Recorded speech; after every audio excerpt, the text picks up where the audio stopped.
19-year-old student Salma Sandoval is suing her former co-worker, restaurant manager Johan Alvarez, for scamming her out of $1,000. Johan claims Salma broke the rules of their employee savings plan.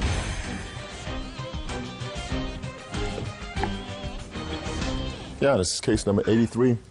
Excuse me, 83 on the count in the matter of Sandoval versus Alvarez. Parties have been sworn in. You may be seated. Sir, have a seat. How old are you? I'm 21. And you were working at the same place where Mr. Alvarez was working. What do you do for a living? I was a server. First, I started as a hostess, and I ended up as a server. And what about Mr. Alvarez? He was my manager. Now, you decided to join an employee program, but not an official program, for savings. Yeah. Tell me how it worked. It's kind of like something to save money. The person in charge gets 10 people together. And Johan right here was the person in charge of it. He got 10 people to participate. Then after you get the 10 people to commit to it, you get numbers, you put them in a cup, everybody gets their number. Each paycheck, you will have to give in $100. The first time you put in the $100, number one gets $1,000. Next paycheck, everybody puts in another $100, number two gets their part of the money. I was number 11. I was the last number in it because I was planning to save my money to purchase a car. So he was in it too? Yeah, he was number one. He was number one? Yes. Did we all draw at the same time? No, he said since he was the person in charge, he will receive his money first, and everybody else got a number. Actually, with me, I requested number 11, so I know that by the end of it, I would have my money and I didn't have to go back and finish paying anybody. And how much money did you put in? $1,000. But you quit your job before you had actually accumulated $1,000. Yeah, I actually quit when I was, I believe, in number 3. But I also talked to him, and I told him I will be responsible enough to bring the $1,000 every date that it was supposed to be. You mean due. $100? Yeah, the $100. And did you do that? Yes, every time. Who did you give the money to when you came back each week? Okay, the next two numbers, he was there when I went to go drop off the money. Yes. So I gave them to him personally, and I asked them, since I don't work here anymore, for my safety, in case any problems happen, I would like you to sign my paper every time I give you the money. And did he do that? Yeah, he signed 1 through 5, all the times that I showed up that he was there. But after the 5th time, I believe he started getting weekends off, which was the days we were supposed to turn in the money. We got paid on Friday, so you would have 2 days after that to turn in your money, which was Saturday or Sunday. And then after that, I would go to the restaurant and just give it to the person personally, because we had a list, and I knew exactly who was next and who was supposed to get the money, so I would go and give it personally to the person. But when it was my turn to give the money to, I talked to Johan and told him, when can I go pick up my money? And I never got my money, so I went on Well, Sunday. what did Mr. Alvarez say when you said, I want my money now? Oh, well, actually, this was his excuse. He told me, Soma, you know what? I'm having problems with the money. So I told him, I understand problems happen. And he actually gave me his word that 100% that he was going to have it for the 29th. Which 29th of what month? April. Actually, I showed up on the 31st, 2 days after.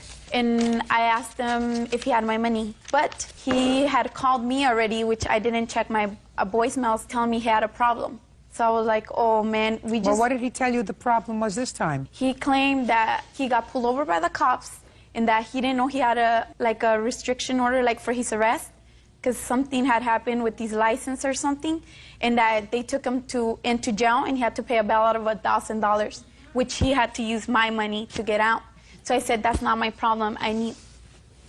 How are you, ma'am? How you doing? Don't ask me how I'm doing. Okay. To begin with, when we joined this saving, everybody was aware of it. That Don't tell me what everybody was aware of. Where's her money? I told them. Where's her money?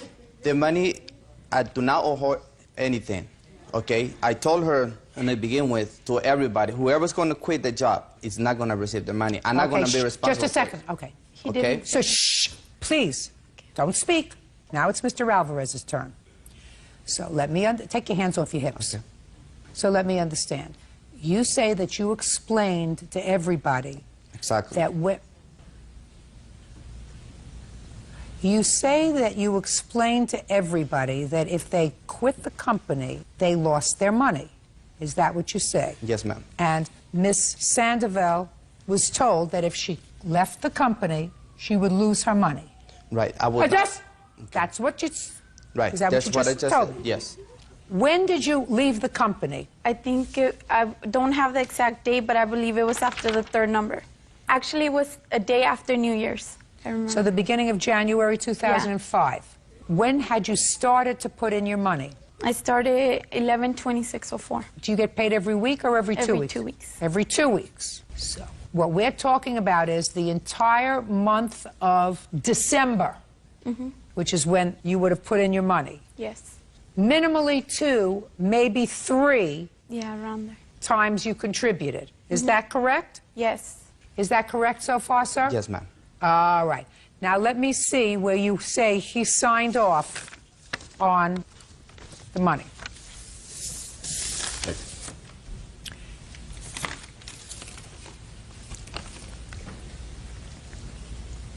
Well, Mr. Alvarez, you gave her what amounts to a receipt for 5 payments. Yeah, exactly.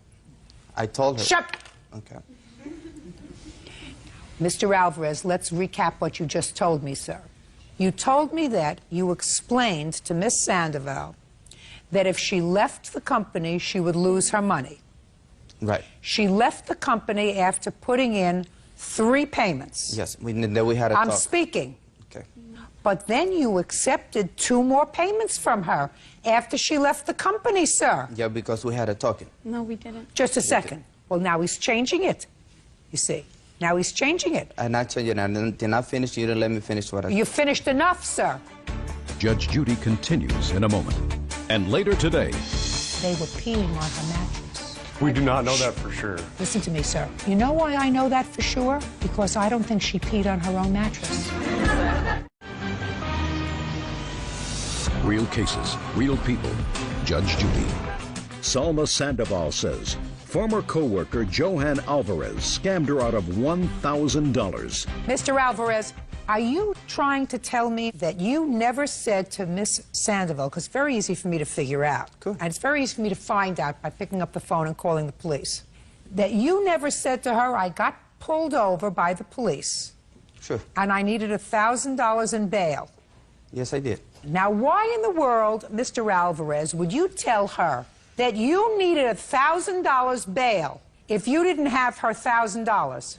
I had the money with me, okay? No. Shh, shut up. No, no, no. Now we're getting somewhere, madam. Go ahead. You had the money with you. I had the money, and I told her when I did call her, I said, I'm going to set up a day with you so I can give you the money because I don't want nobody to come to my job. Just a minute. So now you acknowledge that she put in $1,000 to the savings plan. No, I'm not acknowledging it. She was giving the money to somebody else. I don't care who she was giving it to, sir. Well, she wasn't giving it to me. I don't care if she was giving it to you or not. The money was turned over to numbers 6, 7, 8, 9, and 10. It was now her time. She has turned in the money so that everybody got paid in full $1,000.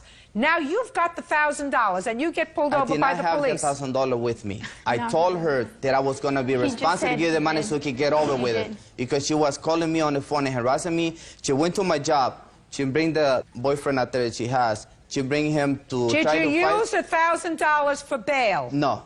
Not her money. It was my money. Just a second. It was my money. No, it wasn't. It was you got your money already. No, it was my money. Okay, so... Mr. Alvarez? Yes, ma'am. She's telling me the truth, that you told her, I had your money, but I got into trouble and I needed to use the $1,000 for bail. She didn't make that up, sir. Your Honor, I did have money on me. Okay, I did not have to use her money. Shh. The only thing was she was coming to me, she was harassing me on my job. She went to tell everybody on my job that I was a thief and I'm stealing money. You are. You took her money. You are. You took her money. Ma'am, and then she didn't stop that. She went to the president of the company to tell him. Good for you. Sure did. Good for you. Exactly. Because he told me that he was going to lend them the money. And then the president of the company called me and said, get it over with, I don't want to hear it. And I'm telling you the same thing, my dear. And then the first person who got paid this $1,000 was who? It was me. And the last person that's going to get paid this $1,000 is her. Judgment for the plaintiff in the amount of $1,000. That's all. Parties are excused. You may step out. I knew he was going to try to lie. He lied to me. more than 5 times. He went to try to intimidate me, I guess. I didn't threaten him. What I told him was he needed to cough up money. I feel like he didn't try to scam me, but he got caught up in a way where he wasted the money, he had no way of paying me, so he had to find different excuses. And now the next case. All parties in the matter of Krill versus Sheets. Step forward, please. 19-year-old leasing agent Jennifer Krill is suing her ex-roommate, 21-year-old sales associate Christopher Sheets, for damage to their apartment and for his share of their security deposit. All right, Ms. Krill, let me see if I understand what this rental situation was about. You were doing some part-time work in the leasing office of an apartment complex. In exchange for that, instead of giving you a salary, they gave you an apartment. Correct. And you decided that you would supplement your income by bringing in a roommate, Mr. Sheets, Correct. who I assume you knew from someplace, Yes. right? Mutual friends. And he would pay you a small amount of, like $100 a month. Plus $50 a month for utilities. And then he would pay the security deposit, because there was a security deposit of $300. Yes. And he moved in. He said, that sounds like a great idea to me. He gave them a check for the security deposit. And then, according to you, there was a misunderstanding. Mr. Sheets says that he had heard that you were bad-mouthing him, whatever. He didn't want to live there anymore. He moves out. And it is your claim that the $300 check for the security deposit bounced, that he did some damage to the apartment and some damage to your personal property. Yes. Mr. Sheets does not address the bounced check. And yet, he acknowledges that he caused some damage to the apartment. Correct. And says to take it out of the security deposit. Yeah. So, let's cut to the chase. Where did you get this $300 check for? At the time, my father and I had agreed that he would pay $300 for the security deposit. And you wrote a check. Correct. What happened with that check? My father and I have been disagreeing with each other lately, and then finally he said, I've had enough of it, and canceled the check. So what you're telling me is your father stopped payment on the check. The check had already been cashed, and I had been informed that by the leasing agent. My dad had reported it stolen or forged. Because you... Oh, just a second. Here we go. Now it gets more interesting, because this is the only interesting part so far of this case. Yeah. Your father reported the check stolen? Correct. And forged. Correct. So he wanted you arrested. Well, he didn't want that, but he wanted to get it settled. He didn't think that she forged the check. Yeah. Right. You forged the check. It wasn't, I didn't forge the check at the time. he said that you forged the check. I had turned in a check in his name, correct. How did it end up that they no longer have $300 of the security deposit? They should still have it. When I called the apartment complex manager, I told her that I wanted my security deposit back. She Let me see. Can I see that, please? This She is the continued to check tell that me. has stolen and forged on it, and he's forged his father's signature. I actually talked to his dad. Oh, I see that the bank marked it Yes. stolen, do not present again. Correct. His father called the bank and canceled the check that he forged. Correct. I'm not denying that. So that the rental company did not cash the check. We cashed it, and then we got it back because obviously we can't have that money So they gave the anymore. money back to him? Yes, they had to. I because see. he did not sign the check. Okay. Jennifer Krill says ex-roommate Christopher Sheets damaged their apartment and her personal belongings. Jennifer claims Christopher punched holes in the walls and ruined her mattress. Mr. Sheets, you're no longer living there, so you don't have to pay the security deposit. Correct. Let's start with that. Don't say correct. I'm giving you a gift here, sir.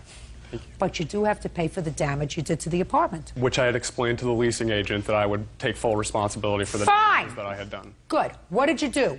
I had put a hole in the wall. I had also put a hole in the door in my room. That sounds like a lot more than $300 to me. It was $25 a hole is what I was told by her. Do you have a bill for the damage that he did to Yes, the I apartment, do. please, Miss Krill?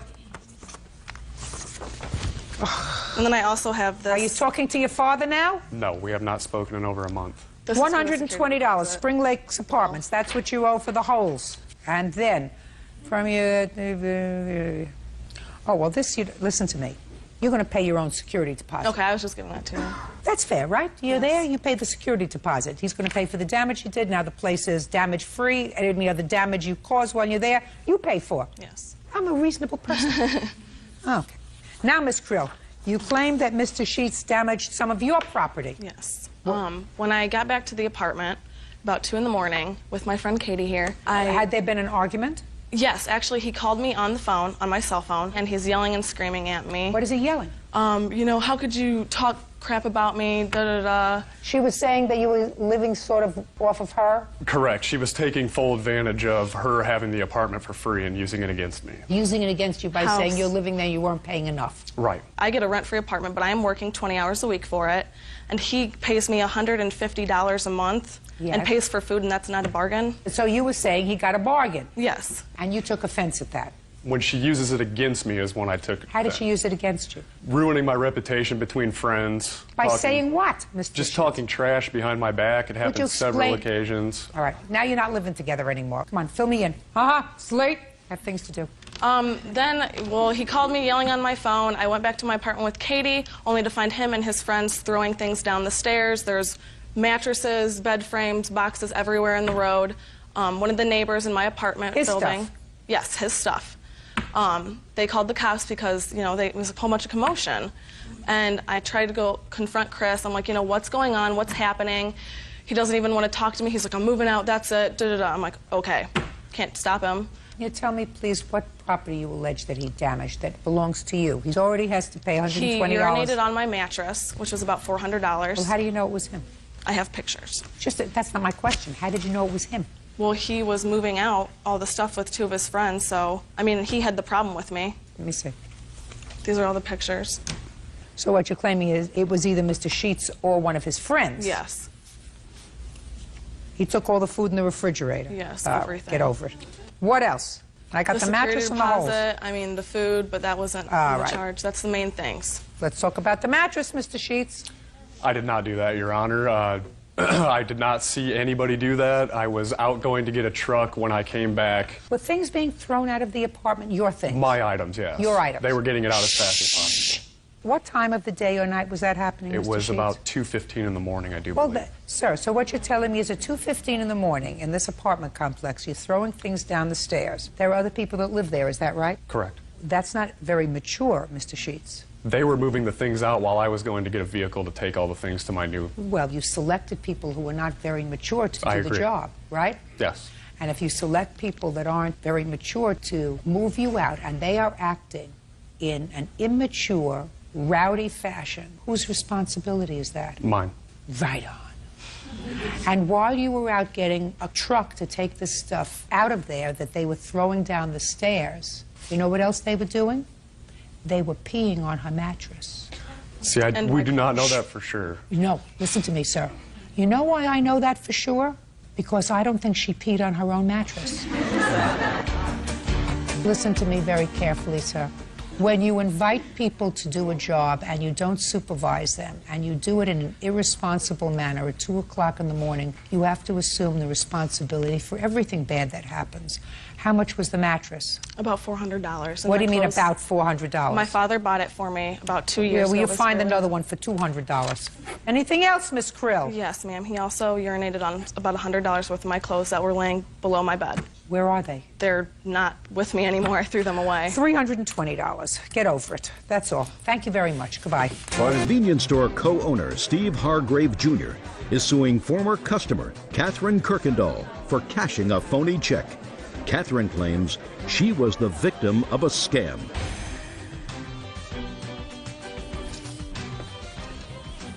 Yeah, this is case number 3 on the calendar in the matter of Hargrave versus Kirkendall. Parties have been sworn in, Judge. You may be seated. Gentlemen, have a seat, please. Mr. Hargrave, you own a store. Is it a check cashing store or a convenience store? Convenience store, Your Honor. And you know the defendant for some time. Yes, Your Honor. She would come in, according to you, and cash checks. Other than buying things there, she would cash checks. And you would cash checks for her. Yes, Your Honor. And your complaint is that she came in with a large check. Yes, Your Honor. $2,500 that you cashed for her. Yes, Your Honor. And it turned out to be a bad check. Yes, Your Honor. Ms. Kirkendall says that she is sorry about that, but that she was the victim of a scam, and she didn't know the check was bad, and she's sorry. Well, Your Honor. Okay? That's what the case is about. So I'm going to have to start with you. There are certain facts that I gather are not in dispute. A, there was a check for $2,500. You brought that check to the plaintiff, and the plaintiff cashed that check and gave you $2,500. He didn't give it to me. It was sent Western Union that day. He made out a money order? Yeah, Western Union order. He did. First of all, I don't know this gentleman. I haven't seen him in the store. Oh, he's the owner of the store, I Okay. assume. Yes, sir. And it was not him, but another employee that works in the store. Now you're going to tell me about the scam, Miss Kirkendall. Okay, the girl that caught me off guard received a letter. What do you mean the girl that caught you off guard? The girl that sent the letter. She previously called. What are you talking about? How I got the check, how it all started. Well, you're starting in the middle of a sentence. The girl caught you off guard. I don't understand that. Heavy depression. I just lost my 21-year-old son. So I received this letter during the depression. You received the letter in the mail? Right. Let me see the letter. And that's the death certificate to prove that my son did. I don't need the death certificate. It has nothing to do with this case.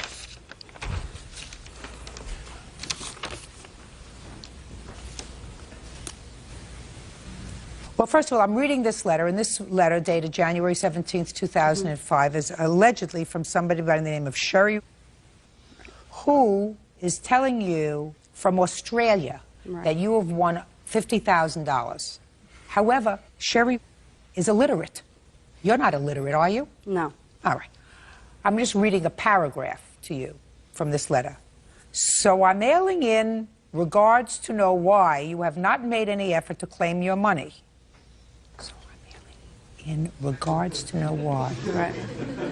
I don't know why somebody will wait that long to claim their money, T-H-E-R-E. Their money. You responded to this letter? Just a second. I mean, it gets worse. Yeah, it does. To elaborate more, this draw was held in Australia. And if we don't hear from you in 3 days, your file will be closed, C-L-O-S-E, and you will no longer be able to claim your winnings. Okay.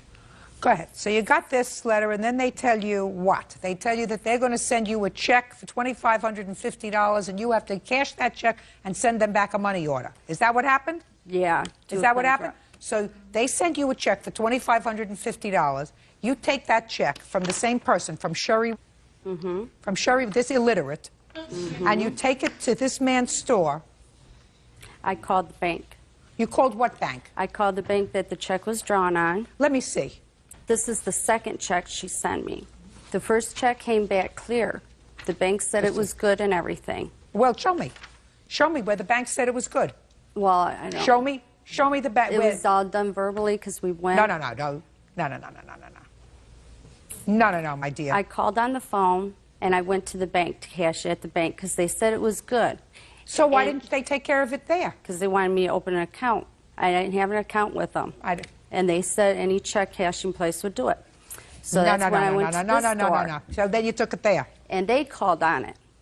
Who called on it? Did somebody from your end call on it? Yes, Your Honor. We called. What it was is we can't verify that there's funds in the account. We can verify that that individual is in good standing with the bank. Being that she has such a history cashing checks with us, she cashed one September of '03 for $2,800. So we couldn't verify that there was funds in there, but we took her word for it. What do you mean you took her word for it? We asked her, if this check comes back, will you be able to, honor it? If for any reason something happens to it. Sir, that's a lot of baloney. First of all, you can't testify to that because you weren't there. You didn't deal with her. This man didn't deal with her. Actually, I was there, Your Honor. What? I was there.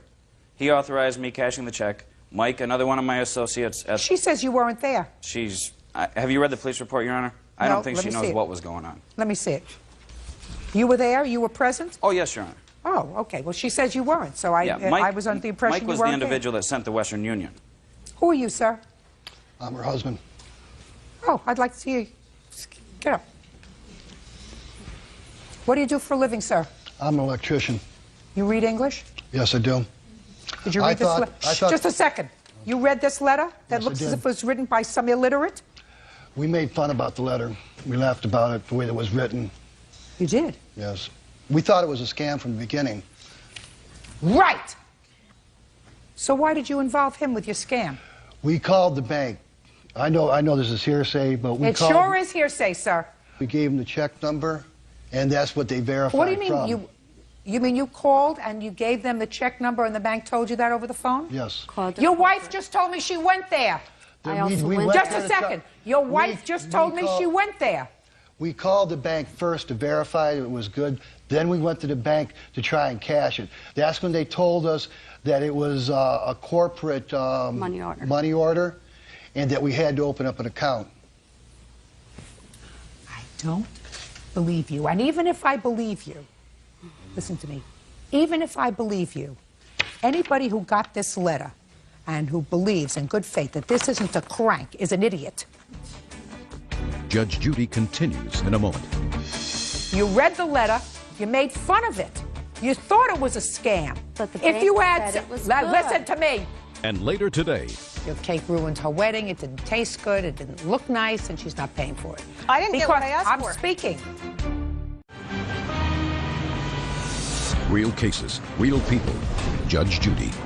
Convenience store co-owner Steve Hargrave Jr. says former customer Catherine Kirkendall cashed a phony check for $2,500 in his store. I have to decide whether you had sufficient knowledge or should have had sufficient knowledge that this was a hoax before you go to some unsuspecting place and cash this check. Now, if everything looked really legitimate, if it looked like you were being contacted by the prize patrol, I would say, well, maybe you were legitimately scammed. But I have to find that you didn't walk around with your head in the sand. This suggests to me that two people who've lived as long as you and your wife have lived, who work, who are employed, who read and write English, had to have had notice that this was bad. Did you ever see this letter, sir? No, I certainly wouldn't cash Just the a check, Your second. Honor. You think that if he saw this letter, that this was a prize patrol letter, he would have cashed your check from this illiterate? I guarantee you he wouldn't have. Guaranteed. But he was told where the check came from. Listen to me. Okay. You didn't show him this letter, did you? No. He didn't ask for it, Your Honor. I don't care whether he asked for it or not. You and your husband, listen to me. You and your husband, according to your husband, had real misgivings after reading this letter. You thought it was a scam. You think that if you showed him this letter, he might not have cashed the check? The answer is, we'll never know. You didn't show it to him. You didn't tell him about it. You didn't say, listen, Yes, I I did. Just a second. You told him you got a letter that sounded like it was written by an illiterate? You told him you got a letter that sounded as if... He asked where I got the check from, what it was for, and I told him for some winnings. Some winnings? The You told him, employee... shh. Did you tell him you got a letter that sounded as if it was written by an illiterate? No. I told him I received a letter stating I got some Just winnings. answer my question. Did you tell him that you got a letter that was very suspicious to both you and your husband? I told him it did sound suspicious because he I don't believe you. He even said it sounded fishy. No, he said the scheme sounded fishy. I'm asking you whether you showed them the No, I letter didn't and show whether him you the letter. said that the letter sounds as if it was written by an illiterate on an internet piece of paper. No, I didn't show him And the letter. Comes to you Handwritten. in this envelope. Right. So, let me tell you what the law is, as I perceive it. And since I am the ultimate arbiter of what's right and wrong, you're stuck with it. Can I say something first, please? Sure. They called on the check. Just a second. Hearsay. No, I watched him call the check. He verified. He kept me there for a half hour calling on the check. This gentleman here asked the employee that was calling the check, says what was wrong, because I was there for a half hour, and the guy says he were having problems with the bottom numbers. He gave him the okay to cash the check. Listen to me. Now we're going to start again from the beginning. You received this in the mail. Right. Handwritten, no return address, looked like it was written from someone who was just released from a psychiatric institution on a piece of computer-generated stationery that is replete with misspellings, bad grammar, from some organization that has told you that you have won $50,000. Now, you have to be an idiot to take one step further and go any further instead of taking this letter and ripping it up and throwing it in the garbage. But you had this information. And if you had taken this letter to this store, and this man would have seen this letter, there isn't a question in my mind that he would not have invested $2,500 in this scam. You tend to lose nothing. You have lost nothing. You had the information to save him. You chose not to give him this information despite the fact that you had this information, and according to your husband, you read the letter, you made fun of it. You thought it was a scam. But the If you bank had said it was listen good. to me. If you had said to him, listen, I'm going to share with you all the information that I have. This is the letter I got. And if after you did that, the plaintiff chose to cash your check and to turn over $2,500 of his money, I would say he's as dumb as you are, and he deserves what he gets. But right now, you had withheld from him this information, and you're stuck because he shouldn't be out the money. Put your hand down.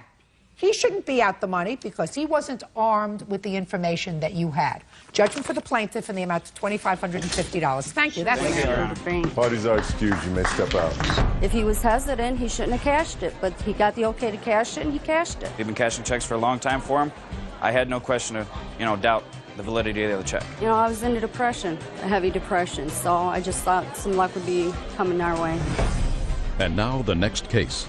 All parties in the matter of Nybert versus Sanders. Step forward, please. Healthcare agent Catherine Nybert is suing her former friend, customer service rep Alicia Sanders, for the cost of a wedding cake. Alicia says the cake was a disaster and it ruined her wedding. Miss Nybert, you and Miss Sanders were friends, knew each other from work, according to what I read in this complaint. And she was getting married. You agreed to make the wedding cake. That's correct. And your agreement was that you would make the cake. She had selected the cake. She had a picture of it. She would pay you for the ingredients, which were a couple of $100s. And the labor that went into making this cake would be your gift to her. That's correct. You made the cake. You delivered the cake. You didn't get your money. That's right. Mrs. Sanders says your cake ruined her wedding. It didn't taste good. It didn't look nice, and she's not paying for it. That's right. When she approached you, Miss Nybert, she showed you a picture, according to what I read. That's correct. Do you have that picture? I do. I'd like to see it. By the way, do you do this as a hobby or as... It's basically a hobby. I do it for good friends and family. I just charge them cost. I do it out of a gift of love because I care about the person. You have a picture of the finished wedding cake? You bet I do. I'd like to see it, please.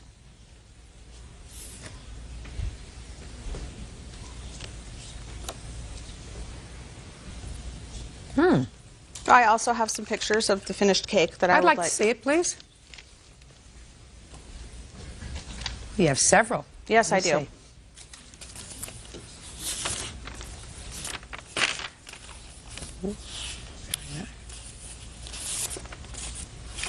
Well, the cake isn't in this picture, right? No.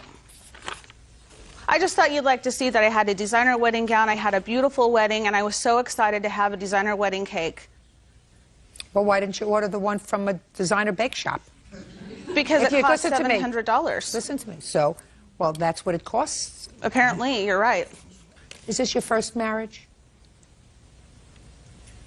That's not a hard question. No. How many weddings have you had? One. I went to Las Vegas. I was married for 3 months. He was deployed. We never lived together. This was the first wedding. This is your... Yes. Okay. You bought a designer dress? Yes. How much did you pay for the dress? $3,000. You didn't spend $500 for a copy. Is that No, right? that's right. Shh. Just pay careful attention.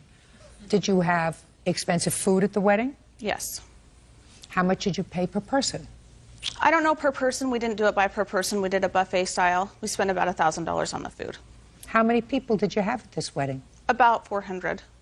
You had 400 people at the wedding and you spent $1,000 for food? Mm-hmm. Is that right? You know, my mom helped us out with the You food could and everything. stand up, please, Okay. when you talk to me. Well, my mother helped us out with the food, so that cut down some of the expenses. Our family made the food, so we didn't hire a caterer, so we had a lot of expenses cut. And this was another way that I thought I could cut my expenses. Well, and when you unfortunately, I should so not I want to explain to you, Miss Sanders, when you paid top dollar for your dress, you were satisfied with the product, is that right? Yes. If you had wanted a designer wedding cake, which according to your answer cost $700, you were not prepared to spend the $700. You were prepared to spend less, right? Yes. So you got somebody who was going to try to copy the cake that you wanted, right? Yep. A copy isn't an original. That's right. Right. I found out the hard way. Right. Whether you found out the hard way, Miss Sanders, or the easy way, you owe Miss Nybert the money. I didn't get what I asked I'm for. speaking. Pay careful attention. You had a cake. It was the only cake you had there. The only one you had. And you displayed it. You didn't... I'm looking at your pictures. You displayed it with a lot of little flower girls who got their fingers in it. Because nobody else wanted to eat it. I am speaking. When I speak, you don't. Is this your first marriage? Yes. Good luck to you. You see, you displayed the wedding cake, and you had two little girls who were flower girls or members of the wedding party, or maybe just guests. They were there putting their fingers all over it and tasting the frosting. They didn't look as if they're still with us on this earth, are they not? So you displayed the wedding cake. You may not have liked it, but you used it.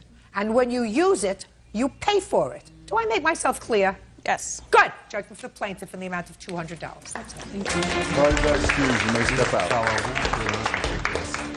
When my husband first saw it, he's like, Alicia's going to flip. That's so horrible. It looked like somebody frosted it with a butter knife. And Anna Galarzo is suing her fiancé's estranged wife, Myrna Cosio, for burning a graduation dress she bought for her daughter. Order. All rise. Shh. Now, this is case number 200 on the calendar in the matter of Galarzo versus Cosio. Parties have been sworn in, Judge. You may be seated. Folks, have a seat. Miss Cosio, you are currently separated from your husband. Is that right? And you've been separated for about 3 years. Yes. Is he here today? Yes, he is. Yes, I am. And according to your answer in this case, you separated from him because he was abusive, had a drinking problem. Yes. That's why you separated. Yes. You filed for divorce. He did. He did in December. Yes. And hopefully that divorce will be finalized soon. The two of you have 2 children. Correct.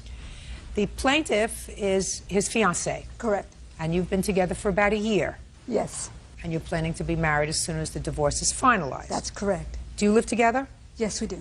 How long have you been living together? For about 8 months. According to your complaint, you gave one of the girls, one of their daughters, who was graduating from elementary school. Yes, that's correct. 3 outfits. And according to you, Miss Casio destroyed those outfits. She was annoyed at something. And then later at the graduation made a terrible scene at the graduation. Yes. Which embarrassed and humiliated you. Miss Casio says that the outfits weren't destroyed. And she says that you had no business being at the graduation. You should have stayed home. She told her separated husband that he shouldn't bring you, and he defied her and brought you, and that's what caused the incident at the graduation. Is that right? That's right. Well, let me straighten you out on that score because that's freshest in my mind. You have no business telling him who he can bring to his daughter's graduation. This child has 2 parents, and you're no more of a parent than her father is. You don't have any right to tell him who he can bring to the graduation and who he cannot. You understand that? Yes, I do. So what do you think gave you the right to tell your husband not to bring her to the graduation? I didn't tell my husband, I told my daughter. Ugh, that's even worse. That you told your daughter to tell her father that he should leave her home? Is that what you did? Exactly, that's what I did, Judge. You're outrageous. That's an outrageous thing to do on many fronts. First of all, you never use a child to transmit messages from one parent to another. Certainly nothing negative. If you want to say, listen, would you like to come to my house for a graduation party? That's a nice thing.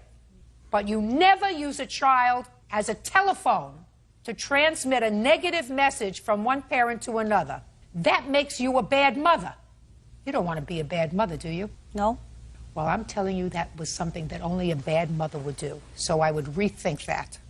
Having said that, you have no business directing what goes on at your daughter's graduation. It's not your graduation. It's your daughter's graduation. And unless your daughter doesn't want her for some reason, she should be there. She's part of her life. You may not like it. That comes under the category of too bad. You got to get used to it. You got it? Yes. You have any questions for me? Nope. Good. Now, what kind of a scene did you make at graduation? I didn't make no scene. What did you do at graduation? Your Honor, I have a video cassette of her behavior. I'd like to see it. It's right here. And I have never met her, and why she acted this way and insulted me in front of everyone and made a scene, especially Erica started crying. The other daughter with her 3 infant, you know. Excuse me? What did you call me? Stop it. What Is did you call me? Mom.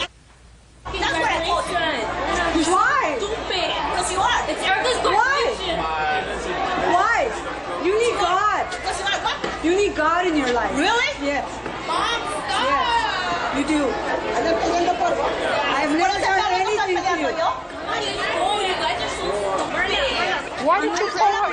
Okay, I got it. Okay. Why did you call her a name? Because I was upset that she was there at my daughter's graduation, Judge. You owe her an apology. You owe her an apology. Your behavior was outrageous.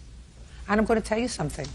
If you don't decide that you're going to change your way of doing business, you're going to lose custody of your daughters. I'm telling you that. I'm an old family court judge. And I'm telling you that if you're going to put your daughters in between their parents, and if you're going to behave in an irrational way, you will eventually lose custody of your girls because they will say, I don't want to live with my mother. She's a nut. Now, what did you do with the outfits that she brought for your daughter? And I better get a truthful answer, otherwise I'm going to have to embarrass you and bring your daughter here. So I want you to tell me what you did with the 3 outfits. I didn't do anything. Where are they? I don't know what she's talking about. Your Honor, I have a recording of the daughter on June 24th where she called my cell phone and pictures of my outfits burned. I'd like to see them, please.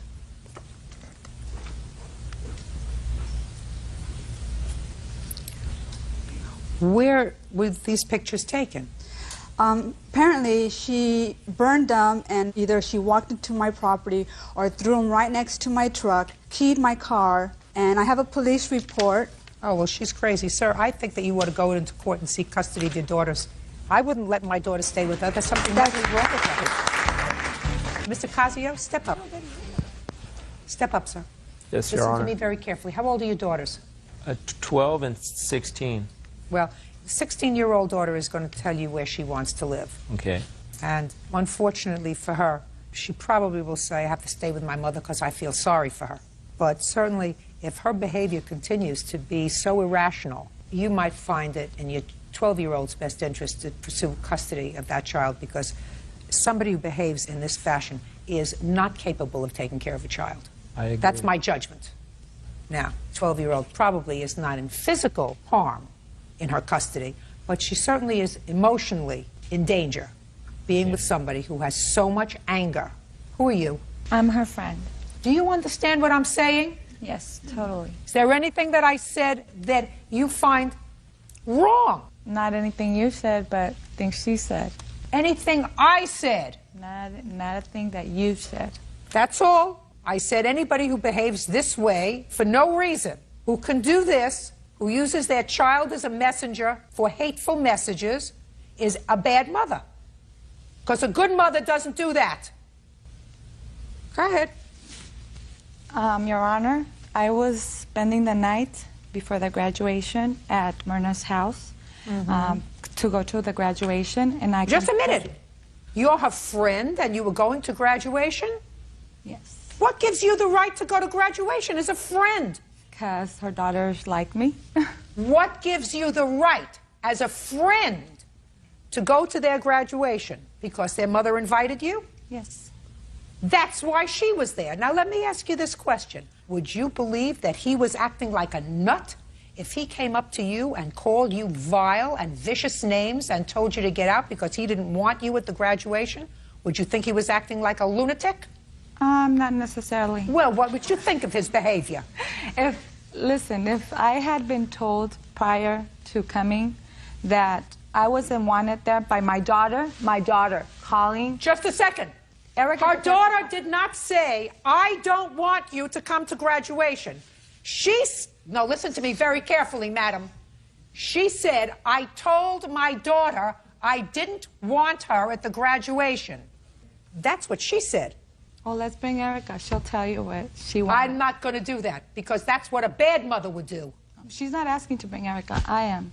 I'm telling you, she didn't turn around and say to you, oh, I wouldn't do that to my daughter. She's a bad mother.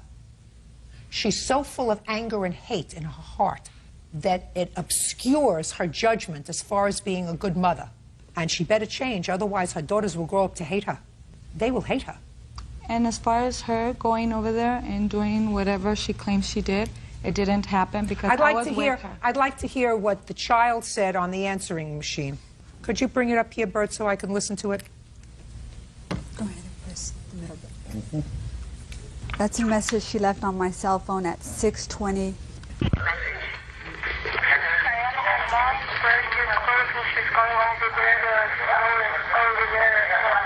My mom is burning your clothes.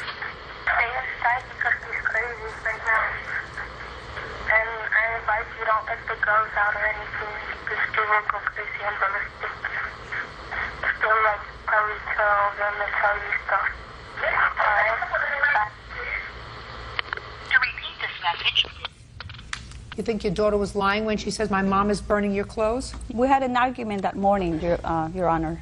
So you just think it's serendipity that your daughter calls and says my mom is burning your clothes, and the clothes turned up burned in front of her house? You think that those two things just came aligned in this universe? You better go see a good therapist, madam. You need a good therapist. Do you work? Yes, I do work. What kind of job do you have? I'm a phlebotomist. Better spend a little more time at work and a little less time hating. Spend a little less time hating. It didn't work out. 52% of the marriages in this country don't work out. She didn't steal him away from you. You threw him out. That's what you told me. You said you didn't like the way he behaved, so you threw him out. She found him. You should be grateful. She can keep him. Listen to me. That's right. You should be grateful instead of having a heart full of anger. Believe me, if you have a heart full of anger, you're never going to find anybody, madam. Okay. Nobody wants somebody who's miserable and angry. You'll spend the rest of your life alone. Judge Judy continues in a moment. Just listen to me carefully, and then try to put yourself on some medication, maybe. And later today, $1,000 to be awarded to the Player of the Year. The only person that really came was right here. Do you know what that makes him? Player of the Year. real cases, real people. Judge Judy. Diana Galarzo says her fiancé's estranged wife, Myrna Cosio, owes for burning a graduation dress she bought for her daughter. Diana also says Myrna started an argument at the ceremony. How much did you spend for the outfits? I have the receipts Just here. tell me how much you spent for the outfits. 180. Now I'll take the receipts, Berg. Plus pain and suffering and... You don't get pain and suffering. Loss of work and... Listen to me very carefully, Ms. Galazzo. Yes. What you wanted was for her to learn a lesson. I don't know whether her ears were open. If they were, fine. If not, she's going to be the loser, as are her two children. She's responsible for the burnt clothes because she burned them. Her bad behavior has just been memorialized in front of 10 million people. Unless she changes her course of conduct, she's already been pre-warned that her children are going to grow up hating her. You can either put a period and move on and say, I had a marriage, it didn't work out. But out of this marriage came two lovely children. Just listen to me carefully. And then try to put yourself on some medication, maybe. If you don't already take it. I have two beautiful children. I want to devote myself to them and to making myself a happy life. And I don't want to be angry with somebody who's taking a burden off my shoulders. And you don't control what happens with your girls, because your girls have two parents. And you won't have them at all in your life if what you continue to do is to disrespect their father. Judgment for the plaintiff in the amount of $180. That's all. Parties are excused. You may step out. I was just upset because she was there at my daughter's graduation. and I didn't appreciate that. Like Judge Judy says, she has to put a period and go on with her life. She needs counseling, anger management, and I hope she gets it. There's nothing to talk about. And now the next case. All parties in the matter of Aziz versus Robertson, step forward. Basil Aziz is suing comedy club owner Jay Robertson for the cash prize from a Player of the Year contest. Jay says Basil was the only contestant to show up. Mr. Aziz, according to your complaint, Mr. Robertson is the owner of a club that you have been to in the past, and you saw some sort of an advertisement that indicated that on a particular day he was going to have a contest. You claimed that you went to the contest, that you won the contest, and that Mr. Robertson didn't pay I think it was $1,000. Is that right? That he indicated in the flyer was going to be the prize. Mr. Robertson's defense is that not enough people showed up, so that the contest never took place. Correct. Okay. Can I see the flyer that notified the public about this contest?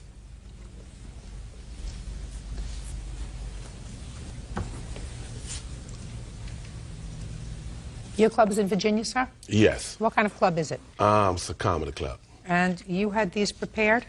Yes, I did. Where did you send them? They was on all sides of town, all over. Okay. It says $1,000 to be awarded to the Player of the Year. Now, according to your complaint, Mr. Aziz, there was an entrance fee. I paid that. I don't see it where it said there was an entrance fee here. What was the entrance fee? $50 or $100. Well, who made the decision whether it was 50 or 100? I did. Originally, how it was all going to be set up, it's going to be $150. How come you didn't put that down here, sir? Because I put on, the reason why I put it on there so more people can call. That's why I put on there for more info, call. Okay. And when people called, what did you tell them? That's when I was telling them that it was $150. With the $150, that would take care of you, you know, far as for your meals, beverage, drinks, everything, plus entering into the contest. Okay. All right, Mr. Aziz. You got to the club on June 4th? Yes, ma'am. And how much did you pay when you got there? $50. Who did you give the money to? The lady at the door. What was the name of that lady? That was the ticket lady. Her name was Lisa. And how it was set up, Lisa was to inform anyone who wanted to do the contest. That particular time, we has changed everything from the $150 to whereas that if you want to do the whole contest, it would be $100. You can't do Mr. Robertson. He changed it too much. Let me explain something to you. You can't do that, sir. What you're telling me is depending upon your mood, how you felt, or whatever. Sometimes you told people that it was $150. Then it was something else because you changed all the rules. Well, all the rules... Mr. Robertson, you can't do that, sir. All the rules stayed the same. And how the whole contest was supposed to be set up was, I had 5 women. That was going to be a panel. You had to go up on the stage. You had to explain to them why you should be the Player of the Year. They was going to tally up their votes. That never happened. Well, let me ask you a question, Mr. Robertson. How come it never happened? Because the only person that really came, because after, when I got back to the club... The only person that came was? Right here. Do you know what that makes him? You know what that makes him? Player of the Year. Thank you. Go ahead, tell me. You want to tell me? He never told me. Mr. Robertson, when you run a contest and you have somebody that enters, like he did, and paid his money, and you didn't get enough people so that it could be the kind of event you wanted, but there were a lot of people in your club that night, right? How many people were in the club? I had... How many people were in the club? I had a lot of ladies at that particular time. Right. And then later on, that's when... You had a lot of ladies. Would you say you had 200 people? Something like that. Line was All around right. the corner. Hey. You had 200 people, and was that a usual Saturday night, sir? Something like that. Well, did you have more ladies that Saturday night than you usually have? Yeah, at that particular time. You think that's because you advertised the Players' Ball? Well, that was the catch, to get the ladies to Right. So you got what your advertising paid for, Mr. Robertson. Now you have to pay up. The winner. Judgment for the plaintiff in the amount of $1,000. That's all. Thank Parties you. are excused. You may step out. me as a person that when you walks in a place, you don't have to take care of nothing. That's what I do. That's what I do. 18-year-old John Banks Jr. is suing 16-year-old Diana Helzer and Diana's mother, Lori, for the cost to go to his prom. John says Diana stood him up. All rise.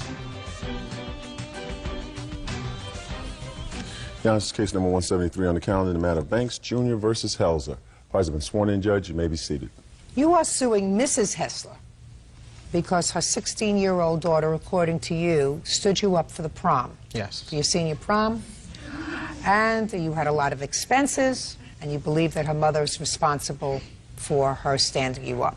No, not necessarily, Your Honor. I don't Well, feel she's that... responsible because you can't sue her daughter, so you have to sue her mother.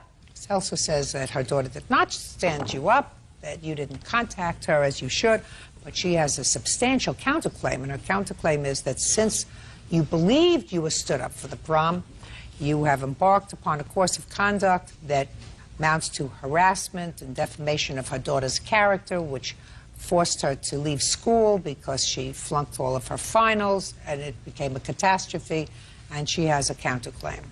When did you invite Dana to the prom? About May 20th. Did you do it in person? No, ma'am. I was introduced to her through a friend of mine. It was her best friend, and I was on the internet, and she instant messaged me. She sent me a message, and... Who did? Diana. Diana sent you a message? Right. Saying what? Just starting a conversation, just, hi, my name is Diana, something to that effect. So you didn't ask her to the prom? I did. Eventually I did. In person or over the internet? Over the internet and in person. Is that right? I don't remember him asking me in person to prom, no. How do you believe he asked you to the prom? Over the internet, we were discussing the fact that he needed to date, and he said, you know, do you want to go with me, basically? And, I said, and what did you say? I said, okay. You said, okay, so now you had a date. And you knew when you go to the same school? Yes. So you knew when the prom was? Yes. Okay. So you had to buy, you rented a tux? No, I bought a tux. Bought a tux. Figure stopped growing? Yes, Your Honor. Buy tickets? Yes, Your Honor. Rented a car? No. I was gonna drive. Okay. Tux, tickets. What else? I also had dinner reservations. There was no fee for making the reservations, but there was for canceling reservations. And what were all your expenses? My expenses totaled to be, I believe, about $500 and some odd dollars. Now, did you end up going to the prom, Mr. Banks? No, ma'am. Did not? No. Tell me what happened. What was the date of the prom? Saturday, June 4th. And just prior to June 4th, when had you last spoken with Diana? June 3rd. Where did you speak to her? I spoke with her at school. What did you say to her, and what did she say to you? I informed her that I'd be getting everything ready. And did she tell you what color her dress was? Yes, it was pink. Did she tell you what kind of flowers she liked? No, ma'am. Did you get the flowers? Yes, ma'am. What kind of flowers did you get? I got a bouquet of roses, and I got a corsage and a hand thing. I don't know. The whole 9 yards? The whole 9. Did you tell her what time you'd pick her up? Yes, Your Honor. I told her I'd be there to pick her up at 4. So what happened, Mr. Banks? Saturday, I had been running around picking things up, doing everything, getting everything ready. I hadn't spoken with her, but I had been speaking with her best friend, the one that set us up, and my best friend, because we were going to double date to prom. I had been with her friend's date all day, and I was on my way to pick her up, and I got a phone call from her friend saying that she had an allergy attack and she couldn't go to prom. What time was that? I'd have to say about 3:50. Go ahead. I was getting ready for prom at about 9 o'clock in the morning on Saturday. Got dressed, went and got my nails done, and made my hair appointment, and went and picked up my dress. When I was getting my nails done, I did have an allergy attack, and I went home and I tried to call John after talking to my mom. I called him, and his sister answered, saying that he would be out with friends all night. So I decided, okay, I'm going to stay home for a while. A friend of mine called and said, Diana, or aren't you going to go to prom? And I said, no, I don't feel good. She says, would you like to come over, hang out, and we're not going to go do anything? And I said, okay.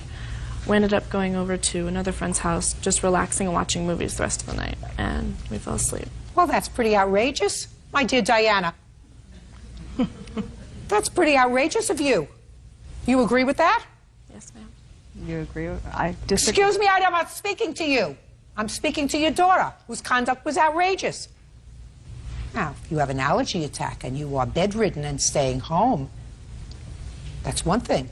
But to go over to a friend's house, hang out and watch a movie is something entirely different. And I would be angry too if I got stood up at the last minute. I had not yet given my permission for them to go. I don't care Okay. whether you gave your permission or not. Did she use her own money to buy the dress? Yes, she did. And you didn't know about it? I did know about it. All right. And when you found out about it, did you say to her, I haven't given you permission? Yes, ma'am.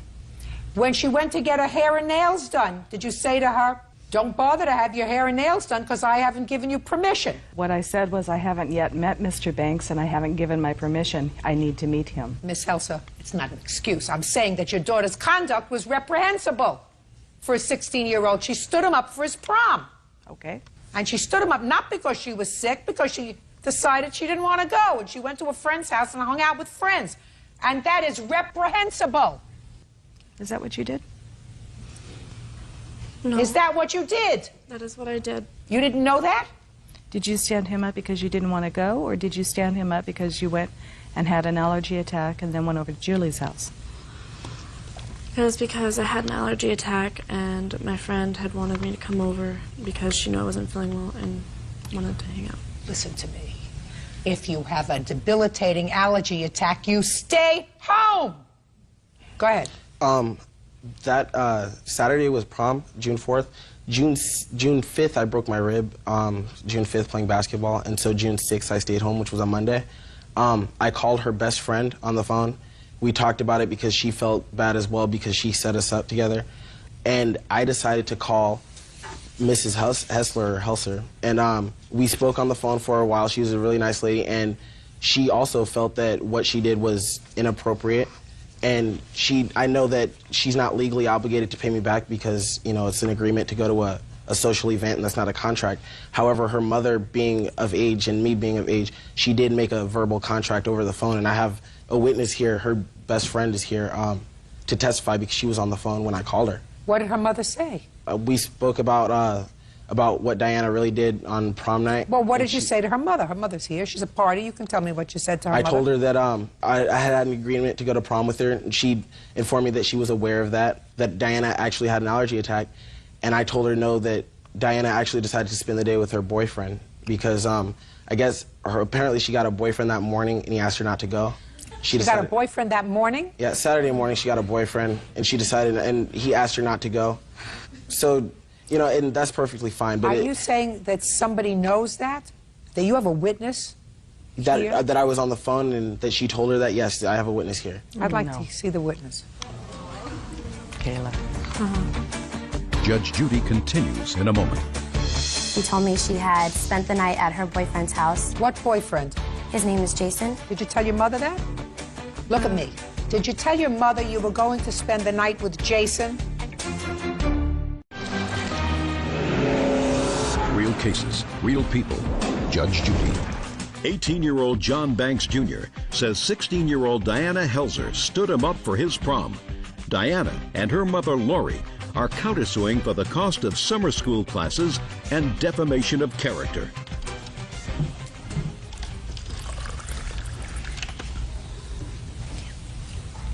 Raise your right hand. Do you swear to tell the truth in these matters? Yes. State your name for the record. Kayla Brett. Kayla, are you a friend of hers? Not anymore, but I was. Were you the girl who was supposed to double date with them? Yes. You had originally set them up? Did you have a conversation with Diana with regard to why she didn't go to the prom with him? Yes, I did. I called her to make sure that she was ready to go because John was on his way, and she had informed me that she did not want to go. Did she say why she didn't want to go? She said she had an allergy attack, but as I continued to talk to her later on that day, before my date came to pick me up, she told me that, or I think it was June 5th, that she told me she had spent the night at her boyfriend's house. What boyfriend? His name is Jason. So she said she spent the evening with Jason? Yes. Prom evening with Jason? Yes. She also had, there's a website called MySpace. I don't know if you're familiar. It's I don't do that machine. It's a website where you go and you can write journal entries on there, leave comments for friends, and post pictures up there. She had left a blog explaining what she had done that day, and she said that she was at a friend's house roasting marshmallows and she had spent the night there. That's basically confirmed that what she was doing, and I did have a conversation with her, and I was quite upset, and I told her everything, how messed up it was that she had done that. That's pretty messed up. Did you tell your mother that? Look at me. Did you tell your mother you were going to spend the night with Jason? I told my mom I was going to spend the night over at Julie's, and I told my mom that we were going over to Jason's to watch a movie. And your mother just said the word Julie. I never heard your mother say Jason. Your mother was whispered to you, you went to Julie's. I did go to Julie's, ma'am. We went over to Jason's, who was not my boyfriend. Just a second. So from Julie's house, you went to Jason's house. Mm-hmm. Didn't have an attack in between getting from Julie's house to Jason's house, did you? They're neighbors, no. Didn't have an attack between Julie's house and Jason's house, did you? No, ma'am. And she did call me and checked in, and she called at midnight and let me know that they were just about to finish up a movie and that she would be back at Julie's by 1. When you spoke to Mr. Banks on the phone 2 days later, did you tell him that you would compensate him for his expenses? No, ma'am, I did not. What did you say to him? I said I needed to see receipts. So you did discuss expenses? We discussed expenses. Fine, and you said I needed to see receipts. Before I would even consider a discussion. I don't believe you. Seriously. I don't believe you. Yeah, I believe that you said to him, I will pay those expenses, but I have to see receipts. I have emails here where he's saying that I agreed to pay $270 for prom tight. Diana said, quote, Diana said she's going to pay me $270 for prom. Hit me up. And then to Kayla, who responded, I say $300 even. What's an extra $30? Listen to me. All I said to you was you had a discussion with Mr. Banks, and you are under no legal obligation. I don't believe you are under a legal obligation, but for the fact that you agreed to pay him. I didn't agree to pay him. Your Honor. Just a second. In order to have a contract, Mr. Banks, let me explain something. It gets to be a little bit tricky. There has to be, in order to have a valid contract, there has to be some consideration. That means that each person is giving something. Do you understand? Yes, sir. What would be the consideration, in your judgment, for Ms. Helser to make an agreement to pay you any part of your prom expenses? I think she felt morally obligated. She still stated to me that Diana had just gotten a job. I didn't know Diana had a job. She said Diana had just gotten a job and that she'd make Diana pay me back my money as long as I had receipts. And I have receipts here right now. Just a second. So she said she would make Diana pay you back? Yes, Your Honor. I believe you. 18-year-old John Banks Jr. says 16-year-old Diana Helser stood him up for his prom. Diana and her mother, Lori, are countersuing for the cost of summer school classes and defamation of character. Go ahead. I was on the other line. He had three-wayed Miss Helser. While I was on the phone, she did say that Diana would pay for the expenses out of her own paychecks because she had just gotten a job. That's not true. What I said was I would consider based on seeing the receipts. And whether or not you were on the line. Miss Helser? Yes. I'm going to flip over for a moment to your counterclaim, which I'm prepared to hear in 30 seconds or less. He's got a claim for maybe $500. He's got receipts that totally says maybe $500. You have a $4,000 counterclaim because, yes, according to you, your daughter was harassed, defamed, etc. She flunked all of her finals, all because of what he did. So you want to get there, please? Diana? Yes, ma'am. Start with the ad. I had been on MySpace and I saw an ad that Kayla had posted about paying people to kick my... Read it directly. Just decide, you don't have to read it to me. Okay. What does that have to do with him if Kayla wrote something? John had confronted some girls at school about... Don't tell me any hearsay. I don't want to hear any hearsay. See it. He had been talking to Kayla on the conversation that I have in front of me about 2 girls that are going to beat my... and that basically I would look better if Matt was kicked. What else? Okay. In this email, he's saying that she'll look even worse after getting her beat. The girl that's going to beat her is Jason's ex-girlfriend, who's because her and Diana used to be friends, and she thinks that's f***ed up, that she's with her ex. Oh, well, whatever the reason is, she wants to beat her. It'll work. Hit me back. What does that have to do with him? This is his word saying that I don't care. he's What does that got have to do with him? According to that email, Jason, the new boyfriend, had an ex-girlfriend, and the ex-girlfriend of Jason is going to beat her up. He's got 2 girls at school ready to beat my daughters. No, no, no, listen to me. What you just read to me was that the girl is Jason's ex-girlfriend who is angry with her. He may not discourage it. He may even like it. But that's what you just read to me. I disagree. Well, I don't care what you agree with, Miss Helsa. I would listen to you if you took responsibility for your daughter's bad behavior and said to me, listen, this was a teenage thing. I feel responsible for my daughter's bad behavior. My daughter blew him off, and he was a very nice young man. And I didn't know I'm that. speaking.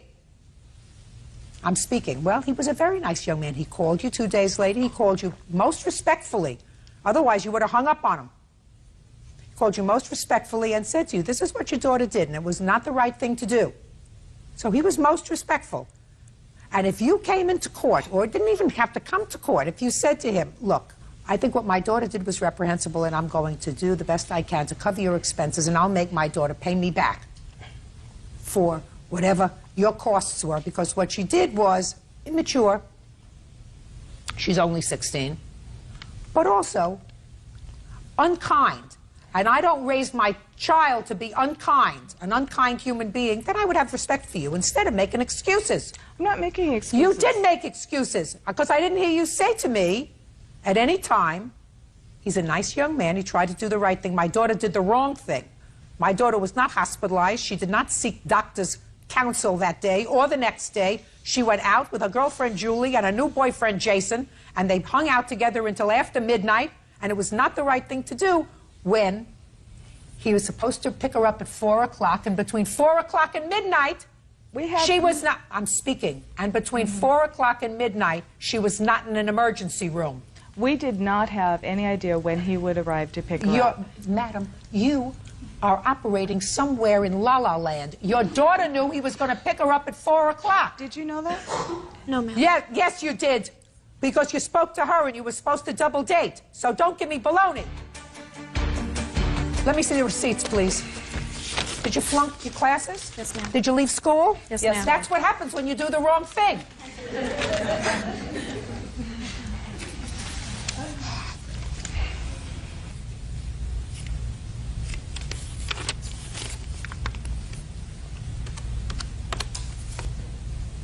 You didn't give the flowers to anybody else, did you? No, Your Honor. You're even, my dear, going to pay for your own flowers, because I think that your mother made an agreement with him to do that. Judgment for the plaintiff in the amount of $415. That's all. Thank you. Parties are Counterclaim is excused. dismissed. You may step out. Yes, my daughter should have said, I'm sorry, but it goes the way it is. It's upsetting. 18-year-old Marcus Mahaffey is suing his estranged mother-in-law, Patricia Strawn, for setting his clothes on fire. Patricia denies the charge. Quiet in the courtroom, please. Your Honor, this is case number 167 on count in the matter of Mahaffey versus Strawn. Parties have been sworn in. You may be seated. Ladies, have a seat. Mr. Mahaffey, the defendant is your mother-in-law. You are currently separated from your wife. I assume this is your wife. Yes. And you have one child together. Yes, ma'am. I gather from your complaint that you, your wife, and your baby were living with Miss Strawn in her home. Yes, ma'am. And then there was some altercation involving you and your wife and your baby. You claimed that you left, and after you left, Miss Strawn burned your clothes. Yes. Miss Strawn says she did not burn your clothes, she put them out on the curb. Is that right? Yes, ma'am. When did your daughter and her husband live with you? From when to when? They're going to be married 2 years in September. Pretty much the whole time they've been with us. And when did you leave? May 23rd on a Monday. Tell me what happened. I had my mother pick me up from work. Did she always pick you up from work? No, ma'am. Why did she pick you up on the 23rd of May? I had no ride at the time. Okay, she picked you up from work and dropped you off at your house? My house was at her house at the time. I got there, and I asked my mother if she wanted to see our son, Ethan, and I told her to wait 1 minute. I went up to the front porch after arriving at the house. Why did you tell her to wait? Don't they get along? To some extent. There's been some problems, arguments. There'd be no reason why she couldn't have came in. Okay, go ahead. I went up to the front porch, and what I saw was Ashley and a couple of her friends smoking marijuana on the front porch, and my son was running around in the middle of them. Where was your mother-in-law? She was at work at the time. Is this the first time that you saw your wife smoking marijuana in front of your son? No, ma'am. Was this a frequent occurrence? Yes. My daughter did. That's Miss Todd. Don't shout out again. I let you do it once. Okay. But don't do it again. Thank you. Go ahead. Chin down. After seeing what I saw, I had asked for Ashley to ask all her friends to leave at the time. Well, you probably got angry. If what you say is true, you probably didn't just ask. You probably got angry and you were shouting. Yes, ma'am. Okay. So you were shouting, and what did you do? I told her I was going to my mother's house to stay for a little while, so I had picked my son up, and I did not want him to be around. You picked him up and you walked outside with him? Yes. And you went to the car? Yes, ma'am. Okay. What happened next? I asked my mother if we could come over there and stay for a day or two. She said that's fine. We had left and went to the house, and when we arrived at my mother's house, Ashley had called me and told me to give her back her son. And I said, not with you smoking marijuana around him. Until you can stop, then you can call me. All right. Miss McCafferty, I'd like you to stand up, please. You remember going over to the Strawn house on the 23rd of May? Yes, ma'am. When you went over there, when your son came back, he came back with your grandson. Mm-hmm. Can you tell me what he said to you when he came back? He simply stated that they were up there smoking marijuana and he didn't want his son around it. And Did he use the word marijuana? No, ma'am. Pot. Okay. And asked me if he could come over to the house and stay and bring the baby, which at that point I told him yes. Okay. Keep going, Mr. McCaffrey. After we arrived at the house, Ashley had called me, and she told me to bring back the baby. And I said, no, not with you smoking. And after that, she had hung up on me. And I called Patty at work, and I had told her what she was doing, because before I had called her, Ashley had already called her at work and said that I had kidnapped our son. Well, that's not possible. And after that, I talked to her for about 20 minutes or so, and she said, why are you doing this? Ashley does not smoke. She hung up. Miss Strawn, are you thoroughly convinced that your daughter doesn't smoke marijuana? Well, actually... Just answer my question. Thoroughly convinced? Yes. All right. There's a very simple way to find that out, Miss Strawn. She's been tested. They turned her into defects. Has she done a hair follicle test or just a urine test? The urine test. She passed 5. Just a second. Has she done a hair follicle test? Nobody suggested it. Very easy. We can take care of that. Well, you'll have to do it to him, too, because he's bad as she is. No, just a second. I'm not interested in him right now. I'm interested in your daughter. Urine test is nothing. But a hair follicle test will demonstrate when you smoked, how much you smoked, and it stays in the hair follicle for up to a year. So you understand that if I order a hair follicle test, if your daughter consents, the results of that test can be sent to any domestic relations court when there is an issue of custody and or visitation. You understand that? Yes, I do. Now go and discuss with your daughter whether she's prepared for us to take a sample of her hair and send it to our laboratory. Go ahead. Like go I ask said, her. ma'am, if you go, do it to him, no, too. just, he's not an issue. Good. Yeah. Fine, we'll do that. At the conclusion of the hearing, we'll do that. Well, what does that have to do with what the case is about, ma'am? Well, it has a great deal to do with the case, madam, because what you're saying is that your daughter doesn't smoke marijuana, therefore the story that he just told me about going up to the porch and seeing her is a lie. That's what you're telling me. Yes, ma'am. And I'm saying, well, there's a very easy way to figure that out. It has nothing to do with whether he smokes marijuana or not. It's whether your daughter did, and you are committed to the fact that she does not. Right. You want to smoke dope, that's your business, but don't smoke dope in front of your child. I don't, ma'am. Or be around friends who do. We weren't smoking pot, ma'am. What were you doing? Sitting there talking, and he took the baby without a car seat and left. And then at 6 o'clock in the morning, told me to come get him. Does he smoke marijuana? Yeah, he smokes crack, too. Just a second. Smokes marijuana? And you never... Stand up. Stand up.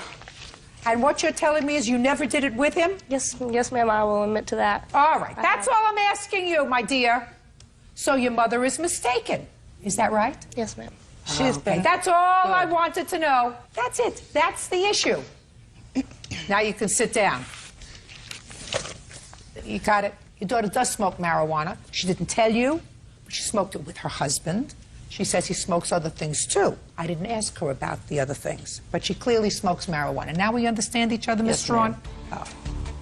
Judge Judy continues in a moment. You're supposed to stay out of it. This genius picked this genius. The only problem, well, this is your genius, Miss Strawn. And later today, Do you have anything you want to say to me, sir? He didn't say nothing. I'm not speaking to Well, you. he's not going to say anything. I'm not speaking to you. Well, I'm speaking to you. I'm telling you, he won't say nothing. real cases, real people. Judge Judy. Marcus Mahaffey says his estranged mother-in-law, Patricia Strawn, owes for burning his work uniforms. Patricia claims Marcus is making up a story. Now, let's get back to your burned clothing. Go, and get there fast, because I have other things to do today. We arrived at the house after her calling me, and I talked to So Patty. you brought the baby back. Keep Yes, going. ma'am. And that night, when I was talking to Ashley, I heard Patty in the background asking for marshmallows. I asked why they want marshmallows. Did they have a fire going? Ashley said, yes, they're burning your clothes. They want to roast marshmallows over your clothes. And I did not believe her. So the next day, on the 24th, I went over there to see for myself. Patty was not there. Ashley refused to show me any clothes. I just happened to walk down the driveway, and I smelled something burnt, a distinctive Is that smell. burnt clothes? Yes, ma'am. Okay. You want to show me one piece of the burnt clothing? I don't have to see the whole thing. Your Honor, who's to say that he didn't burn his own clothes? Me. After everything he's done to me. Me. I'm to say. Okay. I'm to say. Because I read your answer. Shh. Got it. Okay, you can put it away. Okay. Ms. Strawn says that she took your clothes and she put them out by the curb. Yes. Right? Yes, I did. You can't do that. Why? Because he's a resident of your home, and you have an obligation to hold on to his property until he comes to get it, unless he... Put your hand down. Unless he abandons it. You have no right to take his clothes and put them on the curb, because if you took them and put them on the curb and somebody else came by and burned them, you would be responsible. You have no right to do that. But he has never so much as paid a cent living I in don't my house. care. You allowed him to live in your put it home there. for I 2 didn't years. want him I'm near me. speaking to you. He lived in your home for 2 years. Don't get in the middle. You're really dumb if you get in the middle, especially if you have 2 children who are babies themselves, and I probably believe you that both of them smoke pot and whatever else. So it's very possible that you 2 mothers-in-law and grandmothers are going to have to be responsible for this baby at some point, because certainly they're not responsible. And I would suggest that you try to maintain reasonable relations. He's allowed to take his child. No, he's not. There's a TPO No, against him. listen to me. At the time he took his child, there was no custody order. And in this country, the United States of America, one parent does not have any priority over custody over another when the 2 people are married.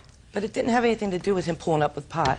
He wanted the baby, had his mom waiting in the driveway. That's what he did. Miss Strawn, you weren't there. And the fact that you are so committed to the baloney story that you have concocted in your head, because I believe her when she says that when he came back with the baby and said she's smoking pot on the driveway. I believe he said it.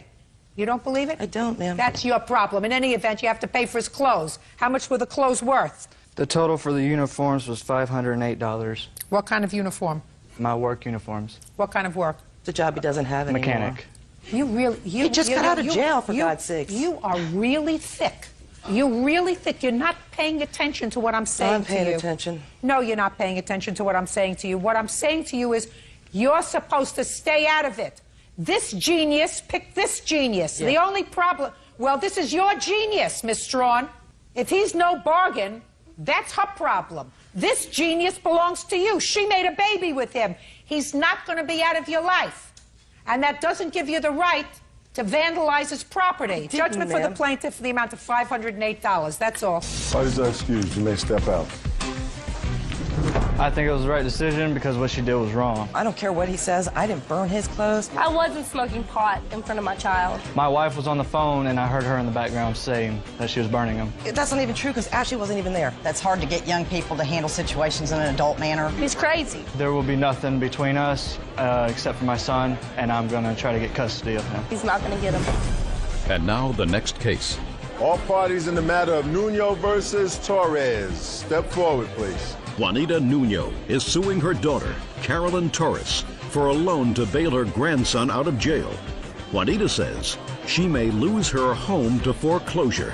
Ms. Nuno, this is your daughter, and according to your complaint, you made your daughter a series of loans. She hasn't paid you back. Your daughter says, yes, it's true that you gave her some money. They were gifts. You do that to all your relatives, and you're singling her out for repayment of these gifts because she had a fight with your other daughter. Is that right, Ms. Torres? Yeah, that's right. What did I just say? I owe her money, I guess. I don't know. Yeah, I don't know. They're gifts. To me, they're gifts. I heard what you just said. Are you okay? Yeah, I'm okay. Did you have anything to drink today? No, I don't drink. Use any drugs today? No, I don't. Well, then explain to me what your problem is, Ms. Torres. I don't have a problem. Who is that? My kid's father. Do you live with him? When I want to, I don't know, when I want him there, I guess. Step up, sir. What's your name? Anthony Torres. How long have you been with Miss Torres? About 20, 21 years, off and on. Do you work? Yeah. Does your wife suffer from a disability? No. Well, is there something wrong with her today? She seems to be out of sorts today. Well, because I don't think she should be suing me, that's why. Why did you agree to come here? I don't know. Did you discuss coming here with your wife, Mr. Torres? Yeah. Why did she come? Because it's a lawsuit and she needs to come. Juanita Nuno says her daughter, Carolyn Torres, owes for a loan for bail. Juanita says she posted her grandson's bond after he was arrested for burglary. Now, if you've been with Mrs. Torres for 20-some-odd years, then you are the father of this young man who got himself into trouble last year? Yes, I am. And the first loan, according to you, Miss Nuno, was for bail for your grandson. Yes, it was. What was he arrested for? The jack broke into a school. So he was arrested for burglary? Yeah. Did you call your mother and ask her for bail? Yeah. What did But you say he called to her? her first, though. He called and I called her. Who called? I think my son called first, and then my niece called me, and then I called her back. And when you called your mother, what did you say to her? Bail him out. I don't have the money. And what did she say to you? She said, what happened? I explained to her what happened. The jack broke into a school, so can you bail him out? She does everybody else, so I figured she'd do him. Why didn't you bail him out? Like I said, I don't have the money. Well, how do you support yourself? By his child support checks. Well, you live together. Why does he send you child support checks? Well, when I want to get, I'll call him. He doesn't really live with me. Miss Nuno, you really expect her to pay you back? Yes. From what? She applied for Social Security, and she was supposed What was the nature of her disability? She has arthritis in the spine. That's inherited. It comes down the line. All of us have it. So she applied for Social Security disability. Yeah. And they were going to grant it to her. All she needed to do was take a physical exam. So you expected her to pay you back out of her disability from the government? Well, not only from that, but from my son-in-law. And I believe him because he never lies. Well, did he promise to pay you back? He said he would pay me back. He would pay the bonds people, so that would be good enough. Is that right, sir? Yeah, that's right. So why didn't you pay her? I intend to, I just haven't had the chance to do it. It's a year and a half ago, almost 2 years. When are you going to do it? As soon as I can. So after they didn't pay you the $1,600, 6 months later you gave her another $2,000. You want to tell me why? Because I beat her daughter. That's why. That's exactly what happened. She lent me money to move out because I beat her daughter for stealing my child support check. No, Judge Judy. Yes, that's what happened. I billed Anthony out in November. You got $1,600, Ms. Nuno. What's the $2,000 for? For getting me out of her house. I was staying with her for 2 months. Why were you staying there for 2 months? Because my stupid son, we lost our house in Redlands, so I had to go move in with her because of what he did. How many other children did you move in with? 5. How old are your children? 15, 14, 10, and 3. And my son, Anthony, and that's 18. He's 18. You have a 3-year-old child? Yes, I do. How did you, with your terrible disability, have a 3-year-old child? I guess. I don't know how. Well, how else am I going to have a kid?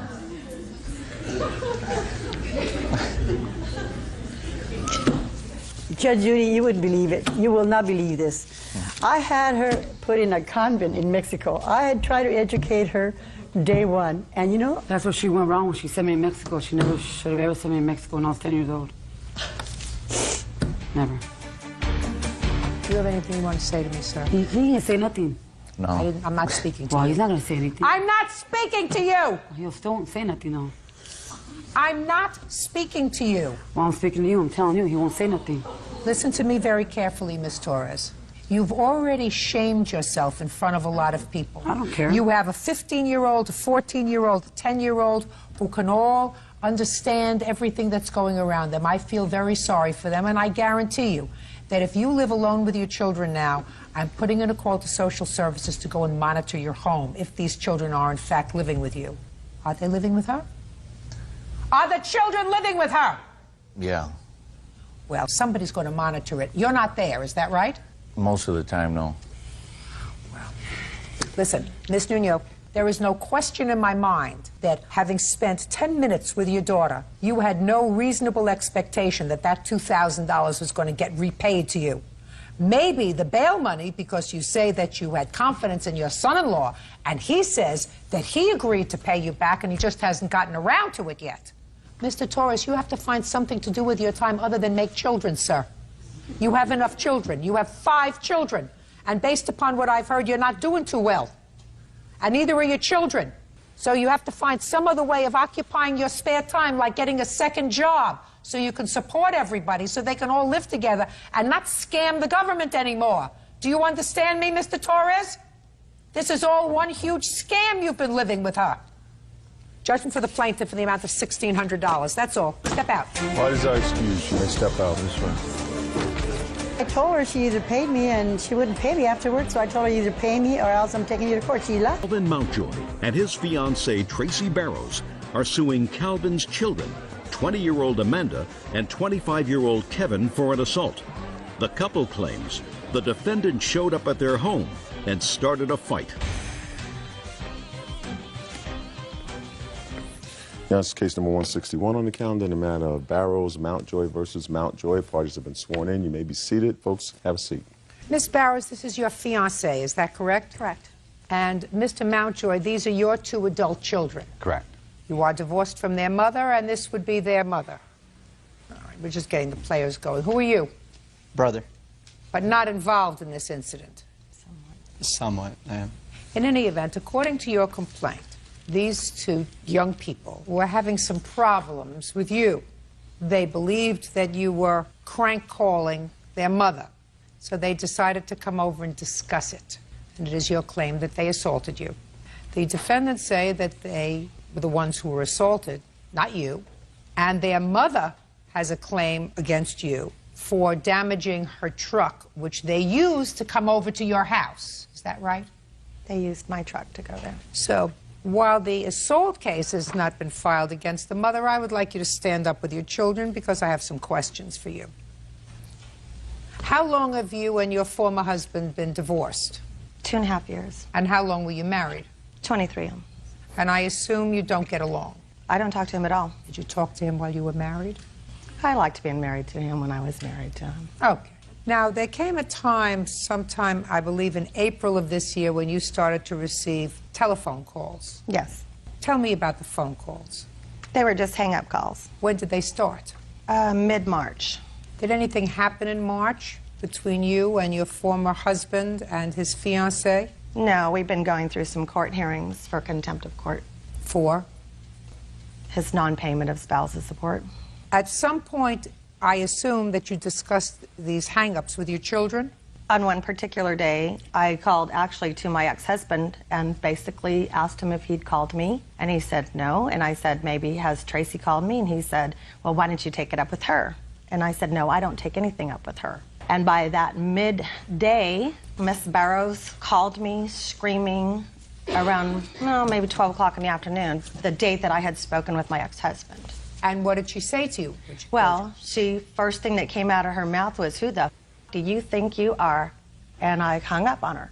And she called back again and indicated to me, nobody's prank calling you. Here is my number. You keep my number for the next time I have to call you. You'll know it's my number coming up. Now, when did you discuss this with your children? About a week or so later, on the 25th of April, my son and I were having lunch. And in the middle of our lunch, a phone call came in. And I looked at it and I thought, well, gee, this is a 916-825 number. I answered it. I said, hello. And I said, what do you want? And nobody answered, so I basically hung up. So that evening, I was talking to my daughter. She'd come over, and I told her Kevin and I had lunch, and today the phone rang, and she basically pushed the green call number, the call on my cell phone, and it dialed back the number, and I guess Tracy had answered the phone at that point. Is that what happened? Yeah. I just kind of recognized her voice right away that it was her. What did she say? At first she goes, like, hello, like, you called me, and I'm like, well, I'm just trying to figure out if it, you know, whose number it was, and I said, and apparently it was her.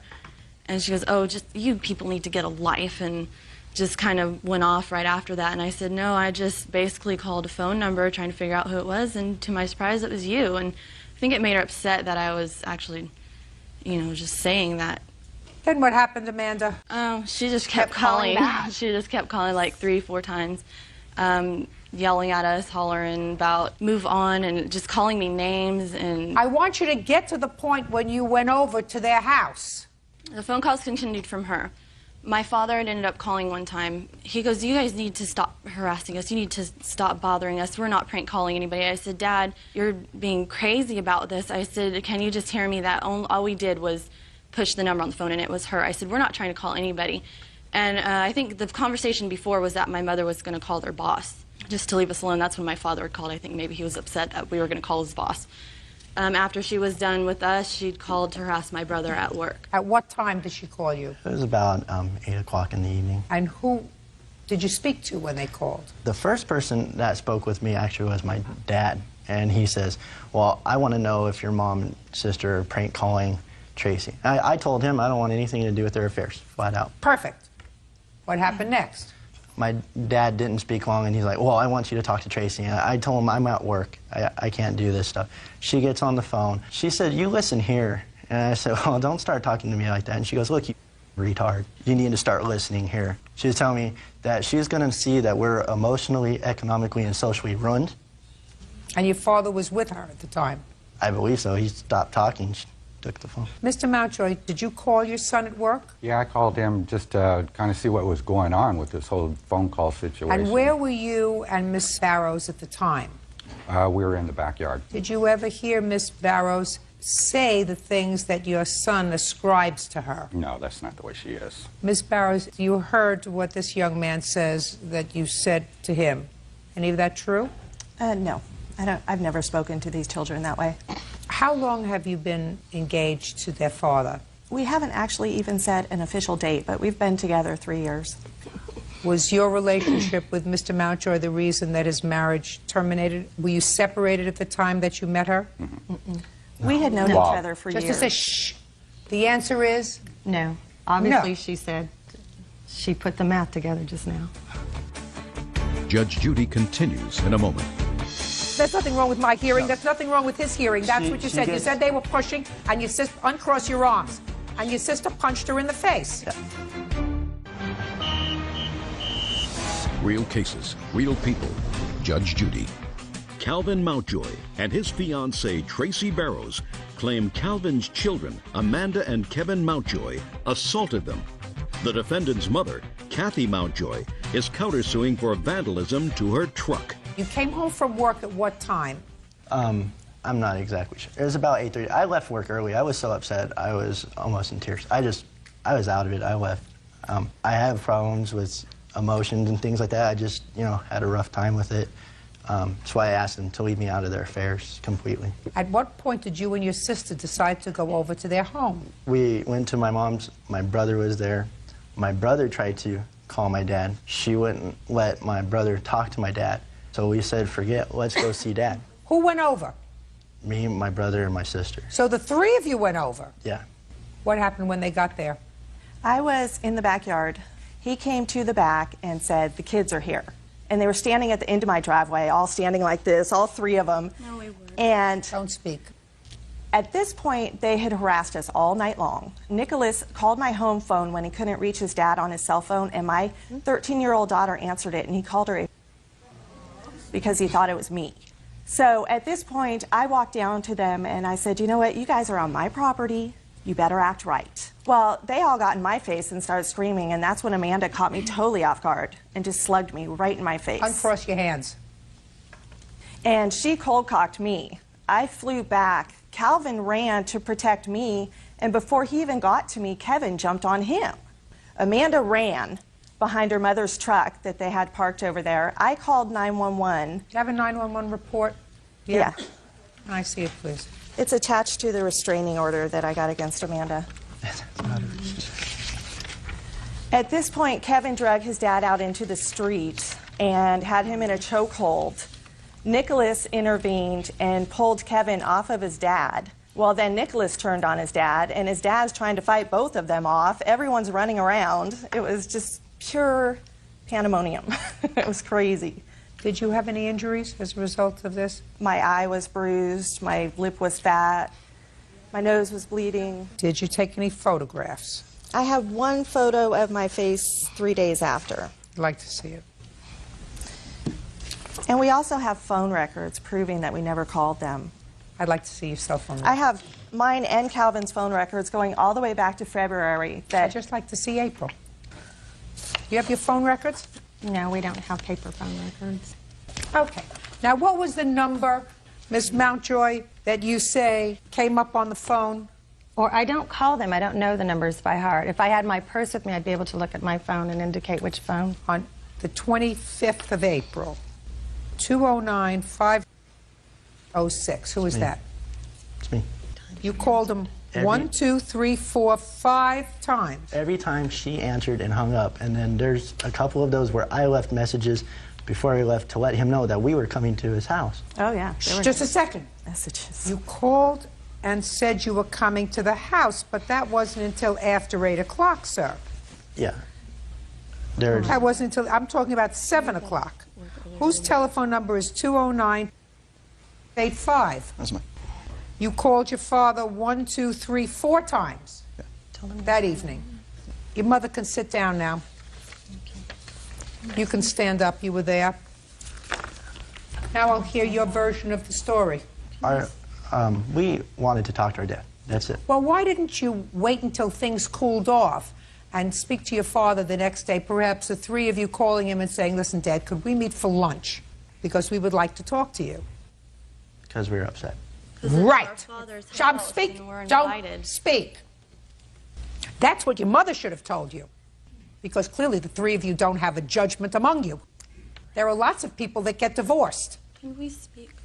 Yes.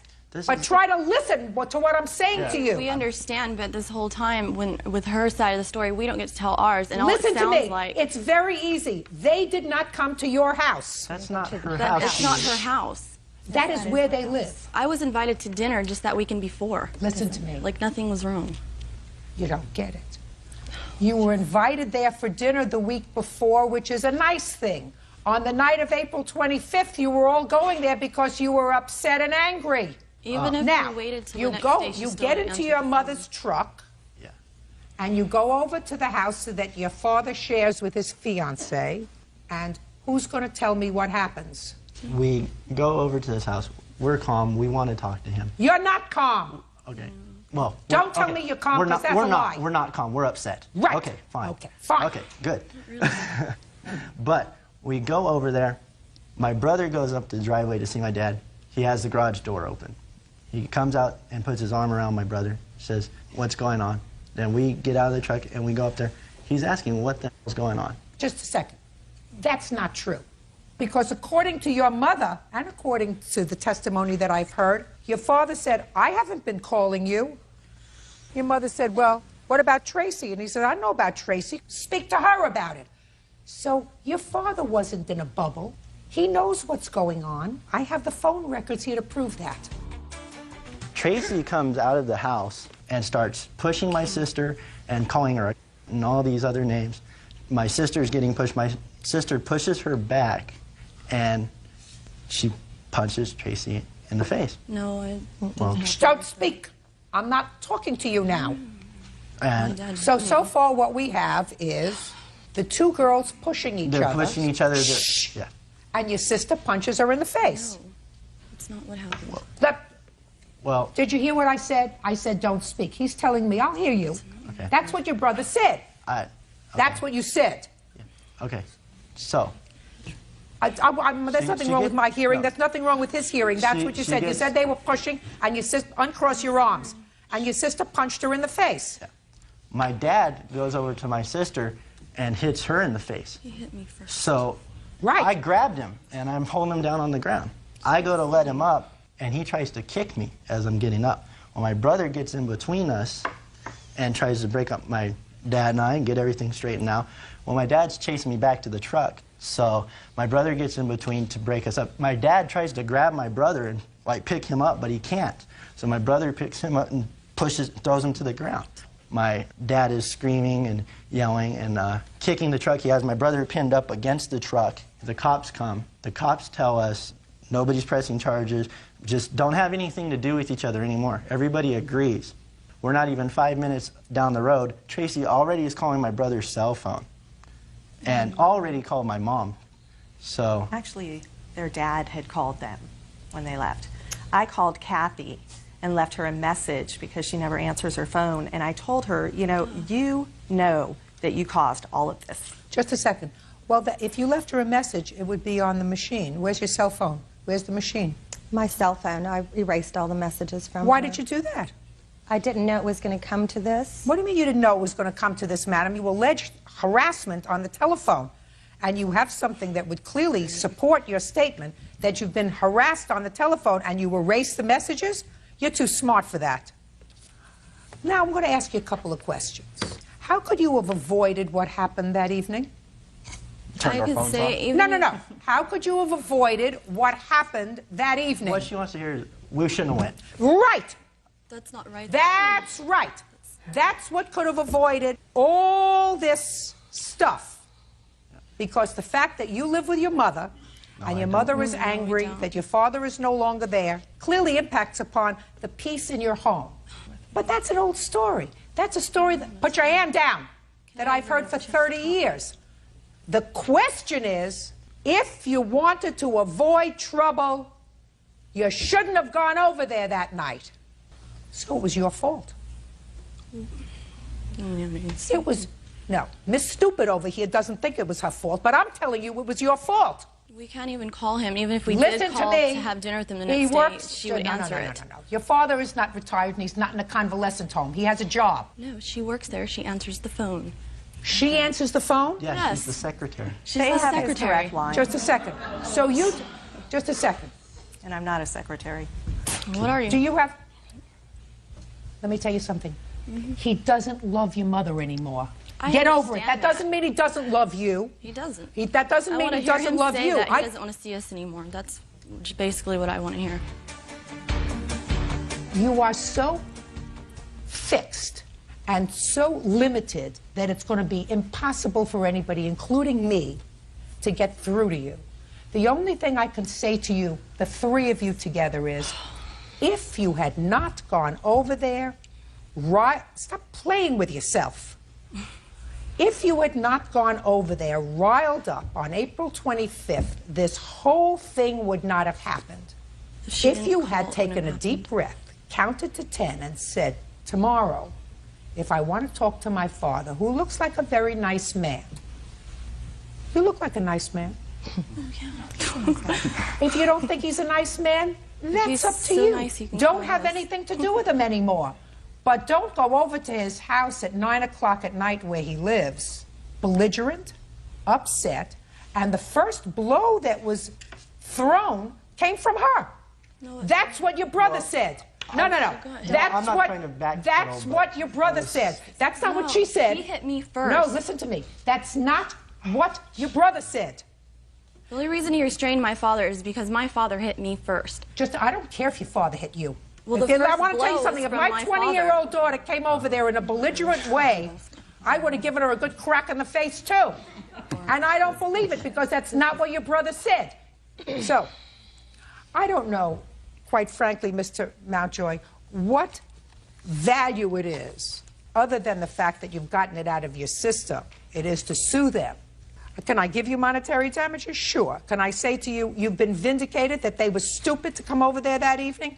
Absolutely. On your lawsuit, each one of them is going to give you $10. And they've gotten my response to what they did. Now I'm going to deal with their mother's car. Their mother's car should never have been there, and if it was dented that night as a result of this altercation, then their mother's going to fix it. You're not going to fix it. So your counterclaim is dismissed. Go home. Parties are excused. You may step out. Our father is completely over. Student Bobby Pinchuk is suing fellow motorist, student Charles Azure, for an accident caused by his road rage. Charles says it was Bobby who was driving recklessly. He is countersuing for his injuries.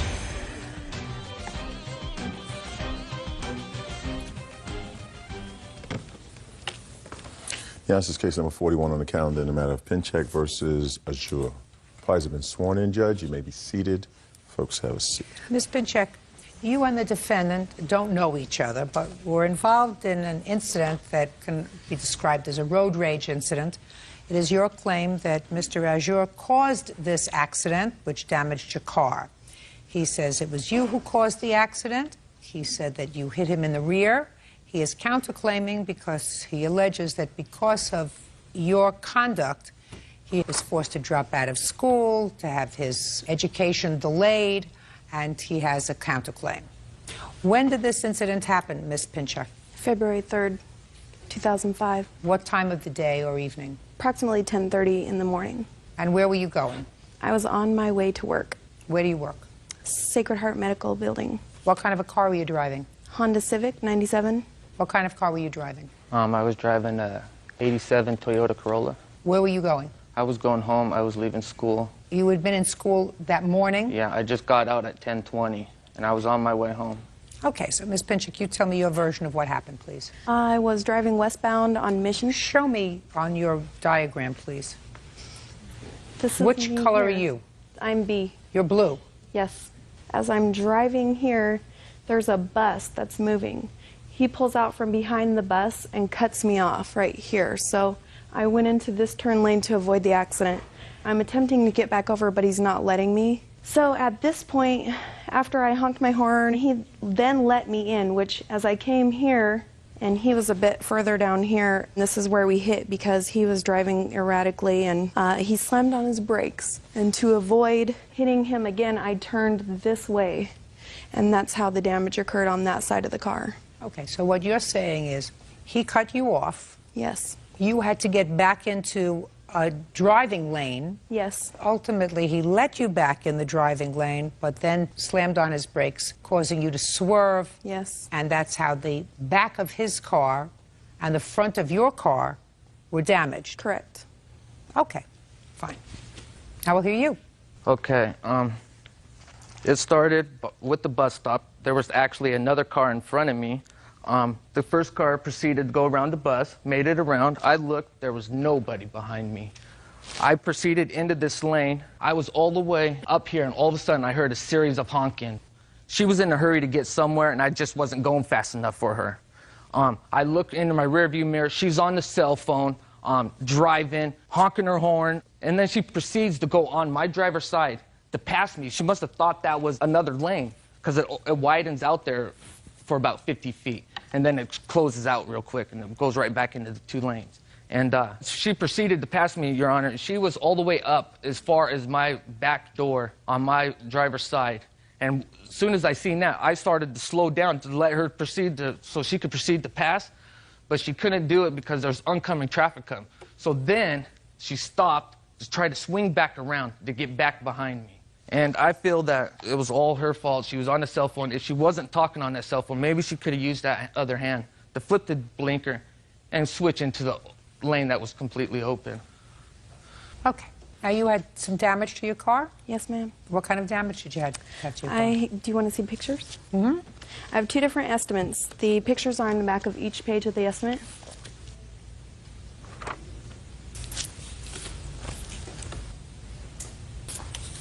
What happened when the police arrived? One officer talked to me, and I told him the story, and basically he wrote out the report, and that was it. He said that he attempted to contact my witness. Do you have a police report? Yes, I do. Can I see it, please?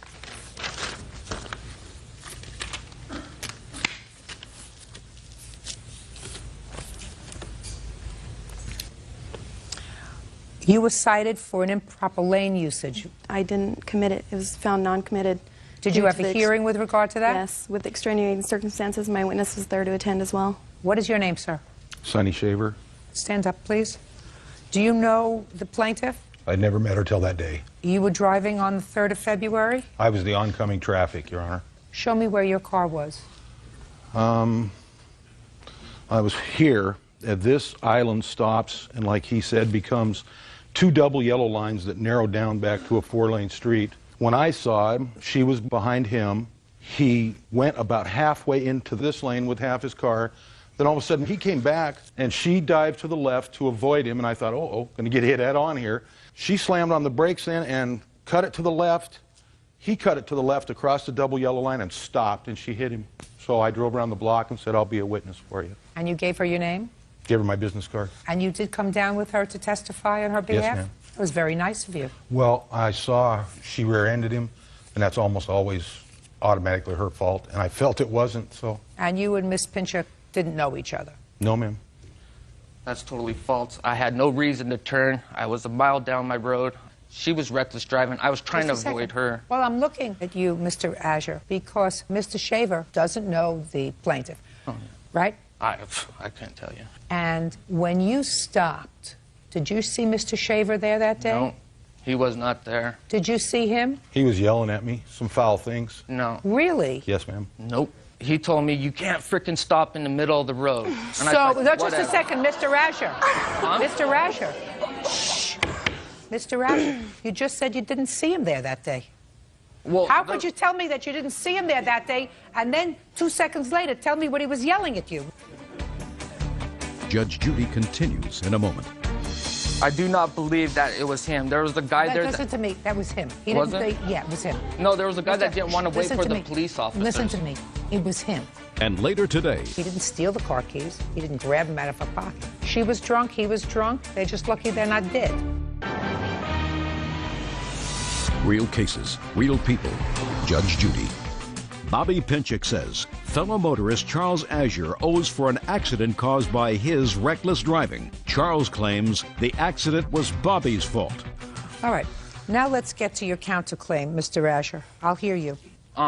There was a blonde-haired gentleman. I do not believe that it was him. There was a guy there. Listen to me. That was him. He Was didn't it? say, yeah, it was him. No, there was a guy that didn't want to wait Listen for to the me. police officers. Listen to me. And he took off. Listen to me. It was him. Let's just get to I your never talked to counterclaim, him. sir. Okay. After this accident, I just had surgery on my knee, and I'm in criminal justice at the Spokane Community College. I have no reason to jeopardize my career. My knee went into the dashboard, and it swelled up my knee. I got the doctor report, and I took it to my instructors at school, and they put me on hold. They ended up giving me a Z grade. What does that have to do with this accident? Because my knee swollen, because I got injured in there, and I couldn't pursue my criminal justice. They put me on hold. They said I had to get doctors. I can't get released from the doctors. I've had 4 surgeries on my knee, Your Honor, and... Did you have any surgeries on your knee after this incident, sir? No, I had it August 29th, 04. The last one was The in last one was August. The last one was in 10/29/04. August. Okay. Well, Just maybe like you're in 4 months prior to this Maybe you're in accident. you're pursuing the wrong career, sir. I'm not going as a police officer. We're opening a bail bonds company, and we're going to pursue that. You're going to be a bail bondsman? Yes, ma'am. Very good. All right, Mr. Azure. Are you going back to school for criminal They let me justice? back in. I just had my appointment with the dean on May 5th, and they said I can go back in I'm very in September. glad. Okay. Who is this person? This is my wife, Joni. What does she have to do with this case? She's the one that took me to the hospital, saw my knee, how it swelled. I had to be in a neck brace. I had to wear my splint again. I had to use crutches. Just for my own information, sir, did you speak to an attorney about these injuries? Yes, I did. And did the attorney take your case against No, Ms. he Pinchuk? didn't. Because he said I had a pre-existing knee injury. That plus a couple of other things, Mr. Azure. One of the things that would be death to your case is this gentleman right over here. Because he's known as an independent witness. He is absolutely correct when he says that when someone rear-ends someone else in their car, unless there are really extenuating circumstances, it's always your fault. Those are the facts. You understand that, Mr. Azure? Yes, her insurance... Unless, Mr. Azure, you have an independent witness who says that you were driving recklessly. That's what he says. And he's got no axe to grind. He took a couple of days off from work. He actually came back to a scene of an accident where most people would just keep going. I never seen him, Your Honor. Well, maybe you just heard him. And there is no question in my mind. Listen to me, I'm speaking. Okay. There's no question in my mind that he was there. There's no question in my mind that he chose to come back to the scene of the accident because he was concerned that Miss Pinchuk would be blamed for the accident because it was a rear-end hit. He took the time after she contacted him to go down and testify before the administrative law judge at the hearing regarding the ticket. The ticket was dismissed, as is your counterclaim, sir. Judgment for the plaintiff for the amount of damage to the car, $1,400. Thank you very much. That's all. Parties are excused. You may step out.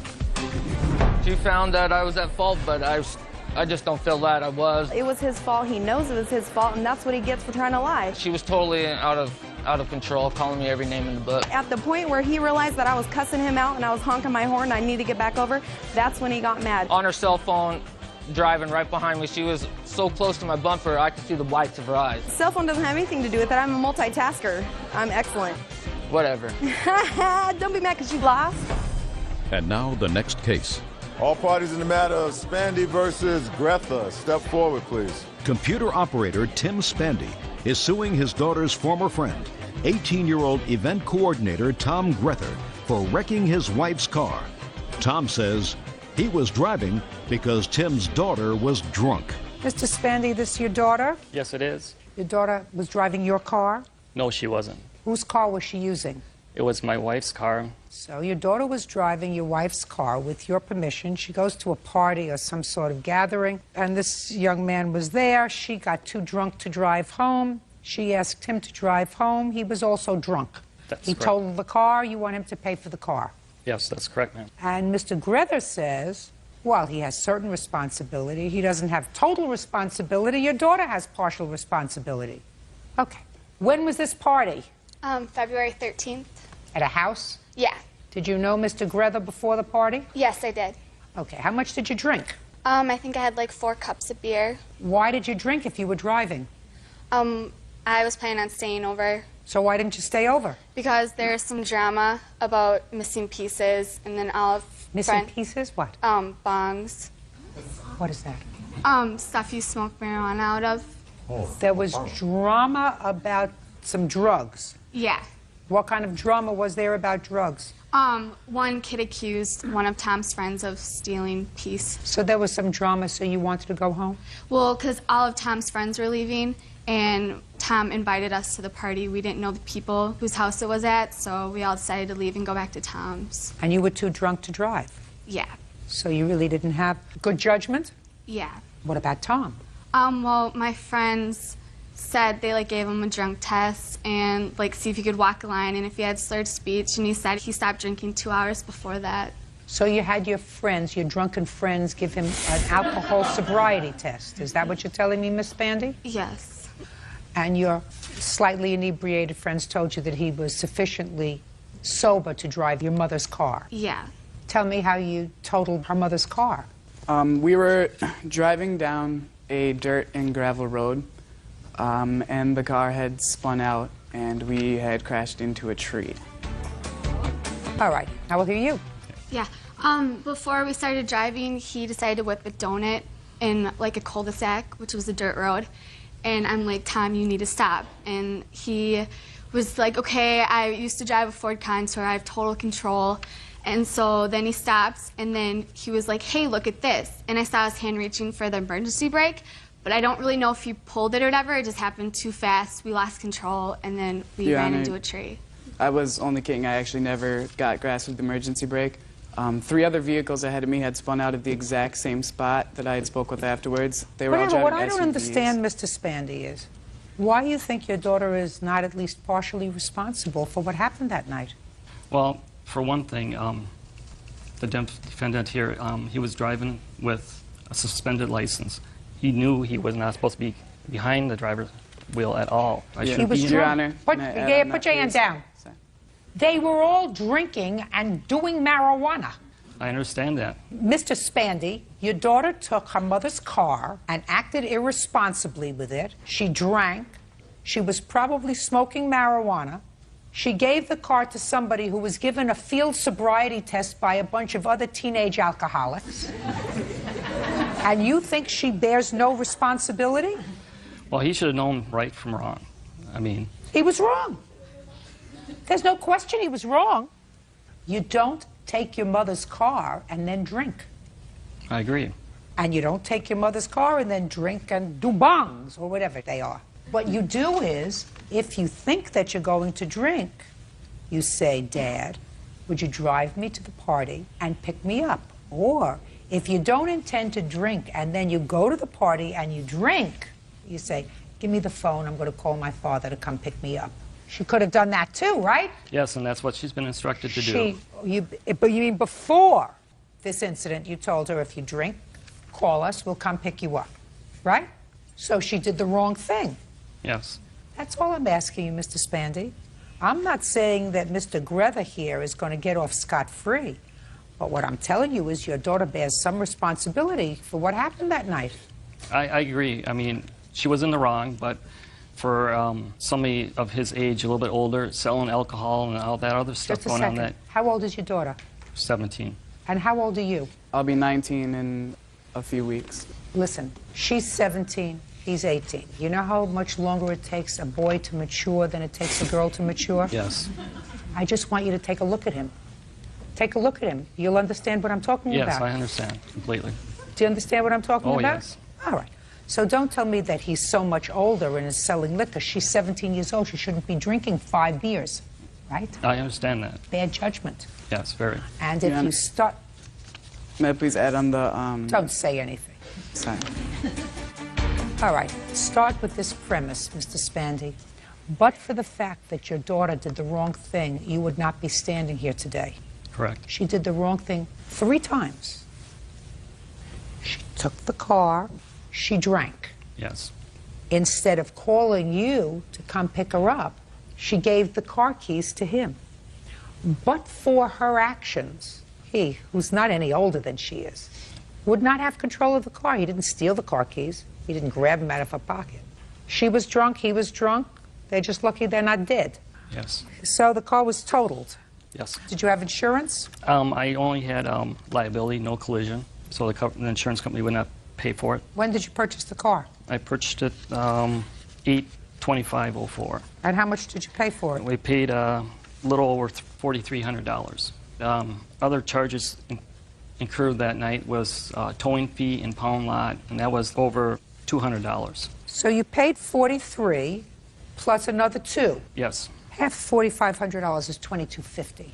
$2,250 is his responsibility. The other $2,250 is your daughter's responsibility. I suggest that you see to it that she takes care of it. Oh, she's already taken care of the other car we have purchased. Good. Judgment for the plaintiff in the amount of $2,250. That's all. Parties have excused. You may step out. I take some of the responsibility. I mean, I made a wrong decision. I should not have been driving. 22-year-old salesperson Amy Domzlowski is suing her ex-boyfriend, 27-year-old collections specialist Brian Wilson, for medical bills resulting from a fight.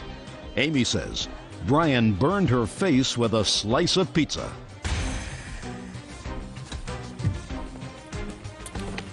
Yeah, this is case number 58 on the calendar in the matter of Domzlowski versus Wilson. Parties have been sworn in, Judge. You may be seated. Ma'am, have a seat, please. Ms. Domzlowski, according to your complaint, Mr. Wilson used to be your boyfriend. He's not your boyfriend anymore, and he assaulted you twice. After he assaulted you, I assume you had nothing to do with him. That's correct. How long were you involved with him for this assault? Well, I dated him originally back when I was in high school. How old are you now? I'm 22.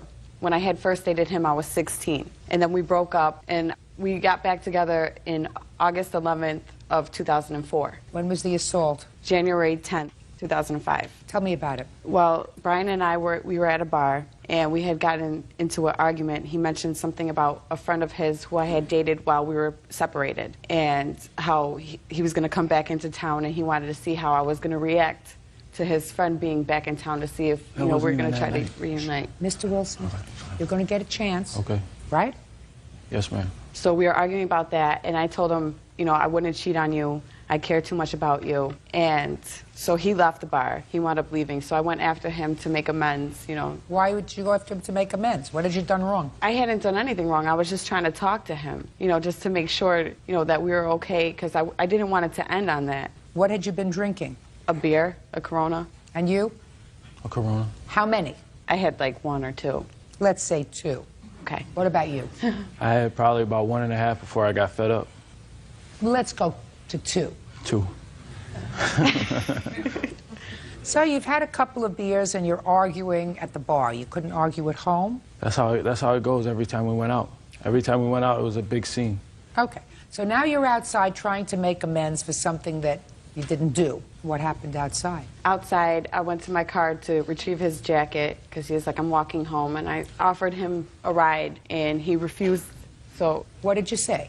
You said, don't walk, I'll drive you home? Yes, I said, I will take you to the house. And how far is the house from the bar? About 5 minutes driving. How long walking? I don't know, like a half an hour maybe. I'm not really sure. How long a walk is it? About half hour. Good. So we agree on that. So you wanted to walk home? Yeah. So even though he's walking home without his jacket, you went to the car, got his jacket, and followed him? Yes. Go ahead. That's when we started arguing some more. He pushed me. I went into a tree. My face was bloody. How did your face get bloody? I was scratched up. He hit me. You didn't say he hit you. You said he pushed you into a tree. Yeah, when did he hit you? He pushed me into a tree, and he hit me also afterwards. He hit you with an open hand or a closed hand? Open hand. What happened then? I was walking along the street by the bar, and I was spitting blood. I had blood coming from my mouth. So that's when I called my sister, and I needed her to come pick me up to give me a ride back to my car because I had walked a little. It was a distance when I was walking with him because we were talking. You were talking or fighting? Well, we were fighting. Go ahead. And I was crying, spitting up blood. My face was all bloody, so I had my sister come pick me up. How long did it take her to get there? She was at the bar as well, so it took her like 2 minutes. She was there real quick, so she heard how upset I was. So you and your sister came in 2 separate cars? Yes. She came, picked you up in her car, and what did you do when she picked you up in the car? She was cleaning my face. We cleaned my face off. And then? And then I went back over to the house to collect my belongings to leave. And he came in, he had a piece of pizza in the microwave, and he intentionally threw it. Just a sec, hold it. You're home first, is that what you're telling me? Yes. And then he came home? He came home while I was packing my belongings. How did the pizza get into the microwave? The pizza was already there, Your Honor. Pizza was in the house already, and he was taking it out to heat it up? Yes. So he heated up the pizza in the microwave. Go ahead. And then we continued arguing, and that's when he intentionally threw the pizza at my face. How did he do that? He had the pizza in his hand, and he threw it. And it hit your face and it burned your face? Yes. Okay. So he left the bar, Amy, to get away from the argument and was walking home. So what I want to know is how the argument continued. We were arguing about financial problems. How did it start? Who said what to whom? I believe it was I who had said something in regards to the financial. That sounds right. So what did you say financial? Basically that I do a lot for him and he doesn't respect me. You know, basically trying to show him that why would I cheat on him when I'm going grocery shopping, all the bills are in my name. So you wanted to continue the discussion? Yes. You weren't just I wasn't trying to argue. You wanted to continue the discussion, not just pack up and leave, right? Yes, Your Honor. Okay, and he's sitting there. He's not saying a word to you. No, he was saying things. Not before you approached him to start the discussion again, right? I'm just figuring out what's happening here, Amy. Okay, that's correct. Do you understand? Mm-hmm. I'm not making any excuses for him if he hurt you. I want you to get real with what was happening that night. What was happening that night was you weren't letting it go. Because if you're assaulted and you call your sister because you were so upset and your sister comes to get you in the car, then you say to her, do me a favor, follow me to Mom's house because I'm going to stay there. Tomorrow I'll get the police and go over and pick up my stuff. But if you want to go back and continue the discussion with him, and you knew he was going home because he said, I don't want to talk to you anymore. I don't want to be involved with you anymore. I'm walking home to cool off. So you knew he was going home and you followed him home. No, because I figured that I would get there quicker than he would and have my stuff already packed and ready to leave. So let's see what we have. we have a timeline here. You call your sister on the phone. She has to get out to the parking lot, get into her car, start the car, come and pick you up. A couple of minutes. Then you said she helped clean you up because you were bleeding. Let's say that took another 10 minutes. So now you got 5 minutes before he's going to be home. Yes, Your Honor. And you go home anyway. So you expected him to be home. There's no question in my mind. So don't tell me you didn't expect him to be home yet. You expected him to be home. And you wanted to continue the discussion because you weren't ready to let it go. Because I didn't want to be accused of something that I would never do. What difference does it make? Somebody hits you in the face, as you alleged he hit you in the face. Who cares whether he accuses you of being Mata Hari? What difference does it make? You want to get away from him. Yes. You don't go back into a situation where there's been, according to you, violence, and start the discussion all over again by telling him, why would I want to do something bad to you? I cook for you, I clean for you, I work for you, I do everything else for you. That's what you were telling him, right? Yes. Why would you do this to me? Basically, that's what I was trying to say, Your Honor. What difference does it make? Judge Judy continues in a moment. How old are you? 27. 27. I'm a few years older than you are. You don't look and it. You're very, very sweet, Mr. Wilson. It's not going to help you any. And later today, you could have been married to this warped thinking, allowed children to reproduce with this warped thinking. So I want you to consider yourself very lucky. real cases, real people. Judge Judy. Amy Dumslowski says ex-boyfriend Brian Wilson owes for burning her face with a slice of pizza. Brian says the argument started when he saw Amy dancing with another man. Now the ball is in your court, Mr. Wilson. Don't smile at me, because let me explain something to you. How old are you? 27. 27. I'm a few years older than you are. You don't look it. You're very, very sweet, Mr. Wilson. It's not going to help you any. And you know how long I've been eating pizza? A lot longer than you have. I never knew a pizza to fly off a plate and hit somebody in the face. How many flying pizzas did you know in your years? Never. 0. We never knew a flying pizza. So with that in mind, Mr. Wilson, let's go back to, you're in the bar with Miss Amy. Right. Both had a couple of beers. Now. I saw her dancing with somebody on the dance floor. I didn't want to stand for it, so I left the bar. So you saw her dancing with somebody? Right. Supposedly it was just a friend, but, you know, I don't know that friend, so it makes me feel uncomfortable. So I left the bar. I'm walking down the street. She comes running up behind me, you know, hitting me, trying to pull on my shirt. She actually ripped the shirt that I had underneath my button-up shirt. Well, tell me what she said to you as she was pulling on your shirt. What the is my problem? Why are you leaving? You know, so as I'm walking home, she's still pulling at me, you know, yelling, you know, because when she drinks and is under the influence of other drugs, you know, she's a live wire. Was she under the influence of other drugs? I say so. What other drug? Marijuana. Did you see her smoking marijuana that day? Yeah. Were you smoking marijuana No. that day? But she was? Right. Okay, keep going. So as we continue to the house, finally, you know, she gave up, you know, after my shirt's ripped. She goes back to the car. So you don't know anything about hitting her in the face? I didn't. She might have caught like some buttons from trying to pull on my shirt and me just defending myself to, you know, just so I can walk home and avoid the whole situation, because we could have fought if we really wanted to fight in the bar. Okay. You know, but that's the whole reason why I walked home, so I didn't have to do that. Go ahead. So then once we get home, I'm already home and sitting in the living room. She comes in and it continues again. She's not trying to talk it out or anything like that. She's yelling. You know, a little pushing, you know, I got the pizza in my hand. Yeah, let's go through this slowly. No problem.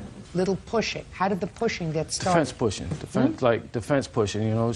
When she talks to you here. She don't talk to you from a distance. You so know, you're pushing her away from you. Right, as I'm walking from the kitchen to the living room, back and forth. So finally I had the plate in my hand, and, you know, she's trying to, you know, tangle with me, and it accidentally hit her in the face. I assume you felt very sorry when you found out she had been burned. I drove her to the hospital the next day. Is that right? No. I called him when he was at work, and I said, I need to go to the hospital. And he said, well, come pick me up from work, and we can go to the hospital. Had you stayed at your mother's that night? Yes. Who else lives in your mother's house? My mom, my stepbrother, and my stepfather. They couldn't take you to the hospital? No, I was going to go by myself, and he said, I'll go with you, because he felt bad. Why would you want the person who assaulted you to go with you to the hospital? He said he would go with me. And when you got to the hospital, what happened?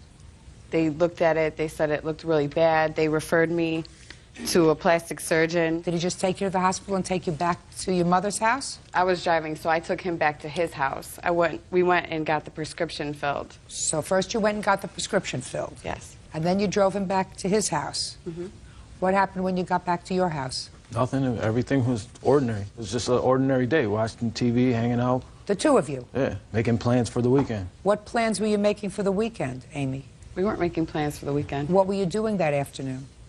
We were just talking, and he was telling me how sorry he was and that he would pay my bill for me, my hospital bill. That takes 2 seconds. How long were you there? Probably like an hour, 2 hours, not even. She was there all day. Because I remember, because she had to put the ointment in my bathroom, and she had to put it on. So she even slept over. She did? Right. She had to put the ointment on at my house and get salt water and pour it on the burn, things like that. And she did that all at my house. Amy, do you have any unreimbursed medical bills? I have my medical bill right here. How much was the medical bill? $377.38. How much do you owe on it? The full amount. I haven't paid it because he said he was going to pay it. Well, I think he should pay it. But you're suing him for $5,000. Pain and suffering. Every time I look at I'm going to need plastic surgery. I haven't even went to the plastic surgeon and even got an amount estimated. Well, then I can't help you with that, my dear. I can't help you with something that is speculative. What I don't understand is, if someone is frightened that someone is abusive and assaultive, they don't call them the next day to go to the hospital. They don't have them take them for the prescription when they have a sister and a mother and a stepfather and a brother and alternatives. Do you understand? Yes, I understand that. Good. I was just calling him to tell him that I needed to go to the hospital, how severe it really was. That's the only reason why I called him. And he said, I'll go with you. You don't call. And the only call you make is to the police. Did you do that? No, because he has a son. I didn't want anything to happen. Amy, he's going to pay your medical bill. You have a $377 medical bill. Your pain and suffering you're going to have to live with. I assume that you're not together anymore. Is that right? Not at all. Very good. Judgment for the plaintiff in the amount of $377. That's all. Bodies are excused. You may step out. Obviously, yeah, he did push me into a tree. Oh, that's not true. I didn't fall into a tree. She was drunk. I wasn't drunk. 2 beers, come on. Slipped and fell, I guess. You don't hurt the people that you love. Eat pizza, don't throw it. And now the next case. All parties in the matter of Youngman versus Caffey. Step forward, please. 22-year-old emergency medical technician Thomas Youngman is suing his ex-girlfriend, 21-year-old bank teller Jacqueline Caffey, for the balance on a car and bank overdraft fees. Jacqueline claims Thomas paid off the car note without consulting her. Mr. Youngman, Miss Caffey was your girlfriend for a while, and in 2003, according to your complaint, you were foolish enough to co-sign for a car loan for her. Yes, ma'am. And when you co-signed for the loan, it was her car. The car was titled in your name, is that right? Yes. And she agreed to make the payments on the car. Yes, ma'am. And she did make the payments on the car until when? Until the car got totaled. There was one last payment to make after the insurance paid it off. And how much was that one last payment? $550. Your complaint is that Miss Caffrey decided not to make the last payment. You had already broken up at this point. And Correct. how long had you been apart? We'd been apart for almost a year and a month. And you knew nothing about the car because it was her car and she was making the payments. Correct. After she totaled the car and stopped making the payments, they came after you because you were the co-signer on the car, and they took the money out of your bank account. How much did they take out? $550.20-something. Then can you explain why you're suing her for $2,000? Because there were some late fees acquired with that, in the negative balance fees. And how much were the negative balance fees? $100. Anything else? My credit was damaged, so I figured the rest of it could be for that. Okay. Now, Ms. Caffrey, you say you've paid enough, and he co-signed for the car, and therefore it was his responsibility. I'd like you to explain that to me. He co-signed for it. I have the proof of it. There's no question he co-signed for it. He co-signed for a car loan, and I made every single payment. This was a $13,000 loan, and he paid $500, and late fees, $650. And he drove the car, too, when we were together. You mean in 2003? Yes. So what you're saying is he drove the car in 2003, and therefore it was his responsibility to make the last payment. I don't owe him anything. He paid. Would you do me a favor and answer my question? Yes. I'll decide whether you owe him something or not. I'm trying to figure out your defense. Tell me what your defense is. I do not owe him because he... That's a conclusion. That's a legal conclusion, that you do not owe him. So far, we have the following set of facts stipulated. He agreed to co-sign a loan on your promise that you would make the payments on the car. That fact is buttressed by the fact that you did, in fact, make payments on the car consistently, even after the two of you were no longer together. You made the payments on the car consistently, which supports his statement that you promised to make the payments until you totaled the car. Then you stopped.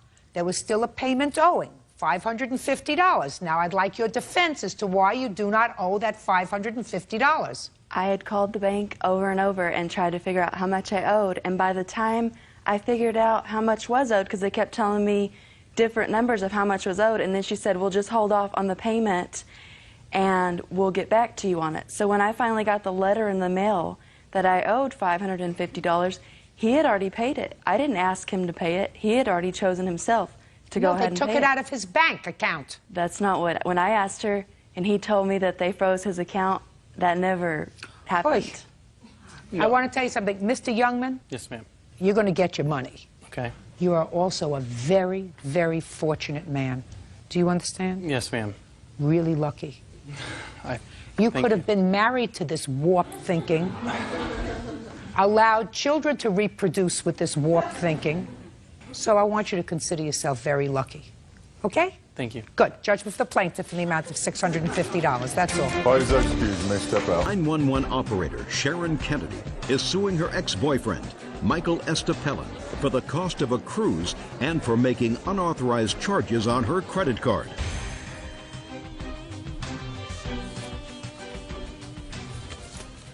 It's number 148 on the calendar in the matter of Kennedy versus Estepellin. Parties have been sworn in. You may be seated, ma'am. Have a seat. Ms. Kennedy, according to your complaint, you and the defendant were dating.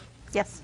And you claim that he owes you some money for a cruise that you took together and also for credit card charges that he made on your credit card. Yes. Mr. Estepellin says that you were just friends, that the cruise was your treat, and that it was very nice of you as a friend to allow him to charge things on your credit card, but there was never an agreement for him to pay you back.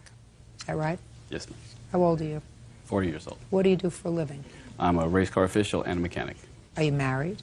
And no longer. You have children? One. Who does that child live with? Her mother. And who do you live with? My father. How long have you lived with your father? 6 months. Do you pay him rent? Yes. How much rent do you pay him? Not enough. About $100. When did you meet Miss Kennedy? When we were about 15 years old. And did there come a time when you and Miss Kennedy started to have a relationship that was more than just friendly?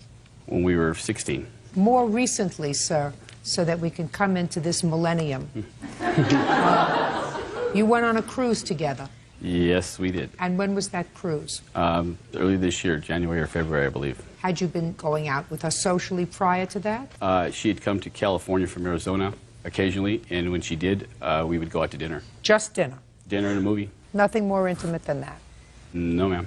When you went on the cruise, did you have one stateroom or two? We had one. Did you have one bed or two? We had one.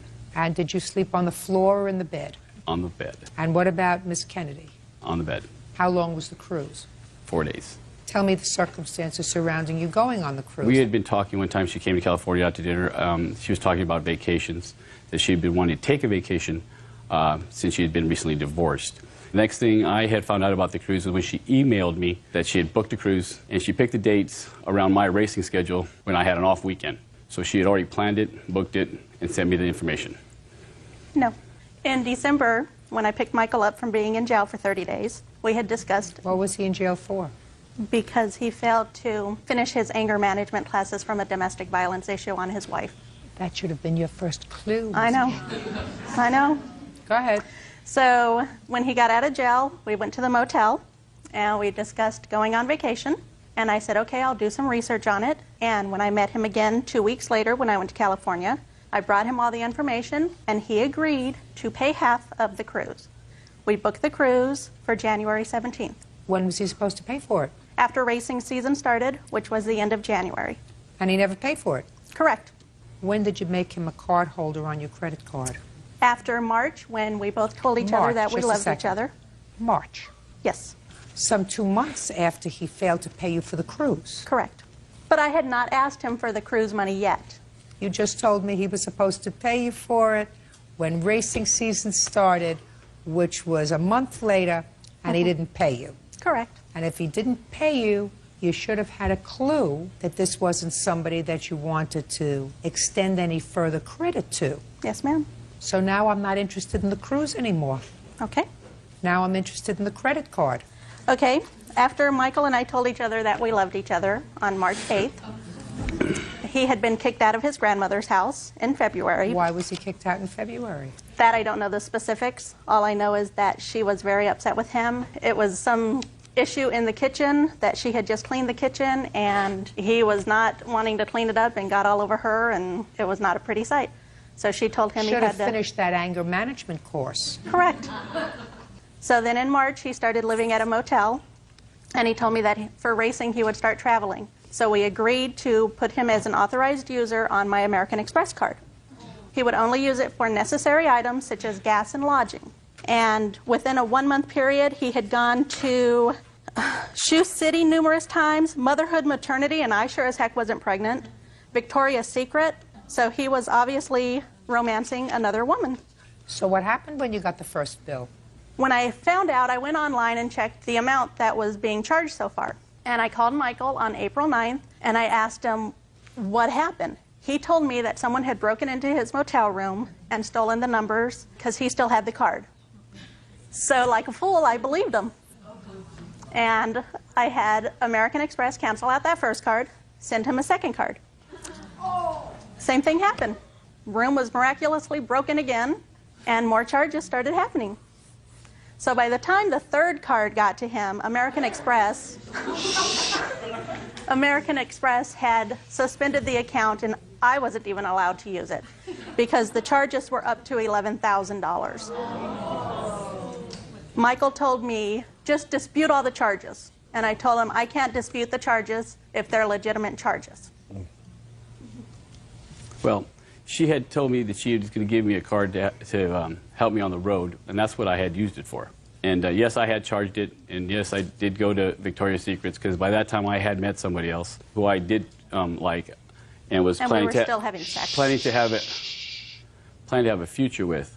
I had told her that the whole time that we were, friends, and that we were always just friends. Listen to me. Yes, ma'am. Let's get back to the credit card, sir. So what you're telling me is that when she questioned you about these charges, you told her that somebody had used the card in an unauthorized fashion initially. No, ma'am. What I said is that she Look told at me. Yes, she told me. No, here. I am here. She told me that there's numerous charges on them, and she says, "Well, how could there be that many charges?" I said, "I have no idea. Maybe the only way is if somebody got the numbers from my card. That'd be the only other way that could happen." You're a dishonest man. I don't believe so, ma'am. You are a thoroughly and totally dishonest man. Because if you had said to Miss Kennedy the first time around, you got me. I charged things because I originally said I was just going to charge things on the road, which is what you told me. Eventually. I'm speaking. Yes, ma'am. You said I'm going to charge things on the road, motel, meals, that sort of thing. And then you chose, because you met somebody else, to charge things on the credit card that she questioned. And you knew that if you said to her, I met somebody else, and yes, I did charge some things for that other person, she would have canceled the card. You chose not to do that. And after you got the second card, you did the same thing. You charged things for your new girlfriend. So when I say to you that you are a dishonest person, I know from whence I speak. You are a dishonest and dishonorable person. Judge Judy continues in a moment. He's a hustler. And later today, Sir, I wouldn't use her mural. I did not use her mural. Just a second. You did. No, ma'am. But, Ms. Diaz, don't bother me. I think you ought to find a different line of work, by the way. real cases, real people. Judge Judy. Sharon Kennedy says her ex-boyfriend, Michael Estepellin, made unauthorized charges on her credit card.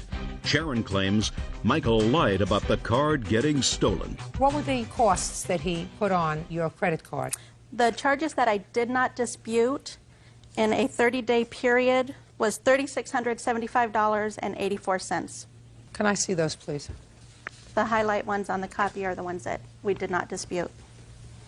And I also have a You copy... did not dispute them because he made them. Correct. I have a copy of the cell phone bill that we also went on the family plan with. Shh, I don't care about the cell phone.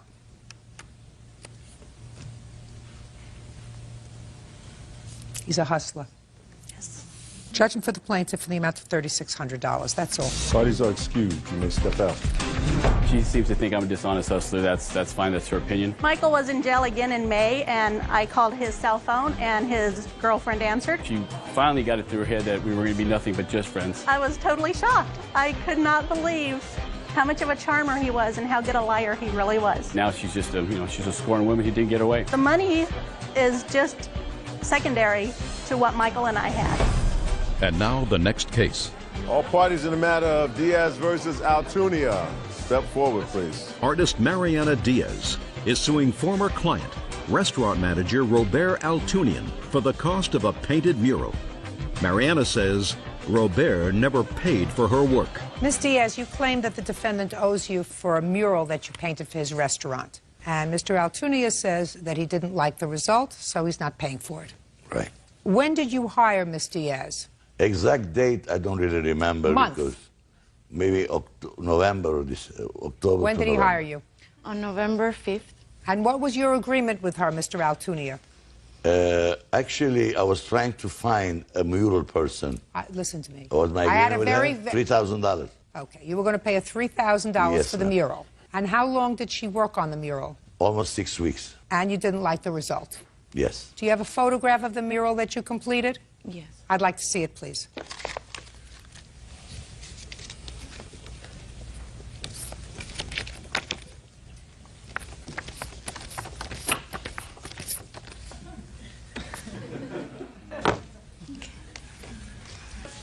How did you find her, by the way, Mr. Altunia? I put the words around that I need a mural, and she knew one of my secretaries. It was a friend of hers or something, and when I asked her, she said, I'll do it. And you agreed on a $3,000 price? Yes, ma'am. Can I see what you've put in there in place of this, sir? Yes, ma'am.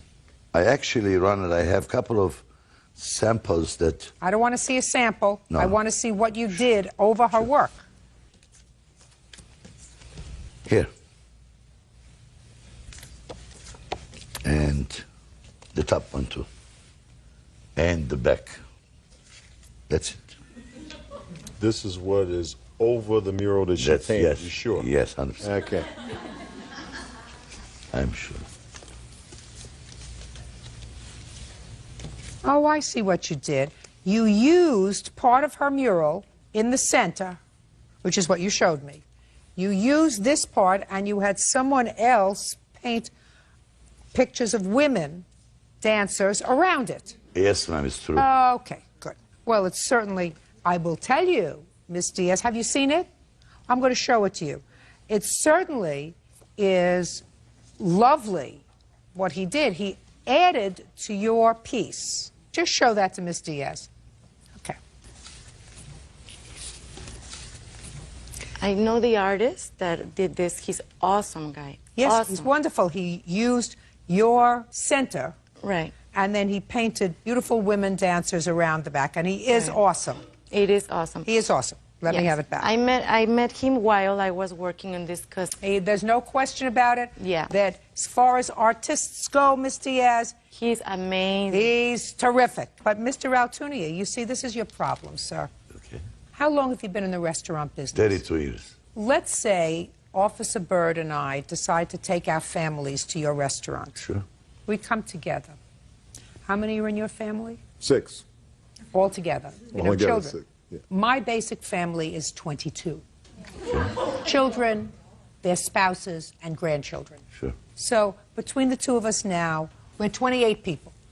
And we come to your restaurant. What kind of food do you serve, sir? I have 8 kind of different restaurants that I represent. This one? I do not. This one is French restaurant. It's a cabaret, madame.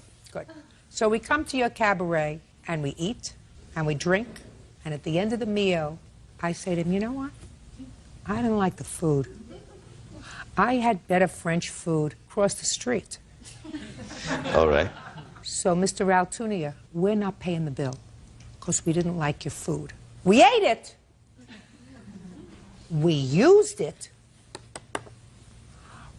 But it was better food across the street.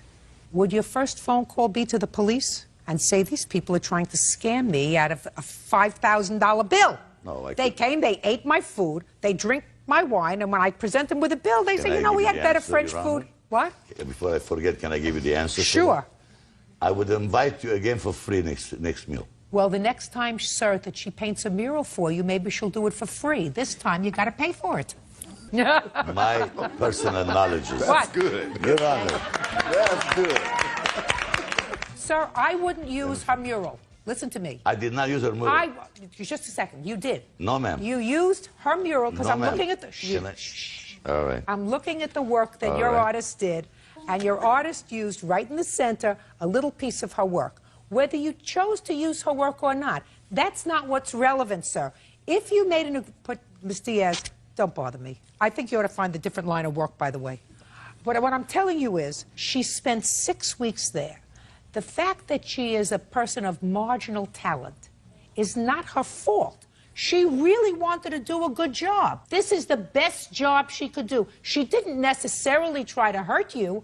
And all during the work process, because I read the papers, you kept giving her money for supplies. Instead of looking at it and saying, listen, my 6-year-old grandchild could do this job. I did the same thing, Your Honor. Oh, just a second. Okay, I'm Instead of doing that, you continued to give us supplies because she says, I could do better, I could do better. And I would have said, listen, let's stop right here. I see after 2 weeks this is not working out. I'm going to give you $1,000. I'm going to hire somebody else. But you, Mr. Altunia, said to her, fine. Here's the money. Go continue to work. Not the right thing to do, sir. You made a mistake. Can I answer again, Your Honor? Sure. All right.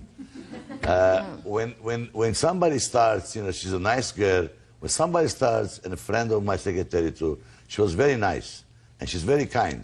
Believe me, she did her best. I seen her go from books to bookstores. I seen her bringing so many pictures. I seen her sleep there sometime. I was wrong by hiring for such cheap price and expecting the most. Mr. Altunia. Yeah. That's where you're mistaken. That's right. I think that's your mistake. You've been in business 33 years. You get what you pay for. True, Your Honor. And the artist who ultimately did this, clearly, if they Your Honor, charge please do me a favor. I gotta tell you this. I want to show it to you I want to what also she did. express some things. Yeah, go ahead. Go ahead. You go. First of all, I mean, I'm not going to discuss art, and here is just my time that I put into that thing. Does it sound as if you're not going to win this case? No, and also, I mean, just defending a little bit my art, this thing we agreed before I started that I was going to do over the stage, because that was the stage. Your Honor, excuse me. And I did it in God leave. So, Miss I Diaz, Miss Diaz, listen right. to me, sweetheart. Right. He's got to pay you the $3,000. Put it down. He's got to pay you the $3,000 because that was your Your Honor, agreement. one more second, please. Yes. I told her to put a Moulin Rouge. Yeah, Moulin Rouge is a very it's a famous windmill. restaurant. Moulin Rouge is a beautiful place in Paris. I made better over here. I had a lot of money available to give anything she wanted. I have $1 million location. Listen to me. I have now picture. I told her to make one Moulin, the windmill. That's how she finished it. And I had to work in the top of Moulin Rouge. No. Please look at it. I did the Moulin Look what since she the did. beginning. It was Yeah, I wanted the Moulin. amazing. It's amazing. And You're going to win okay. anyway. Please don't. You won already. What are you fighting for? Mr. Altunia, what I'm telling you is you're a businessman. You've been a businessman for 33 years, according to you, in the restaurant business. You made an agreement with her.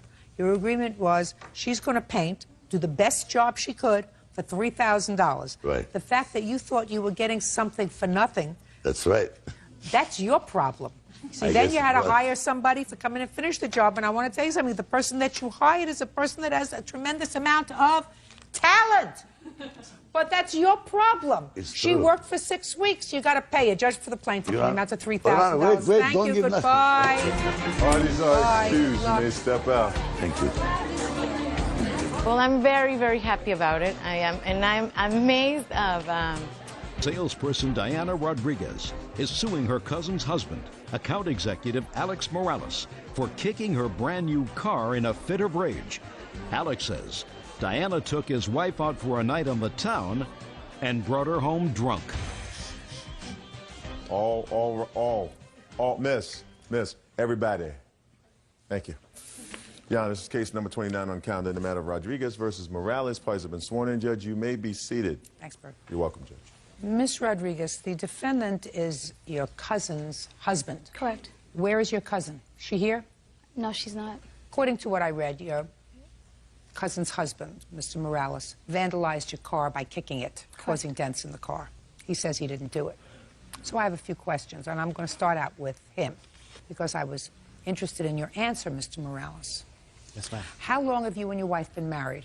About 3 years, going on 4 years. And according to your answer, sir, your wife and Diana were good friends. Aside from being cousins, they were friends. Yes. And your wife called you one day and said that she wanted to go out to speak to Diana, just to have a girls' night out. She didn't say to go out. She said she wanted to go to dinner.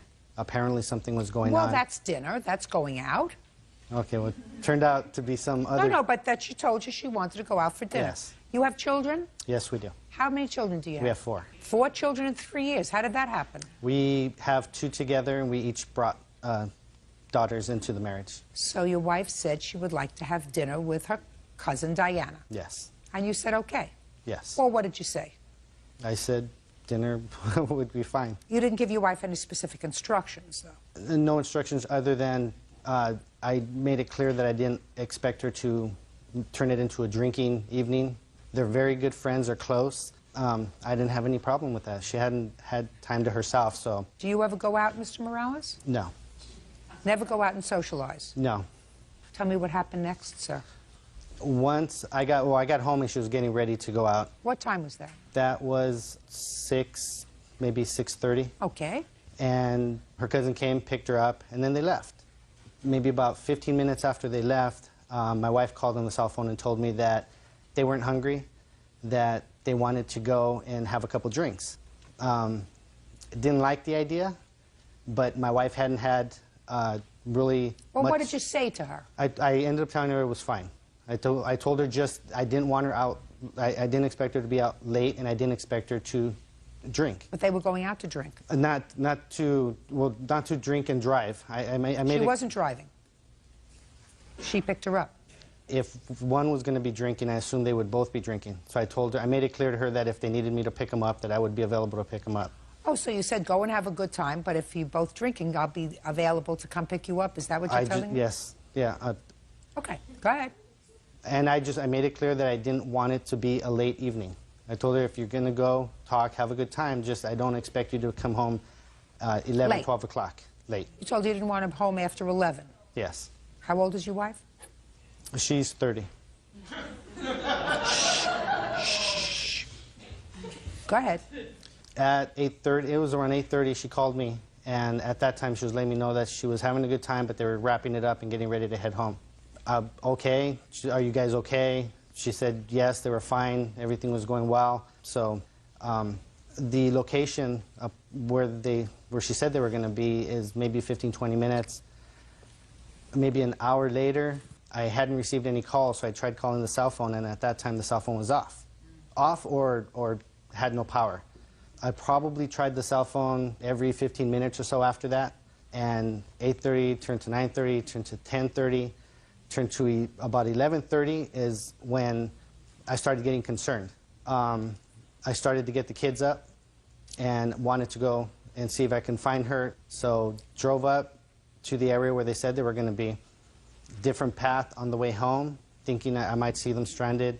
Didn't see them? Didn't see them. Kept trying the cell phone for... Okay, you tried the cell phone. You didn't. What time did they finally come home? They came home at about 2:30. And what happened when they got home? Well, they drove up. I was actually getting the kids ready to go out and look again when they drove up. I went out to the car. First thing was, what happened? Is everything okay? When I saw the condition that they were in, I turned to being very, very upset.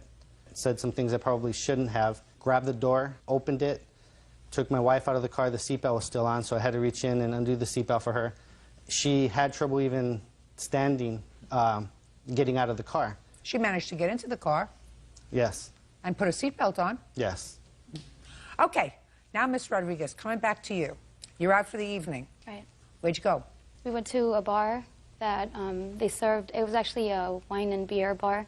They served appetizers. We did have appetizers and drinks. Okay, what time did you get home? We probably got to their house around 1:30. Were you having a good time? Yes, we did, actually. We had a really good time.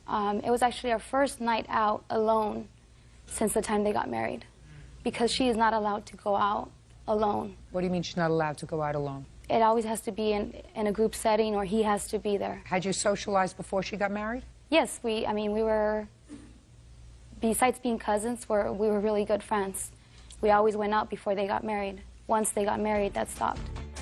Did Mrs. Morales turn her phone off? You know, I'm not sure if she did, but I know she did receive a call from him several times. Did she take the calls? Once, when we were about 5 minutes away from their house. She did answer the phone. It was him, and I can tell at that point that something was wrong because she looked frightened, and the way she was speaking was not, I mean, I can tell something was wrong. Did you speak to your wife before she got home?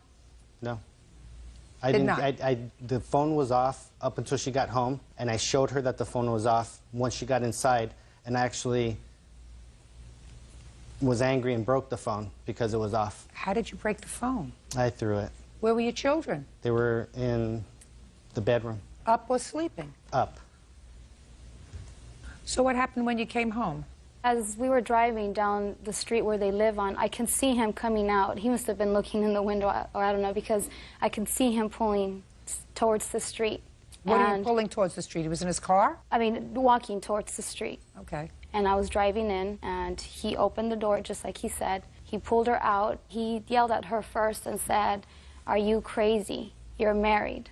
Then turned to me and said, you ruined us. And was yelling, and he was out of control, very angry. I didn't say anything. I couldn't believe it. I didn't know what to do. I was scared. I was frightened. And he kicked my car twice within maybe a 2-minute gap. You have pictures of the damage to the car? I do. As a matter of fact, my car was 3 weeks old when he did this, so I was very upset. Brand new car.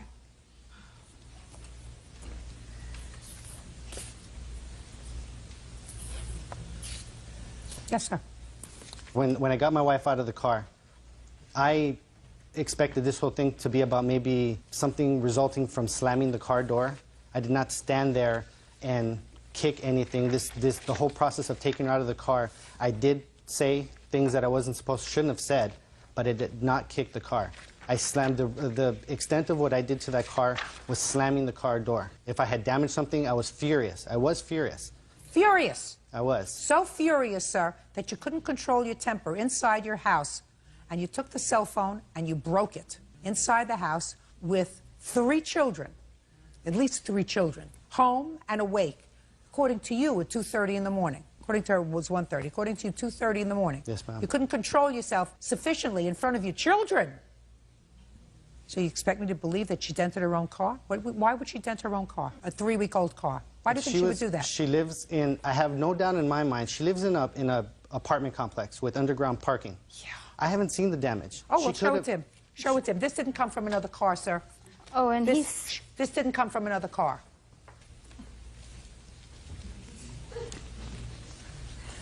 Can I say something? He's seen the damage because I mailed him pictures and a letter about 2 weeks after. Have you spoken to your cousin since? No. I called her the next day because I was concerned. I wanted to know. I left her a message on her cell phone. I just wanted to... She hasn't called you back? No. Ever since then, she's avoided me, and I know she's avoided mutual friends that we have. Well... And actually, maybe, I don't know if she's avoiding them, but he denies her every time someone calls. Mr. Morales, it's not my job to be a therapist, sir. And if you've got your wife so intimidated that she has a fear of maintaining contacts that she's had all of her life, like her cousin, that's very unfortunate. I certainly wouldn't let you do that to me. The fact that you have no interest in going out and socializing with friends is your business. If your wife every once in a while needs to get away from the pressures of a full-time job and taking care of 4 children. She's entitled to do that and blow off some steam every once in a while. Don't you think so, Mr. Morales? Yes, ma'am. What's the problem whether she's married or not? Where did you think she was at 1 o'clock in the morning? Did you think she was out sleeping with somebody else? No, ma'am. No. But it's not a she... matter of the marriage. This was a matter of, all it takes is one mistake of drinking and driving, and it changes everything for my They kids. got home fine, Mr. Morales. You They should had have been drinking. They got home fine. Then you wait until the next day, and you say to your wife, you know, it was dangerous last night. You know, you were drinking, Diana was drinking. I told you I'd be more than happy to come pick you up. You really had me worried. That's not what happened, sir. Mr. Morales, what happened is you lost your temper. Judge Judy continues in a moment. And later today, I had no problem paying for the loan, assuming that she would do what she could to help me out. What you wanted her to do, sir, is to lower your child support payments so that you could pay for this hobby craft. real cases, real people. Judge Judy. Diana Rodriguez says her cousin's husband, Alex Morales, kicked a dent into the side of her car. Alex says Diana took his wife out for a night on the town and brought her home drunk. How many times in the last 4 years has your wife been out for an evening alone without you? Within 5 times. Not very often. Not very often. With friends or off to an emergency room? It's a simple question. With friends? Co-workers. Co-workers? Yes. Out for an evening? No. 4 or 5 times? For what? No, after work, a dinner, banquets, things like that, but not to go out clubbing. You think going out with her cousin is going out clubbing? Yes. She picked him. She may be happy with him. And if not, it's not your business. Can and I see the respect estimate that. to fix your car, please? Mr. Morales, how you and your wife conduct your business is really none of my business. However, you have absolutely no right to take out your frustration on Miss Rodriguez's brand new car. In order to fix her car, it's going to cost $2,600. She probably has insurance to cover it. There's absolutely no reason for her to have to submit this to her insurance because of your hissy fit. Judgment for the plaintiff in the amount of $2,600. That's all. All is excused. You may step out. He just doesn't want to take responsibility for his actions. It wasn't a controlling thing. It was her kind of knowing at what point would, I'd be set off. I don't have a relationship with her. As far as I'm concerned, if she wants to stay married to me, I wouldn't allow them to go out again. And now the next case. All parties in the matter, Davis versus Jemison. Step forward, please. Call center supervisor Penny Davis is suing the father of her son, car rental manager Jerome Jemison, for a loan to buy a motorcycle. Jerome says Penny was supposed to use her child support money to make payments. Ms. Davis, the defendant is your former boyfriend and the father of your children. How many children do you have with him? We only have one. When was the last time you lived together? Over 5 years. When did you make this loan for a motorcycle? July of 2003. Why? Basically, he wanted to purchase a motorcycle, so he came to me and asked me if I would help him obtain a loan to purchase a motorcycle. Why couldn't he get his own loan? His credit wasn't good enough for that. So he did all the legwork, and basically I showed up and signed the papers, and he got a check for the purchase of the motorcycle. Wasn't that a big mistake? I would have to second-guess myself at this point and say yes, but at that point in time, I thought I was helping someone that I could trust. So you thought you were helping out a friend, but then he stopped making payments on the loan. Yes. When did you stop making payments on the loan, sir? Actually, my last payment was November of last year. Why? When I lost my job, about 3 months after we got the loan, I got another job making considerably less, and child support was not lowered. So? Penny and I actually had a conversation then in the summer of last year where she agreed that because I could not get that child support modified and lowered to then match the new calculation on my new salary, that she would then pay that amount. No, I did not. Just a second. She would pay what amount? Any additional amount towards the loan because I could no longer afford it. Why didn't you sell the motorcycle? There's no way I would get anything close to what I paid for You have the it. title to it? Yeah. Let me see it. And I'll actually say on it that it is a rebuilt salvage. So this motorcycle is how old? 1994 with some 95 parts on it, I think. Now, you don't use this to get back and forth to work, is that right? No. It's a hobby. To some degree.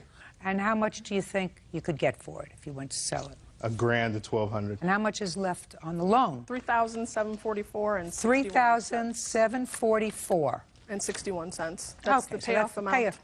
That's the payoff amount. Yes. I also asked Mr. Jimison to give me the title. Yeah, well, he's going to do that today. Judge Judy, if I can mention one thing. When we entered into this agreement... Just a second. Okay. Before he mentions a thing, Bird, find the right place where he's supposed to sign off on this thing, because he's going to give the title to us so she can sell it. Can I make a statement short of that? Not short of it, after you sign it. Transferor.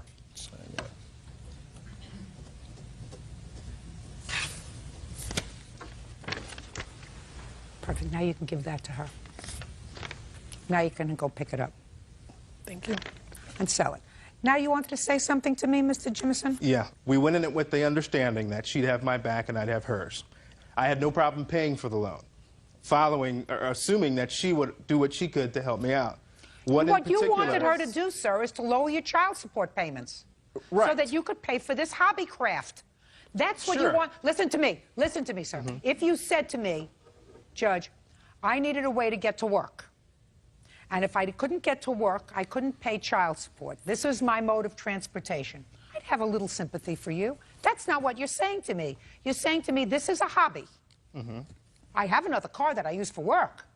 I don't actually own a car. I don't care how you get to work. I don't care if you get to work by subway or if you get to work by trolley. Okay. This is not your mode of transportation to work. So if you lost your job and you had to replace a job with a job where you were making less money, the answer isn't cutting your child support payments, sir. The answer is getting rid of your... I'm speaking. The answer is getting rid of your hobby. You don't say to her, take less money, agree to take less money so that I can make the payments, because that's what you said in your answer. I said to myself, I'm not getting this right. Well, let me try He wants to reduce his child support, and she said no. So let me read it here. Let me read it here so I got it. I should have it exactly. She agreed to make the payments out of the child support that I was giving her. Out of the additional child support. There's no additional child support, sir. There's no additional child support. You moved for a downward modification. Because yes. you moved for a downward modification. Right. The downward modification was denied. Correct. So there's no extra child support. She didn't get extra child support. You didn't like the computation with your new job. And your new job, according to the federal guidelines, probably said there's a low end and a high end. And they said to you, whatever it is, you're going to pay the high end. Right. Been there, done that. Now you have a judgment for the plaintiff in the amount of $2,544. Sell the motorcycle. Goodbye and good luck. Thank you. Parties are excused. You may step out. It's a shame it had to end this way, and it's unfortunate that now that my child... Jenny Rose is suing her ex-roommate, 23-year-old Sheena Mashoud, for the return of rent, a security deposit, and defamation of character. Order. All rise. Now, this is case number 198 on the calendar in the matter of Rose versus Mashoud. Parties have been sworn in, Judge. You may be seated. Miss Rose, you rented a room from the defendant, and according to your complaint, you were forced to move out early. Yes. You want prorated rent. Yes. You certainly want your security deposit back. And you want compensation for what you say were very nasty things that the defendant posted about you on the internet.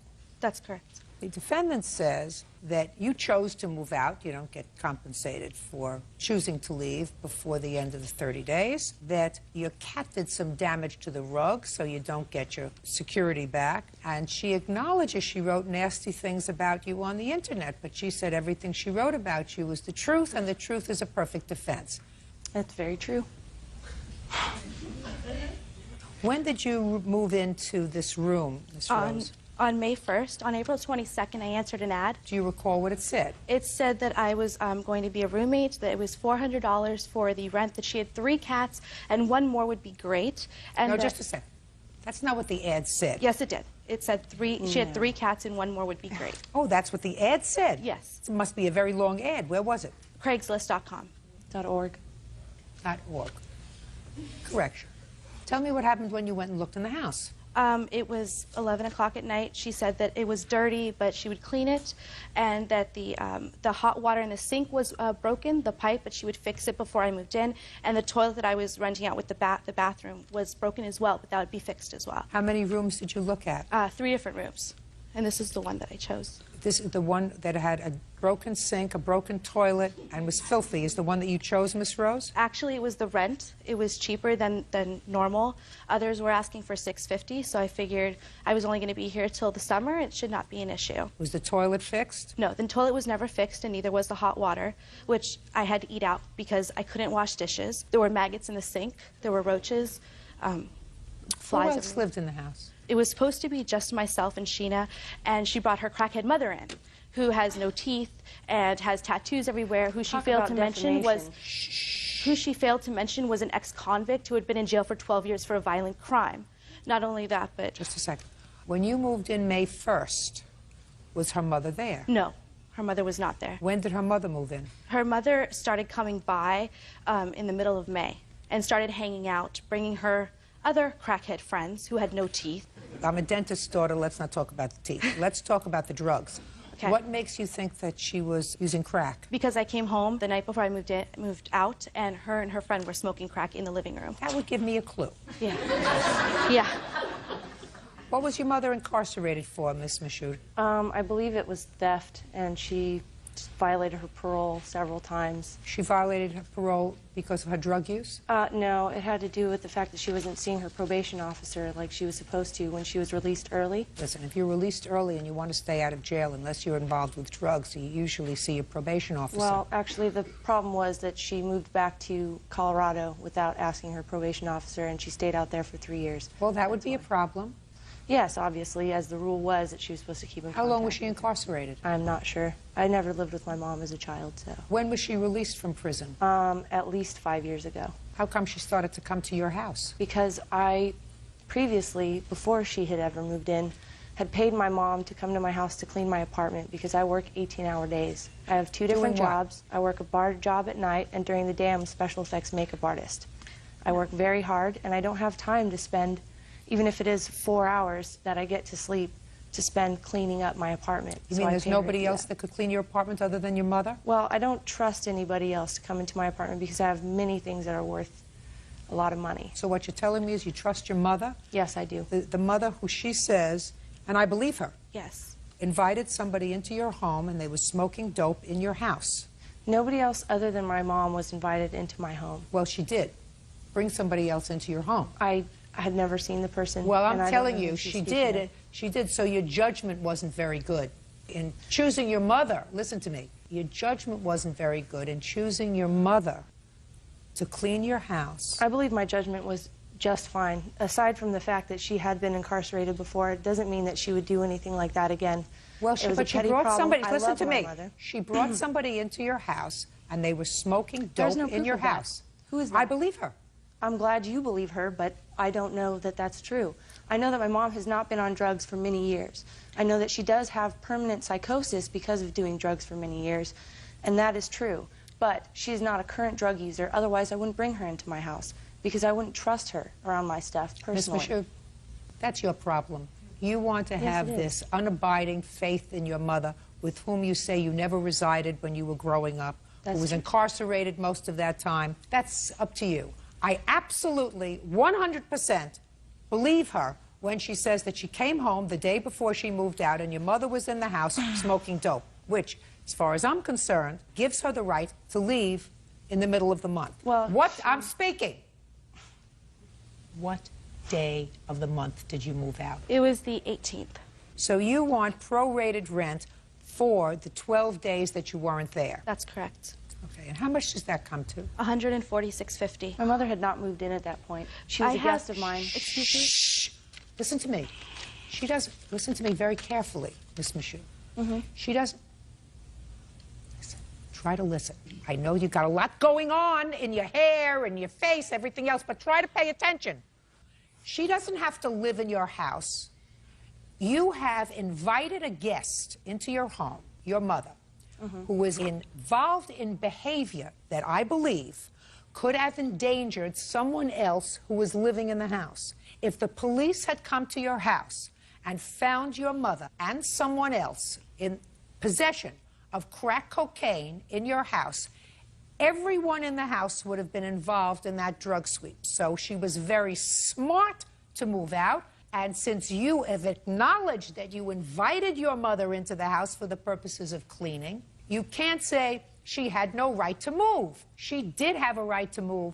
And since you invited this problem into your house, you have to compensate her for the 12 days in rent that she did not have use and enjoyment of her room. Well, that's my ruling. You may not like it. That's why you go to her boyfriend. That's is a why speed I'm speaking. And he's in my and he's staying in my house. Listen to me very For carefully. the whole time she was there. Listen to me very carefully, madam. I don't know where else you work or what else you do to enhance your senses, but in my courtroom, I speak, I listen. Obviously, you don't listen very well. You don't. I'm listening. You're not hearing what I'm saying because you don't like the answer.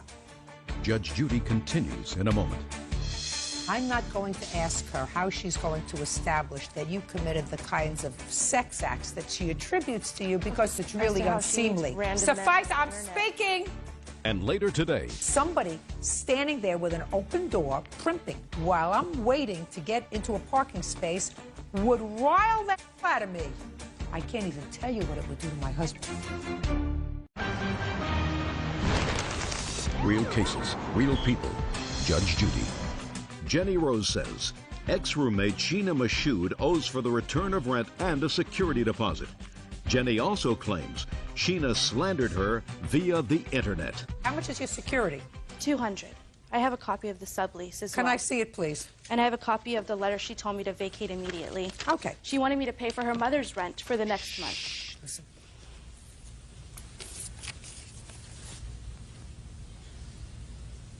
Did you write this letter? There will be a $500 rent increase for your bedroom and private bathroom starting July 1st. Did you write this? Yes, that's what All right, good. Told me to do. $146.50 and $200 for your security deposit. Do you have any pictures of the ruined rug that was allegedly caused by her cats?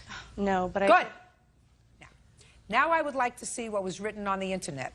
This is a networking site that my coworkers, my supervisors and boss, as well as my family and friends read. I was contacted by one of my coworkers. Well, the one thing I do know for sure, Miss Mashoud, is that you have a filthy mouth.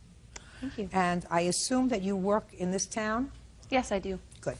I certainly hope that enough people, since we do have a reasonable audience in this town, watch this and know that I personally am offended that a woman would use the kind of vulgarities that you do written. I don't think, quite frankly, Miss Rose, that any fair-minded, reasonable person would accept anything that you wrote here as true. Oh, of course not. Because she clearly is a demented, sick girl. I don't know how she finds work in this town, but clearly there are a lot of demented, sick people who want demented, sick employees. That's the problem here sometimes. I can't judge that. Clearly, this is miserable. I'm not going to ask her how she's going to establish to my satisfaction that you committed the kinds of sex acts that she attributes to you, because certainly you don't want that, and I wouldn't, because it's really unseemly. Suffice, I'm speaking. I'm speaking. Am I going to speak at all this? No, go speak outside. Somebody who wants to hear you. Judgment for the plaintiff in the amount of $346.50. Thank you. Toodles.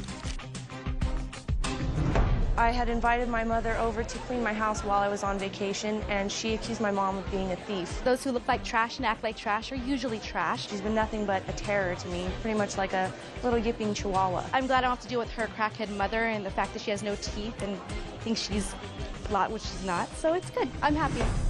And now the next case. All parties in the matter of Hardison versus Jarvis. Step forward. Crystal Hardison is suing fellow motorist Robert Jarvis for vandalizing her Ford Explorer by kicking it.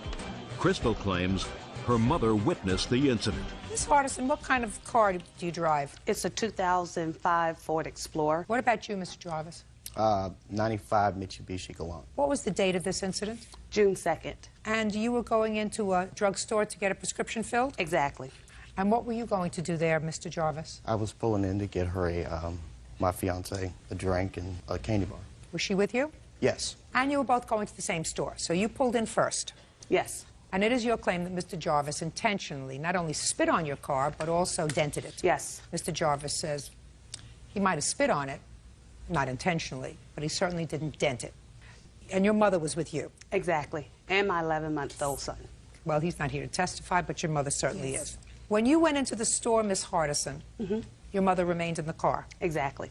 And when you went into the store, did your fiancée remain in the car? Yes, ma'am. She pulled in first. She was already parked. Tell me what she was doing, Mr. Jarvis. Well, as I was pulling in, I was waiting on her for about 2 to 3 minutes while she was brushing her hair with the door open in the parking place. So you were waiting to pull in because she had the big door open for this SUV, brushing her hair. Yes, ma'am. How long were you waiting? 2 to 3 minutes tops. Did you honk the horn? No, I was just sitting there waiting to get in, being patient. Why were you brushing your hair? I'm pretty vain. So before I go anywhere, I always put my makeup on, brush my hair. You were going to pick up a prescription. Exactly. And that's my nature. If I'm going to a local store, I'll put clothes on, do my hair, and put my makeup on. Hadn't you done all that before you went in? I sure Before did, you but got I into just the wanted car? to make sure everything was straight. Didn't you see Mr. Jarvis waiting for you? At the time that I opened my door to get my brush out my purse, no, I didn't. But there came a time when you did see him waiting for you. I saw a front end of a car behind mine, yes. And you continued to finish brushing your hair and then you put the brush back? No. Once I saw the front end of the car, I said, oh, he's waiting, and I closed my door and went directly into CVS. What happened when you came out? I got to my driver's side door, and I saw there was spit on the window. I opened my door. I said, Mom, somebody spit on my window. And she can tell you the rest. Step up, please. What is your last name? Durante. Tell me what happened that day on the 2nd of June in the parking lot. Okay, on the 2nd of June, my daughter had to go to the pharmacist to pick up a prescription. And she got out of the car, opened the passenger side. That's we got past the fact that she was Okay. brushing her When hair she- to make sure she looked perfect. Okay. Never know who you're going to meet in the pharmacy. Exactly. Yes, Your Honor. Okay, Crystal came out. She says, Mom, who spit on my car? I said, don't worry. I got his tag number. I was sitting in the car on the passenger side watching an incident on Route 1 to my right, and I see this man walk up to the car and just cover the window with spit. I said, I'm going to get his tag number. I went to get my purse. When I went down to get my purse, the whole car just like, yes. I looked up, I saw him, I heard his door, bam, slam. He was going, he closed his door and walked behind his car and got into the driver's side. Okay, so a passenger door slam, and then he walked around to get into the driver's side? Yes. And the passenger side door was where your car was? Yes. Got it. Now, do you have any proof of damage to your car? Yes, I do. Because, Mr. Jarvis, I'm going to save you the trouble, sir. According to your answer, you were having sinus problems that day, so Yes, you ma'am. spit. Yes. You don't know where it landed. No, I didn't have no intention of spitting on a vehicle. No. It was just a bad sinus. Yes, I had sinuses all And like that. you caused no damage to the plaintiff's car. Absolutely not. Now I'd like to see the... Okay. See, I'm going to saved you all that trouble.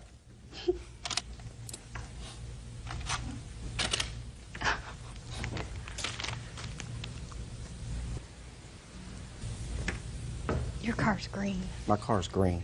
But your boot isn't damaged. And besides, my car door don't go that high. It's It may not have been your car, sir. And I was never on that side of the vehicle. I was driving. Mr. Jarvis, what you're asking me to do is to say to this lady that she's lying. Now, common sense, which is really what we're about here, suggests to me that you were annoyed at this young lady. No, actually, I wasn't. Well... I was being patient. Well, listen. Then you are the only one I know who, under those circumstances, wouldn't be annoyed. I would be infuriated.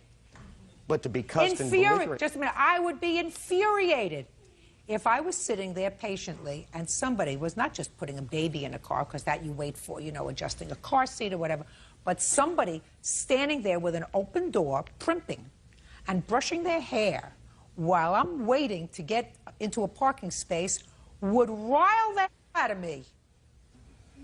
I can't even tell you what it would do to my husband. Can I speak? Sure. Could I have her come up? If you want to.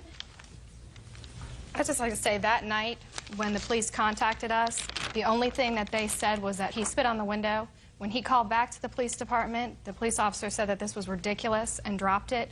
30 days later, we received it stating that there was damage. Why that night? Was there no record at the police department? I have no idea. Maybe they couldn't see it. And she drove all the way home and the spit stayed on the window? Listen to me.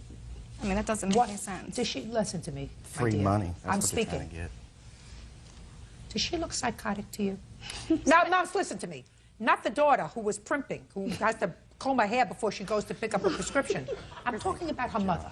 I'm going to tell you, I'm a nurse. People are psychotic all the time and they don't look Listen it. to me. Well, listen. I've been around twice as long as you have. This lady is not psychotic. This lady did not take down your tags and report this matter to the police because she was having a psychotic episode. That's my judgment. Now, let me see how much it costs to fix your car. Okay. I have two estimates. You have a 10-year-old car. $578 for Windex is a little ridiculous. Oh, it has nothing to do with Windex. There's no dent caused by him. That is definite. That's just trying to get free money, is what it is. I never got out that car, so nobody was ever on that side of the car at any point. I was in that passenger side of that car. Nobody suggested that you did any damage to the car, madam. Cheaper of the estimate is $369.80. Is that right? Yes. Judgment for the plaintiff in the amount of $369.80. That's all. Parties are excused. You may step out. Maybe he was just having a bad... I don't have an answer for his actions. People were just trying to get free money for something I didn't do. He was angry. Like my daughter said, something else had to be going on that day other than Crystal combing her hair. Anything damage was done on the side of the car, I would have had to gotten out. I'm just appalled. I really am. I don't know how they sleep at night. Yeah.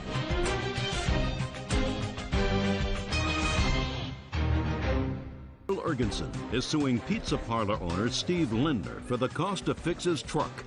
Mitchell claims it was vandalized by Stephen's employees. All rise. Yeah, this is case number 219 on the calendar in the matter of Ergenson versus Lindner. Parties have been sworn in, Judge. You may be seated. Folks, have a seat. Mr. Urgenson, it is your claim that Mr. Lindner's employees vandalized your house and your car. And Mr. Lindner says he wasn't there. As far as he's concerned, there is no proof that his employees did anything to your house and your car. Who do you live with, sir? Myself and my two daughters. How old are your daughters? 17 and 19. What kind of work do you do? I'm an electrical contractor. And you have a restaurant? Yes. Sometime in July, according to what I read, you ordered some food from Mr. Lindner's establishment. Have you ordered from him before? Many a times. What did you order? Antipasta salad and a turkey sandwich. And did they deliver it? Yes. Remember what date that was? The 22nd is the date of this, yes. No, the The date of 22nd the is first when- order. Well, what For happened a was sandwich and a salad. we ordered a couple times and asked for extra Italian dressing prior When to did you? that. Well, I understand Okay. that, sir. I read the complaint. I read your complaint very carefully. Sometime before this incident, you had ordered a sandwich and a salad. Which was 2 With weeks as- before. That's what I want to know. Thank you. 2 weeks before this incident. And you had ordered a sandwich and a salad with extra dressing for the salad. What kind of extra dressing did you want? Italian dressing. A couple extra cups. And had you ordered that before? Yeah. And had they always accommodated you before? Yes. Who was the salad and the sandwich for? Me and my daughter. Actually, my oldest daughter. Who was eating the salad? Who was eating the sandwich? Who were you sharing? Share it. And your order came, and they didn't send the extra dressing. They didn't send any dressing. So you called back the restaurant. And what did you say to them? I asked them, they didn't bring me any dressing. I talked to one of their guys in there. He said, we're very sorry. We'll be out in 10 minutes. And I said, please do, because I don't want to wait another 40 minutes for like I had to wait for my order. I want the salad dressing right away. No problem, sir. We'll be right out there. Waited about 40 minutes, almost an hour. Nobody showed up at my door. I called and I said, can I talk to the manager? And he says, I am the manager. I said, well, I've been waiting for my dressing now an hour. They didn't bring me any. Well, I didn't know. He said, I didn't know anything about it. We have no drivers anymore. They all went home. And I got angry with him. I said, well, I want a credit on my food then. And he said he wasn't going to give me full credit. And I said, I would like full credit for $12. I couldn't eat anything. You couldn't eat the sandwich? Not by that time, because we normally put the salad dressing on the sandwich, too. That's why we order extra for the salad and the sandwich. The girls like it. They like the extra vinegar and stuff. So we got mad. The manager hung up on me. I tried to call back. Nobody answered. Nobody answered. So I let it go. And about 2 weeks later, I ordered the same meal. And when the guy driver got there, I said, we have a credit, and I shut the door. Very grown up of you. Yeah. You think that was right? Come see, come saw. What is come see, come saw? Well, I had a credit. Do you think, I mean, the guy agreed he was going to pay me half the credit. No. Listen to me, sir. Okay. You didn't have a credit.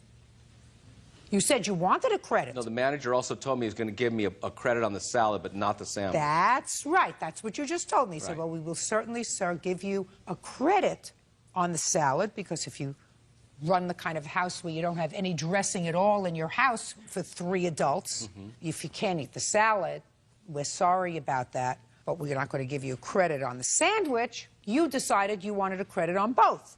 So when you took your food and slammed the door in the driver's face, which is what you just told me that you did, that was the wrong thing to do. Okay. There were a lot of other things that you could have done other than stiff the driver. Because Well, it wasn't the driver, it was the pizza. No, it's the driver. Because they're giving them the food, and when they come back and he says, listen, we went to somebody's house and they wouldn't give us any money, either one of two things happen. Either they say, well, we're taking it out of your money, or they call you. Did they call you? No. So you don't know whether the driver got stiffed with your $12 meal. Anyway, Mr. Ergenson, it was very immature of you. And what I'm surprised about is, evidently you are a single father raising 2 children. It would seem to me that you would have enough to occupy your plate other than engaging yourself in these petty little situations that cause nothing but problems for people. Are you telling me that your girls are so perfect that you have nothing else to worry about? Or maybe they're not so perfect that you got plenty to worry about, that you were taking it out on some stranger. No, my girls are plenty perfect. They're very They're good plenty girls. perfect. Well, then there's something wrong with you. Okay. All right. Now, For a single father that runs a business for 20 years and raises 2 girls since they've been 2 and 4, I think I'm pretty good. well, then I want to tell you something. If your girls are perfect and you run a nice business and you don't have enough to do with your time, I'd start volunteering a little bit more, because this business is ridiculous, petty baloney. So now what you're complaining about is that the next day, No. 2 days later, No. that night, That night, I had 4 guys come to my house and try to strong-arm me for $12 at my door and threaten to ask me to come outside so we can take care of outside. okay. And I so shut you the had, door in their face. So this little escapade of yours, then 4 people came back to your house To threaten me and in wanted the this 12, place. just a second, and said they wanted the $12, and Yeah. again, you slammed the door in their No, face. I told them I have a credit. I said, where's the manager? The guy, this one over here, says, I am the manager. And I said, you're the manager from the place? Well, great. Do you remember this? He says, no. And the other guy that's not here today says, oh, you were the one that complained about the salad dressing. I said, so you know about it. You know what happened 2 weeks ago. He said, yes. And I said, okay, then you have a credit with me. If you have a problem, tell the owner to call me. We'll deal with it in court. If you want to sue me for 12, sue me for 12. So that's how it happened. Volunteer. They threatened me in my house. Volunteer. It was a stupid thing to do.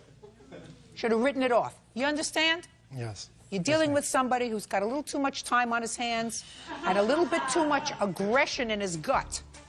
Judge Judy continues in a moment. She was up a whole night and frightened because her father acted like a jerk. That's why she was up all night, because her father acted like a big baby. And later today, You're not supposed to fib anytime, especially not when you're in court, because that's a fib. If your mother doesn't know it's a fib, I know it's a fib. real cases, real people. Judge Judy. Mitchell Ergenson says pizza parlor owner Stephen Lindner owes for vandalism to his truck. Mitchell claims Stephen's employees doused it with salad dressing. First of all, Mr. Ergenson, when you order a salad with dressing and a sandwich, the sandwich doesn't come with Italian dressing. So what you're doing is saying, when I asked you, well, why couldn't you eat the sandwich? You say, we'd like to put the dressing on the sandwich. You're not entitled to that. You're not entitled to that. But the sandwich comes alone. Yeah. The dressing comes with a salad. You want dressing for your sandwich, go to the store and buy a bottle of dressing so you have dressing for the sandwich. But it's not the same dressing. Their salad dressing has their own taste and their own life. It's like when you go to different restaurants. When you go into different restaurants, do you like different salad dressing that different restaurants serve you? Mr. Ergenson, listen That's to me what very happened. carefully, sir. Okay. Then you don't say, send me extra dressing for the sandwich that I'm not entitled to. You say, I'm prepared to pay you extra to send me extra dressing because I like dressing on my If sandwich. they said it cost extra, I would have been happy to pay for it. Did you? Just a second. Happy to pay for it. You were getting something for nothing. You wanted something for nothing. You're No, not I did entitled not. to that. No, I did not. Mr. Erkinson, you're a big baby. Okay. That doesn't Thank mean you. you're a big baby. Thank you. That doesn't mean your people were entitled to vandalize his house. Now, Mr. Erkinson, I will take a look at the photographs of your house. And my car. And your car. And I have the cups that they used. I don't care about the cups All right, that they and I have a used. new cup too. But shows in the pictures.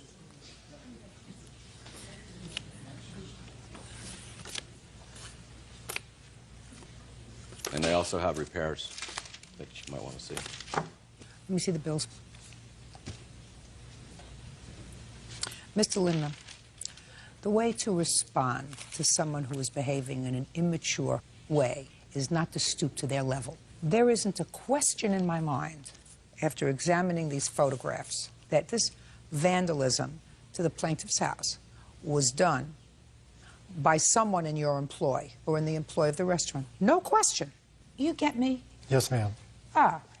Now, I don't know whether you went home. I don't know whether they said, listen, he deserves it. What he did was he was acting like a baby, acting like a big baby. But you don't take the law into your own hands and commit a crime. Absolutely not. You want to file a police report and say he stole food from me? That's your prerogative. He did. It would be no different from him coming into a restaurant, having a meal, and getting up and leaving, and saying, well, the last time I was here, I didn't have a good meal, and I wanted a credit, and they wouldn't give me a credit. So this time, I'm enjoying my meal, but I'm not paying for it. No different. What he did was he stole from you. And for that, oh, yes, you did, sir. There is no difference from what you did than if you walked into their restaurant or walked into a... I'm speaking. No difference than if you went into a restaurant, ate, didn't like the meal, they wouldn't give you a credit. And a week later, go back to the same restaurant, order the same meal, and get up and leave. And if the police came, they would have arrested you for theft of services, because that's what it is. They still had no right to vandalize your house. Do you understand? Yes. You don't resort to that sort of behavior because he acted like a jerk. And came to my house and threatened me in my house. No, ma'am.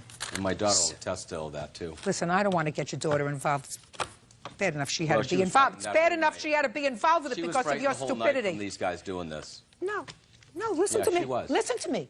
She was up a whole night and frightened because her father acted like a jerk. Okay. That's why she was up all night, because her father acted like a big baby. Cost you $229.23. Is that right? And lost wages in my work. Well, that's too bad. Count the lost wages in for acting like a jerk. They're not allowed to vandalize your property. Cost you $229. I hope it felt good. Do you understand? Yes, ma'am. Just 1 second. $229.23 less 12. $217.23. Judgment for the plaintiff. That's all. Parties are excused. You may step out. Apparently, I didn't bring him his dressings, which I did offer to bring back, which he did not want.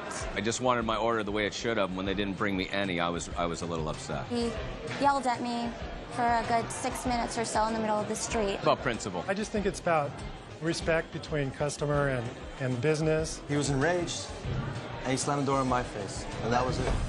And now the next case. All parties in the matter of White versus York. Step forward, please. Lisa White is suing business owner Susan York for the cost to repair her vehicle. Lisa claims Susan's son, 8-year-old Dylan, hit it with a rock. Miss White, it is your complaint that Miss York's little boy, I assume this little boy, was throwing rocks in the street, and one of the rocks hit your car, causing some damage. That's correct. And you want his mother to pay for the damage. Miss York says she doesn't think her son was responsible for that. He was merely rolling rocks, although she wasn't there. She says that it was really your conduct that was outrageous on that day. So tell me when this happened. It was approximately 7 to 7:15 in the morning on May 12th. I was on my way to work. I was traveling down East Yacht Drive. Where is that? It's in Oak Island, North Carolina. As I approached the intersection where the children were, they were in the street. How many children were in the street? Approximately 5, 2 boys and 2 or 3 girls. I assume they were waiting for the school bus? That's correct. Okay. As I approached, I noticed that they were playing in the street, so I slowed down. They moved to the shoulder of the intersection.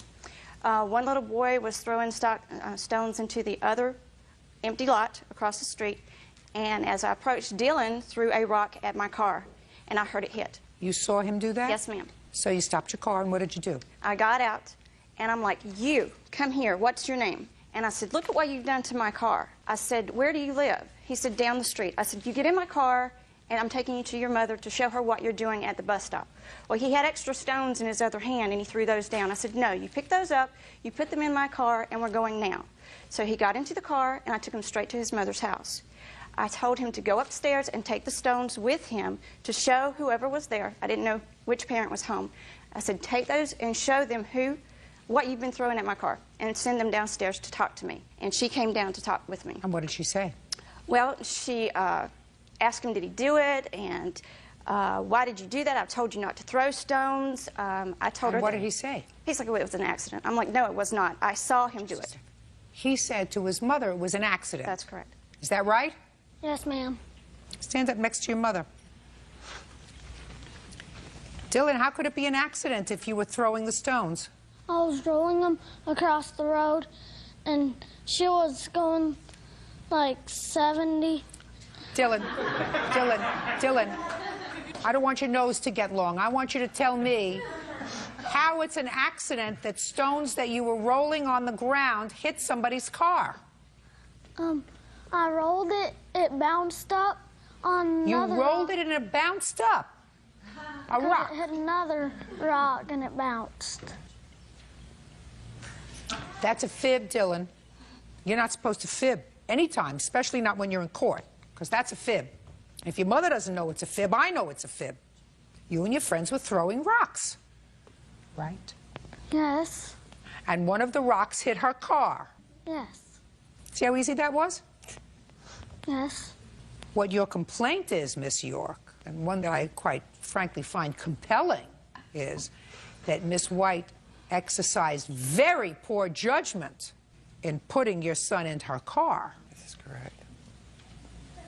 Because I don't think North Carolina is any different from any other place in this country. You don't take somebody else's child and put them in your car. That's very poor judgment, Miss White. I don't think there would have been anything wrong in you saying, if you live right down the street, you go right home, I'm going to follow you, so that you would know where he lived. But you don't take anybody else's child and put them in your car. Now, can I see a picture of the damage to your car? I do have a photo, but you cannot see the actual dents or chips in the car, in the paint. Well, it should just be one. No, there's actually several. I have a police report stating that the officer noted 6 chips areas. Well, he didn't chip it 6 times. He threw one rock. That's according to you. He had several stones in his other hand. I don't know how many stones actually hit. I don't know how many children were involved in throwing stones, but you said to me, I saw him throw a stone. I heard it hit my car. There's a difference in hearing 1 or hearing 6. Your Honor, may I say something? Mm-hmm. When she drove to my house, I saw one little dot, and then in return, it ended up being dents. I never saw a dent. She even herself said it probably won't be much. Well, what she's suing you for is $300. Yes, ma'am. Which isn't much. I think what your complaint is, quite frankly, despite the fact that I read your answer, and your answer gave me the same malarkey that he was rolling stones. Children don't roll stones. They throw stones at cars. And that's what he did, because that's what he just told me he did. Right. Yes, ma'am. So you're responsible, because if you want to make sure that your son doesn't do that, and I assume he's done it before, right? Not that I'm aware of, no, ma'am. Never heard of him throwing rocks before? Not at cars. At anything? I mean, he's a little boy. I guess he does throw rocks, yes. Okay, well, if he's a little boy and he throws rocks, then you should be out there with him waiting for the school bus. Your Honor, I would like to say, when he came home from school, I had asked him what happened. And he admitted that he had been rolling rocks. Rolling rocks doesn't... Rolling rocks, throwing rocks, and one hit her car. And then he proceeded to show me how she forcefully put him in her car. I have a written statement for... I don't take statements from people. She had no right to put him in the car, take him in the car, ask him to get into the car, pick him up. Absolutely no right to do that. He wasn't injured. He went off to school that day. Did you go off to school that day? Yes. Did you have a good day in school that day? Yes. So he wasn't injured, emotionally or physically. but she did the wrong thing, and I've told her she did the wrong thing. So I read her the riot act. You still have to pay to have a car fixed. That's fine. Judgment for the plaintiff in the amount of $300. That's all. Thank you. He said that she had snatched him up by her shirt collar like that and physically put him in the car with her, and I was very upset. I never... 24-year-old Diana Hayes is suing the father of her child, Jason Cheney, for the value of a '92 Honda Civic and for money she spent on improving the vehicle. All rise.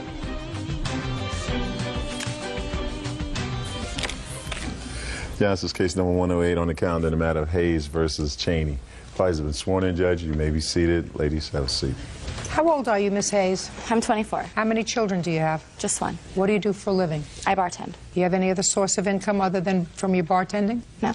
Ever receive any supplements from the state? Right now I get medical for my child, and I do receive food assistance too. Your complaint is that a little over a year ago, you made an arrangement with Mr. Cheney, who is the father of your daughter, that in lieu of child support, he would furnish you with a car. Right. The car would remain in his name until it was paid off, and he would pay $200 a month towards the car instead of giving you money for child support. Correct. And that was just fine for a year, and then car was taken from the front of your house. You thought it was Mr. Cheney who took that car. You reported it stolen to the police. That car was subsequently found. Mr. Cheney decided, I don't want this aggravation. I'd rather give her the child support. So he turned the car in. According to him, he's now sending you $200 a month in child support. So he doesn't want to be bothered with the car business anymore. And you want the value of the car, and you say that you put in a substantial amount of money into the car. Correct. Things like rims. Actually, the rims and tires on the car, were not on it when it was stolen, so that wouldn't be part of it, but the stereo system and other window things on the car. Yeah. Why did you need window tints on the car? Because it was a nice new car, and I had it, and with my income tax return, I put some money into my car. You're a single mother raising a child on tips and wages from being a bartender, and are you telling me that you took that money, and instead of putting it in a college fund for your daughter, you tinted the windows on your car, and you sure upgraded did. the stereo? You sure did. Your priorities are a little screwed up. At that time, I wasn't receiving any assistance, and I was doing just fine. I don't care whether you were receiving any assistance or not. How much money do you have put away for your daughter for college? None. And when you receive Medicaid and when you receive food stamps, you're receiving welfare. And before I would put money into tinting my windows in my car, I would put money towards my child's future. That's what a grown-up does. I just want to mention that, madam, because I was actually appalled at that piece of your complaint when you say you want that money back from him because he repossessed the car and sold it after you had put in this window tints and stereo system and fancy rims on the car. And so he owes you $4,000. Now, Mr. Cheney. Yes. Why did you take the car back? I didn't take the car back. It was reported stolen. I found it 2 blocks from her house, sitting in an apartment complex, which I did some checking around and I got proof that the car was there and that she's been in and out of those apartment complexes many times while it was there. It was given back to me by a police officer. Because the car was in your name? The car was in my name. I took it back to the car lot because I didn't want no problems. She's trying to put me in jail all the time. I didn't want no problems with it. Fine. You used the car for a year? I did. If I wanted to put him in jail, Your Honor, he would be in prison right now. You used the car for a year? I did. How much do you think that it would cost if you leased a car for a year? I have no idea. How much is he paying you now in child support? He has paid me $200 for the last 2 months, but I'm currently Who is this person? This is my girlfriend. Tell her to keep her mouth shut, because you two have a child together, and she's not supposed to exacerbate any bad feeling that may exist between the two of you. She's been the communicator between the both of us. Which is making it worse. In court, she has nothing to say, and she should have as little to say as possible, because that's not going to be a good thing. You two have to learn how to get along together, because you made a child together. There is a 2-year restraining order. I had no permission whatsoever to talk to this female for 2 years. She is the communicator by court. He was talking to me up until I don't know what happened, and she decided that she didn't want that anymore, and now she's been the communicator, and she makes things up between the two of us and causes more Very problems. bad. That's very unfortunate. Who got a restraining order against whom? The state actually pressed it for a no-contact order because of a domestic violence that we had. Who supervises visitation? No one supervises visitation. She was picking up for a while our daughter and bringing him to him for the weekend, and then we would meet and I'd pick her up. Oh, he stopped seeing her about 8 months ago, though. No, I didn't stop seeing her. Or not 8 months She ago. quit letting me see her.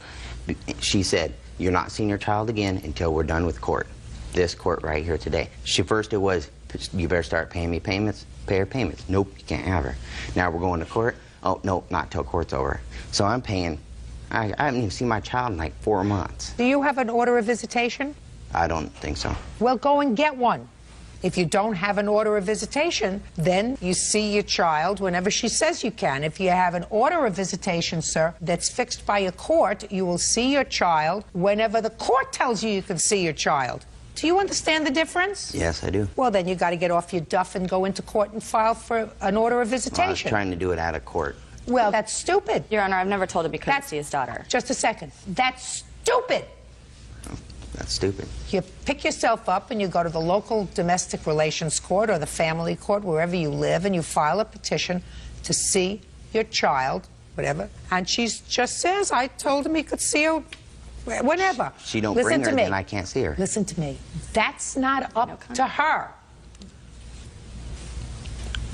Go. If somebody told me I couldn't see my child, I wouldn't wait 4 months to go to court. She knew how to go to court to get an order of support, right? Right. You do have an order of support. Yes, we do. $200. That's not court ordered. It's not court ordered. That's not. I'm in the process right now of getting back into the court ordered amount, which is $280 a month. It's ordered that I pay $280 a month already. We had a verbal agreement outside of it to pay $200 a month. So No, to pay For the car. to pay for the car. Now I'm in the process of getting the $280 a month again. Very good. So you'll get your $280 a month. Good. I don't know what you want. What I want basically is I put all this money into this car. That was stupid. It was a That bad was decision. stupid. Bad Who told decision. you? Who told you? Listen to me.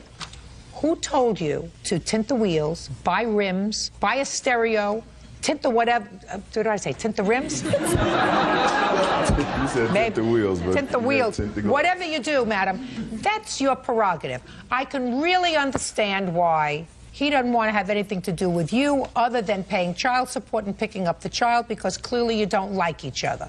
You don't get that money back. Have you seen the contract? What? I don't care. Listen to he me. agrees in the contract to pay me the money that he owes me when, if the contract was ever broken, that I had into the car. He agreed to that. So she willingly gave up the car by reporting it stolen. Pretty much I set, had set to me report it up. stolen. It was stolen from my Pretty house. much set me up If I wanted to because send him to prison, he tried to kill I have me. I have police witnesses reports. I could have. saying that she was. Then I have a question for you, Miss Hayes, because it always strikes me that women can be so foolish.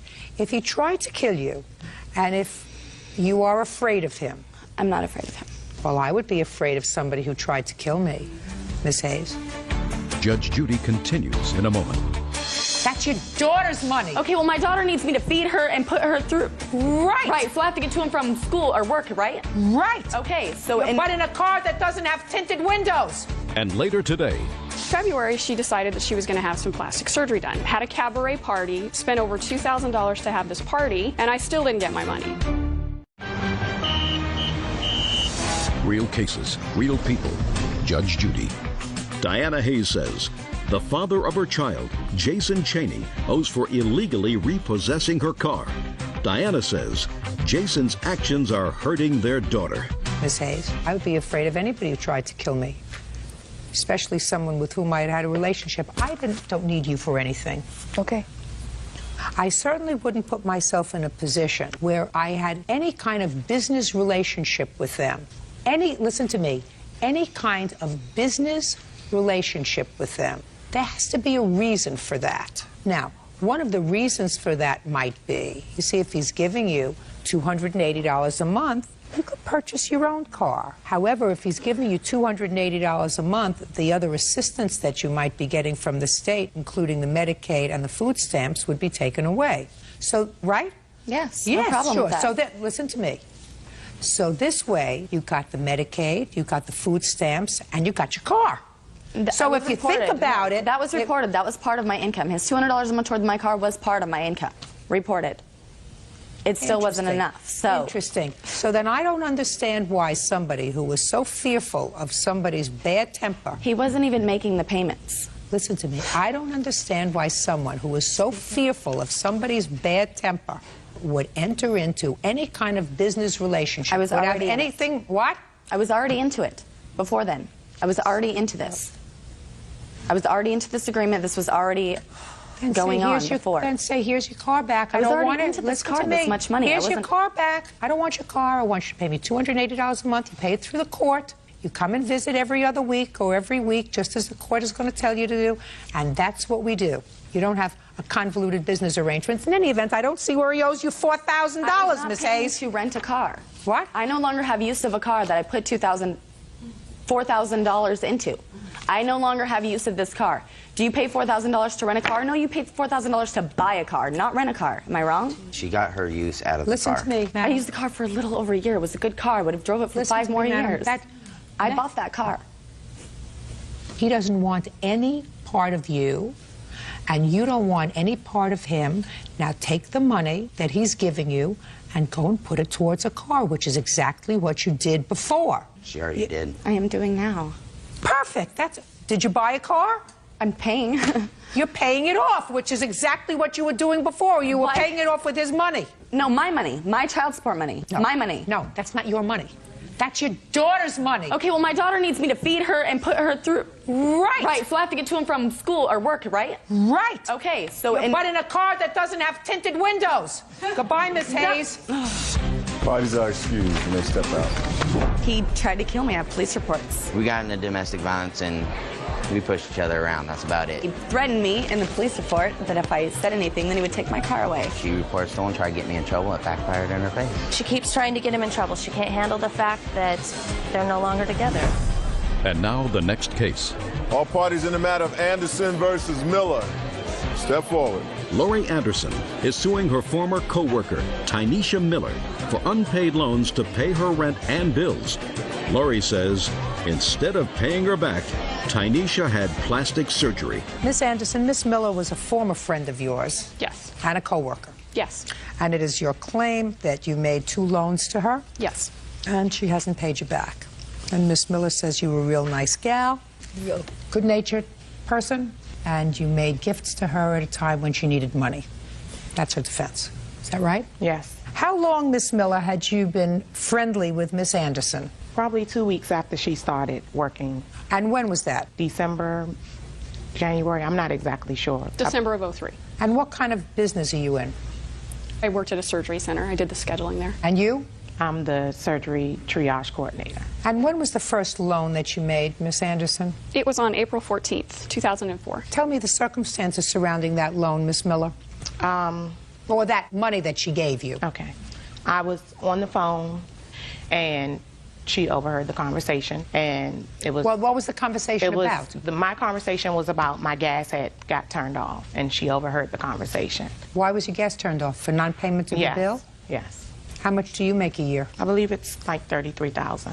So what were you spending your money on?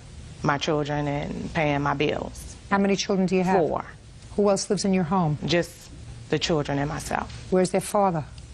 I guess he's around. Does he pay you support? We only get a check maybe once a year when he files his taxes, and that's it. Your Honor, if I can just interrupt, there are Yes. 4 different fathers. Lori Anderson says former co-worker Tynesha Miller owes for a series of unpaid loans. Lori says Tynesha played on her sympathy. Okay, so your gas was being shut off. And she volunteered that. Well, tell me what she said. Well, she came to me and said, I'm your friend.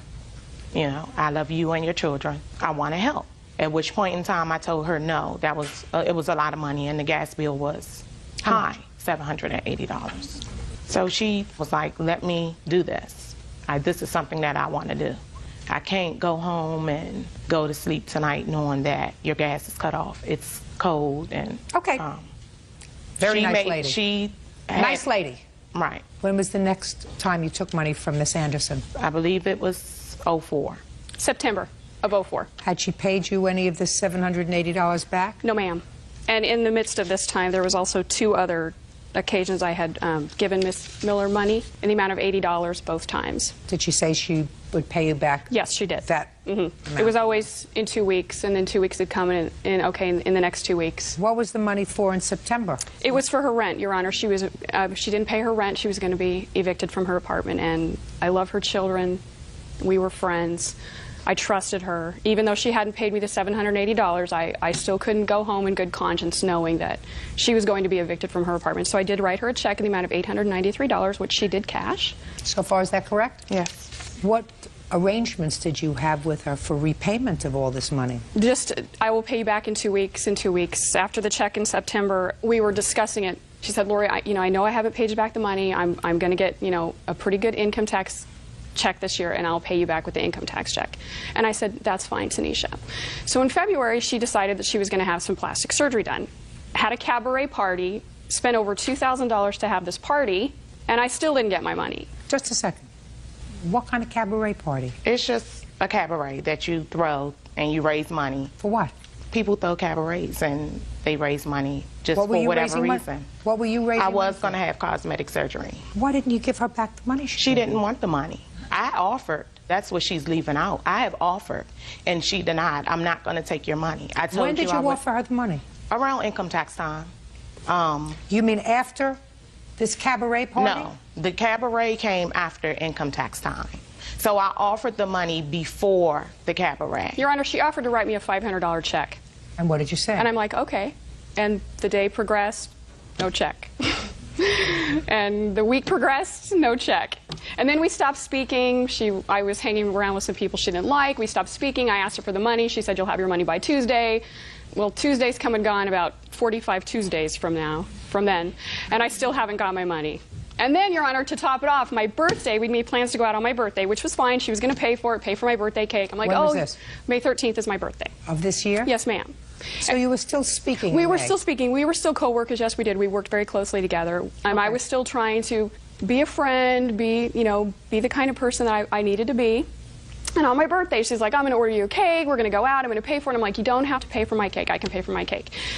So the day before my birthday, she came to me and she said, Lori, I don't have the money to pay for your birthday cake. Can I borrow the money from you? So me, being the person I am, I gave her the money for my birthday cake. The next day, she brought my birthday cake to work. Come to find out, one of our other coworkers had also given her the money for my birthday cake. To top it off, my husband and I paid for her dinner that night also. I don't see anything funny about it. She's making it sound worse than what it really is. No, this is the type of person. Just a minute. It sounds pretty bad to me. You know, a lady who's earning $33,000 a year and getting some other support for her children from their father, whether it's from income tax return from one father and some other sporadic money from another father, raising 4 kids is expensive. But when you have a friend who is willing to help you over some rough spots, I think that that's terrific.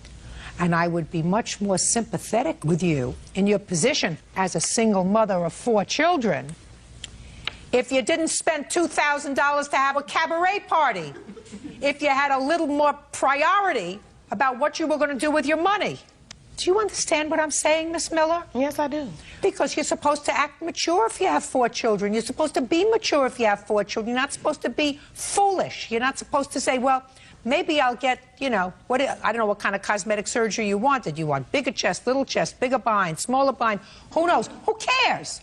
First, you take care of your responsibility. And first, you take care of your debts. Judgment for the plaintiff in the amount of $1,673. That's all. Parties are excused. You may step out. Judge Judy continues in a moment. Susan Avitan is suing her ex-boyfriend, Carlos Zuniga, for an unpaid loan and a cell phone bill. Susan says Carlos lied about being married.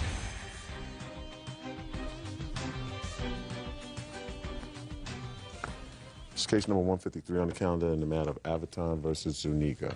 Parties have been sworn in. You may be seated.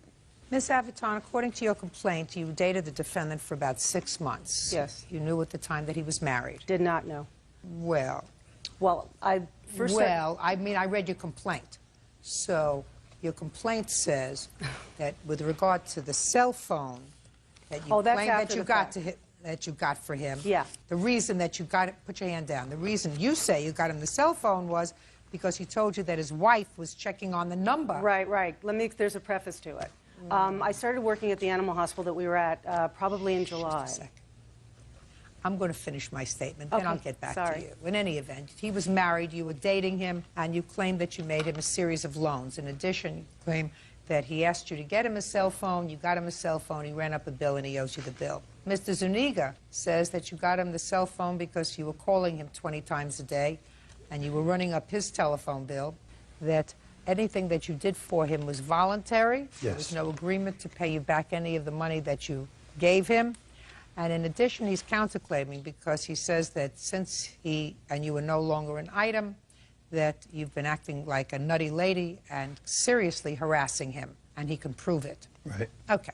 So, when did you first start dating the defendant? I would say probably like the last week in July, maybe. When did you find out that he was married? After I started dating him. Just a second. So, how much after? A week, 2 weeks, a month? Probably a week or two, I would say. Okay. But you didn't break off the relationship. Well, I didn't break off the relationship with him because, number one, he told me that he and his wife were at dire straits, that they would be separating, and he also told me that they weren't getting along.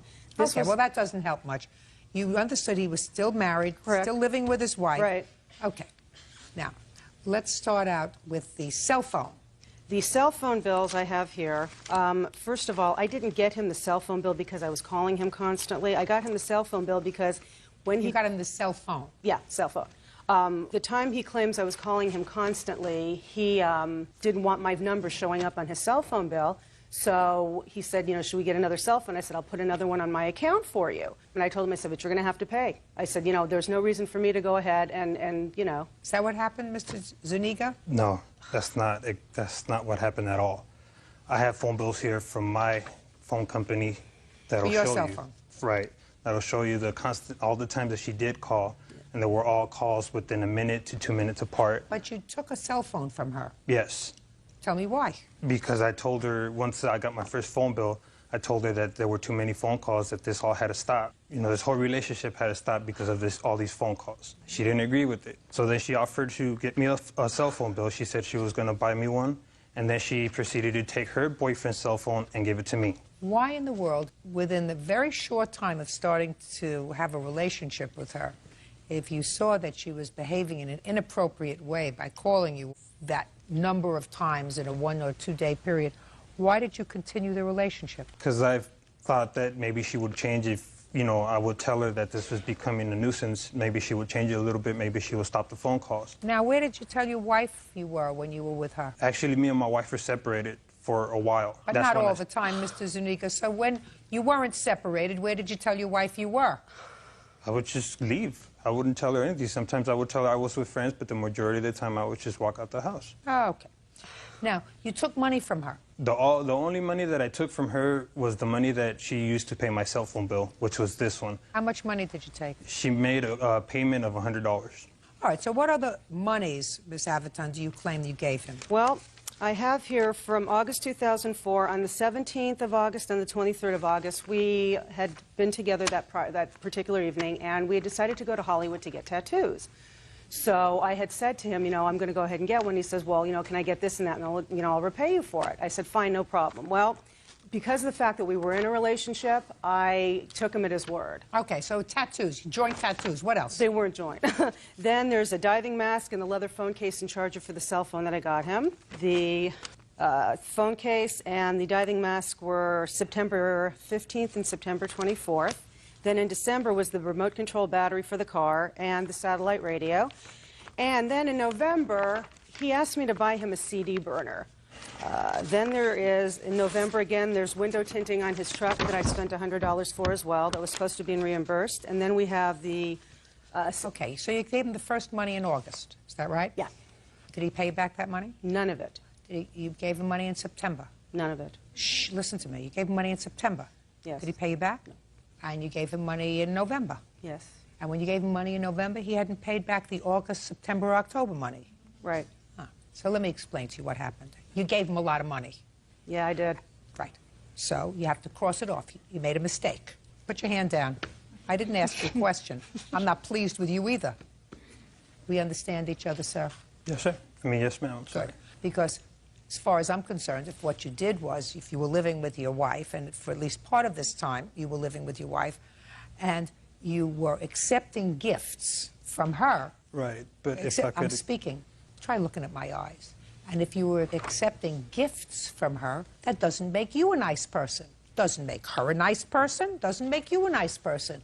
And it makes me the victim because I got to listen to this baloney. Right. You made a mistake. You had no legitimate expectation that he was going to pay you back.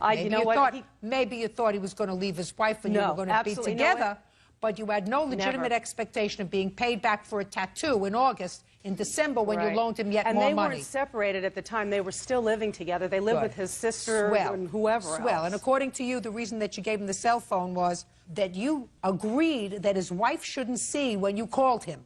Right.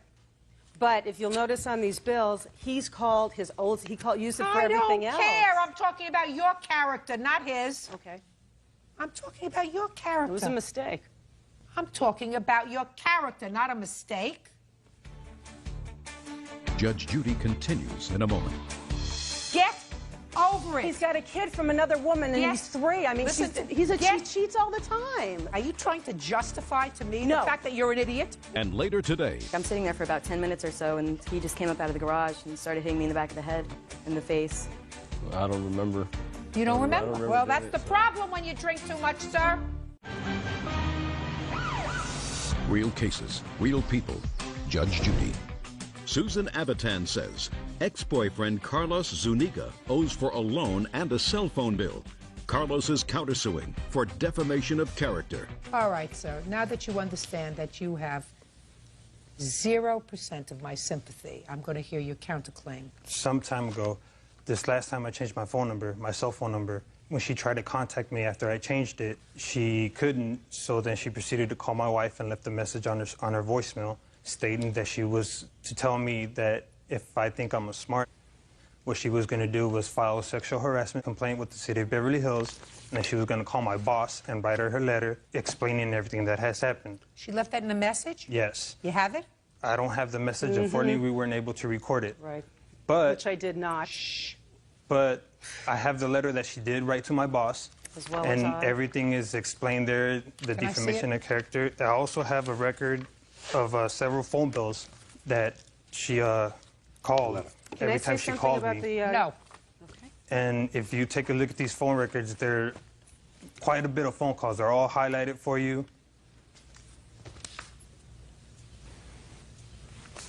Why did you go to the police? Do you really want me to go into the gory details? Well, I want to know first, why don't you tell me when you went to the police? I went to the police in April.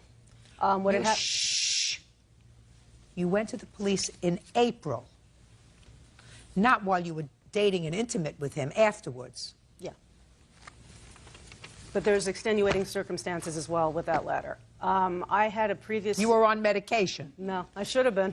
No, you were on medication. No. She tried to get me fired. I believe that she tried to get you fired. Well, no, you know what? It wasn't that I tried to get him fired. I was let go from that job because when Carlos and I got involved, it was getting more difficult for me to work with him, obviously, right? And there was an incident in an x-ray room at the hospital that when the detectives brought him in, he lied flat out to them and told them that he didn't do it. And I have a friend that she couldn't be here today, that I told about it right after it happened. You got fired from your job, so you tried to get him fired. No, that's not why, because we were still dating at that point. She also tried to get Just a second. So what you're telling me is you were still dating and you were complaining that he sexually harassed you in an x-ray room? No, this was after the fact. Listen, get over it. Get over it. Okay.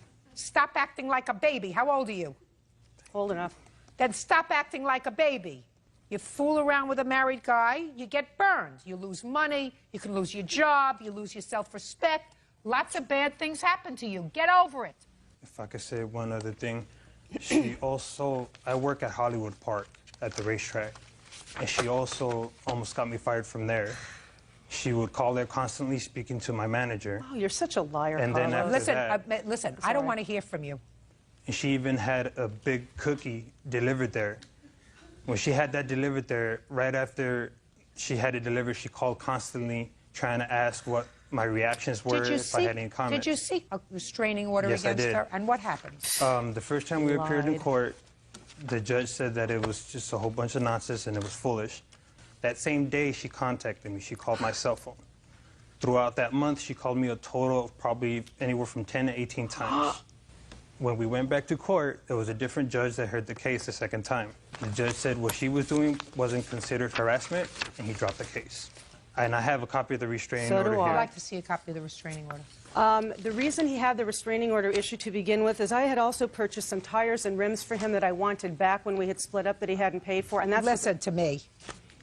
You bought him a bunch of presents and you got angry. But that has nothing to do with the tires and rims. Yes, it does. Okay.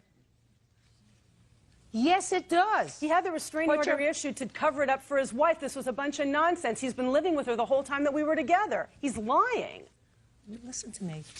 Madam, get over it. He's got a kid from another woman, and he's 3. I mean, she cheats all the time. Listen. I'm not the only one. So what? I don't know what you're talking about.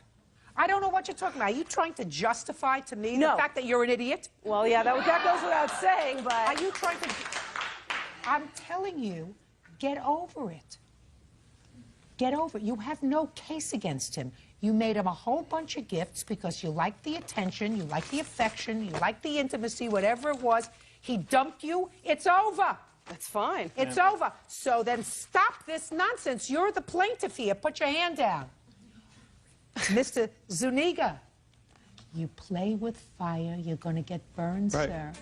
Don't come here asking for a court to take up time when you did the wrong thing.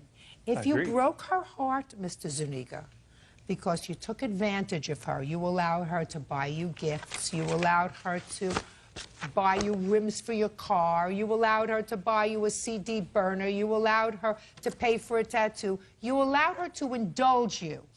And all the time you knew that this was just a temporary thing. You were still living at home. You were lying to your wife.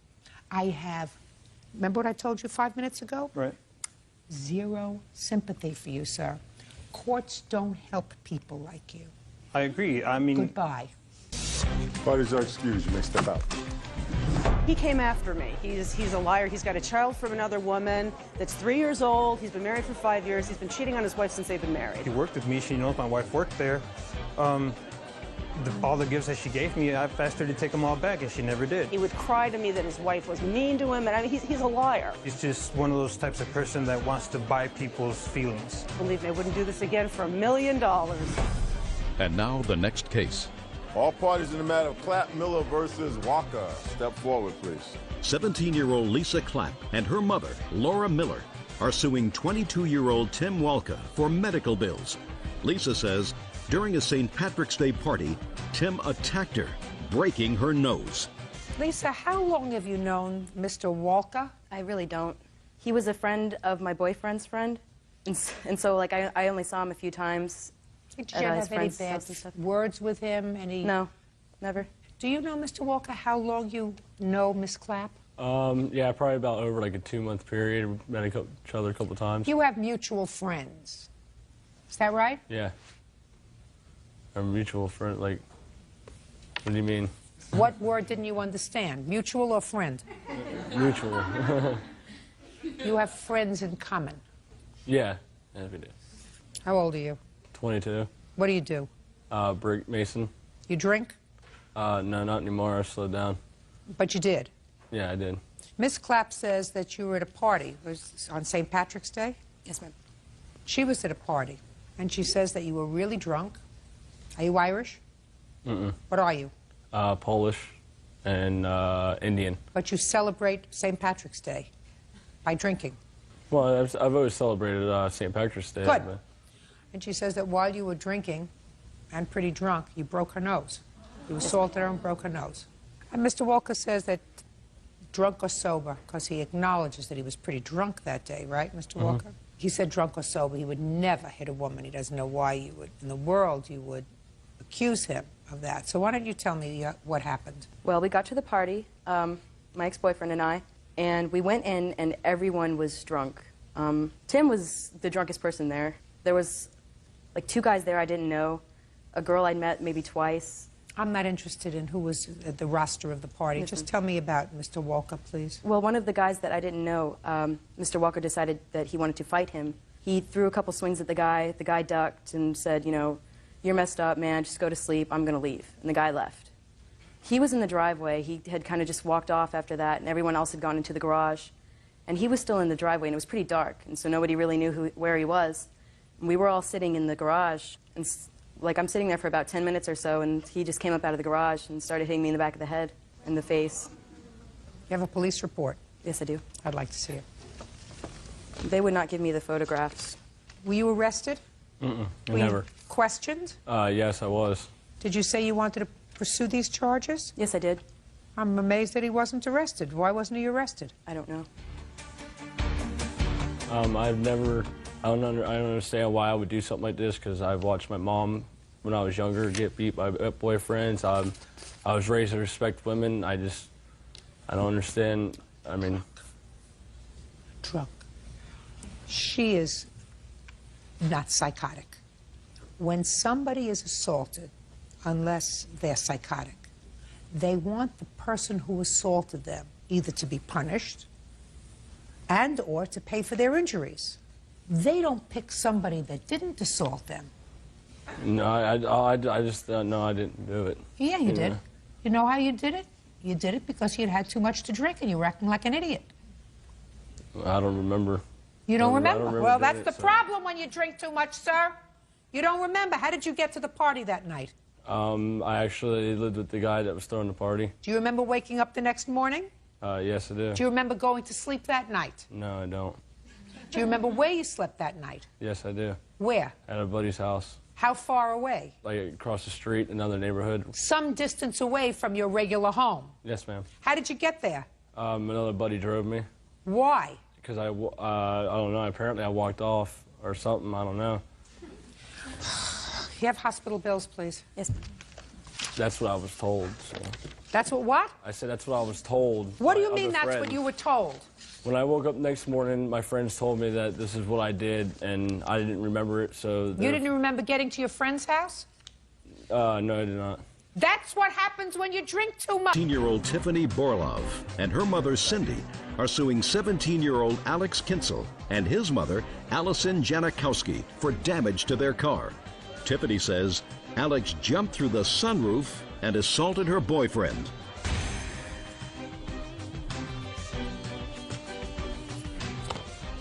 Yeah, this is case number 178 on the calendar. The matter of Boroloff versus Janikowski Kinsel. Parties have been sworn in, Judge. You may be seated. Are you Miss Janikowski? Yes, ma'am. And this is your son? Yes. Whose name is? Alex Kinsel. Alex? Yeah. Yes, ma'am.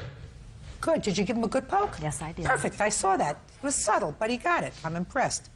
Alex, Yes, ma'am. I do want you to understand that this is going to be an unpleasant morning for you. Okay. Your mother is aware of that, but I'm sure that lately you've had a couple of unpleasant moments with your mother, right? Yes, ma'am. You weren't there? No, ma'am. And you weren't there? No, ma'am. So why don't you have a seat? You're just the question really of liability, and in your case, a question of ownership of the car that was allegedly damaged by Alex. Yes, ma'am. When he decided to assault your boyfriend. Yes, ma'am. This young man, Yes. I assume? Yes. The only problem was your boyfriend was sitting in your car. Yes. And your car had a sunroof. Yes. So Alex, in order to get to, Tyler. climbed up on the... I jumped into the sunroof. I didn't climb. Jumped from the pavement Yes. into the sunroof. Yes, ma'am. Sort of like Spider-Man. Faster than a speeding bullet, right? Able to leap tall buildings at a single bound. You're kind of mixing our Is- heroes, but that's it. That's one of them. Yeah, Superman. yeah. Spider-Man. So you were able to do that, right? Yes, ma'am. When you're mad and the adrenaline's rushing, sometimes you do things you don't expect you can do. So now you want him to pay for the damage that he allegedly caused to your car, right? Alex says through his mother that he's very sorry for assaulting Tyler, which he freely admitted in juvenile court, and he was placed on probation. Yes. So he's paying for that crime, and he's sorry he did that, but he didn't damage the car No, ma'am. because, like Superman, he was able to bound from the sidewalk through the sunroof to get to Tyler without ever touching the car. Right? So now Alex What? I'm sorry. What? I'm just picturing it. I want you to, I tried to draw a word picture to you to get you interested in what's going on. I'm very interested. Good. So, why don't you tell me why you decided to assault Tyler? Almost a year ago, my friend Kevin was killed, Kevin Farrell. And it was due to the fact that Tyler had robbed someone and placed the blame on Kevin. A year before this happened, Yes, ma'am. who killed your friend? Lee. Was he ever apprehended for this murder? He was apprehended and he got criminal confinement and is still in courts right now, I believe. Or was he convicted? Of criminal confinement. Of criminal confinement? What is criminal confinement? I never heard of that. When they hold them against their will in a car with weapons. You know these people? Do you know these people? Unfortunately, yes. What are they, all these gang people? No. Just criminals? Yes. Oh, you're terrific. Okay, so according to you, he's responsible for your friend's murder. Yeah, if it wasn't for him, my friend would still be alive right here now. Okay, so that's why you were angry with him? Yes. Is that why you assaulted him? That's one of the reasons. They also provoked me. How did they provoke you? By flicking me off, saying stuff, parking right next to my car the day it happened. You mean the day that this assault happened? Yes. So they parked next to your car. She parked next to your car? Yes, and she told me that Tyler had hit her that day, and that angered me as well. And he's supposed to be out of school 10 minutes earlier than all the other students, so he's actually trespassing. Step up here. Why is he supposed to be out 10 minutes earlier? Because there's so many people after him for the reason what he did. You have a special schedule at school, Tyler? Yes, ma'am. For safety precautions, I leave 10 minutes early at the end of the day, and I come 10 minutes late every morning. And he did not do that. So if he So would for all of those reasons, you decided that you were going to assault him? Yes. Ma'am, a couple of weeks earlier, he had spit in my face at school also before all this had happened and Did you got in do that? trouble. Yes, ma'am. Why? It's his fault my friend's dead. No. Okay, so if you assaulted him a week or two before, why are you complaining about being flipped off? It just angers me. Are you seeing a psychiatrist? No. Do you think you should? No, ma'am. You should. He should be seeing a psychiatrist regularly. You understand that? You don't believe that? Step up with him, please. He should be in therapy. Intensive I don't believe therapy. so, because once a person's been harassed off and on, a human being can only take so much. Listen to and me. He was at his breaking Listen to me. point. Did you know that he spit in his face 2 weeks before? No, I did not. You see, somebody who's being harassed is usually frightened. So they stay away from the people who are harassing them or threatening them. Do you understand that? Yes, I do, but when they go to the same high school... He is the aggressor. When he assaults him, he becomes the aggressor. I understand. And that has nothing to do with harassment. He told me that he spit at him 2 weeks before because he believes he's responsible for his friend's murder. Do you understand? Yes, I do, but Tyler had also off and on since the incident has been harassing Alex. Listen to me. I'm giving you a friendly word of advice from someone who has been in the juvenile justice system now for almost 30 years. I know that. If you don't get him involved in therapy, you're going to be visiting him every other Sunday, and you're going to have to go through a metal detector to do it. I want you to trust me on this. And if you don't, when you look back at your portfolio of photographs of this time in his life, 20 years from now, you're going to say, you know, wouldn't have hurt if I had him talk to somebody and get out all this anger. Yes, ma'am. Because his anger has to do with some event that happened a year ago that he hasn't been able to get over. Judge Judy continues in a moment. Sometimes life isn't fair, my dear. Sometimes the justice system is not as fair as you would like it to be if you're a criminal. And later today, What do you mean you're not officially living there? You're not a moron, are you? You wouldn't pay rent in an apartment where you weren't living, would you? real cases, real people. Judge Judy. 17-year-old Tiffany Borlov says fellow schoolmate, 17-year-old Alex Kinsel, damaged her car when he jumped through the sunroof. Tiffany says Alex was attempting to assault her boyfriend. Can I see pictures of the car, please?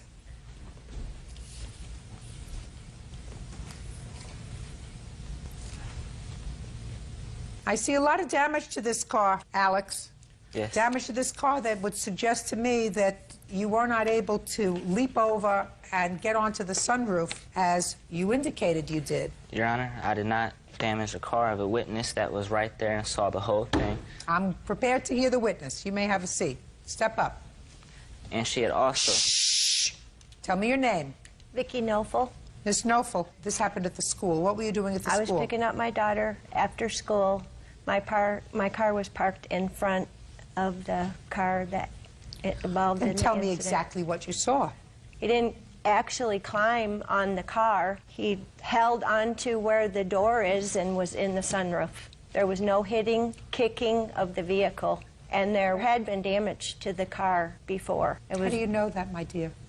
Well, my daughter goes to that school also. Yes. And Tiffany had stated to her that she had hit a deer, and it had damaged the side of her car. These are footprints. Deer don't have feet. And I cannot imagine, madam. I understand. I cannot imagine the kind of assault that he pled guilty to occurred without his feet touching the car if he's in the sunroof. Could you imagine that? It just doesn't make sense. It defies credulity that he can assault somebody with his fists while poised on top of a car, unless this is a toy car. Is it a toy car? No, no. Without his feet hitting the car. You understand that? I understand. Good. Now you can sit down. Excuse me, Judge Judy. Yes. We do have a police report, and there's no mention of any damages in the police report. I'd like to see the police report.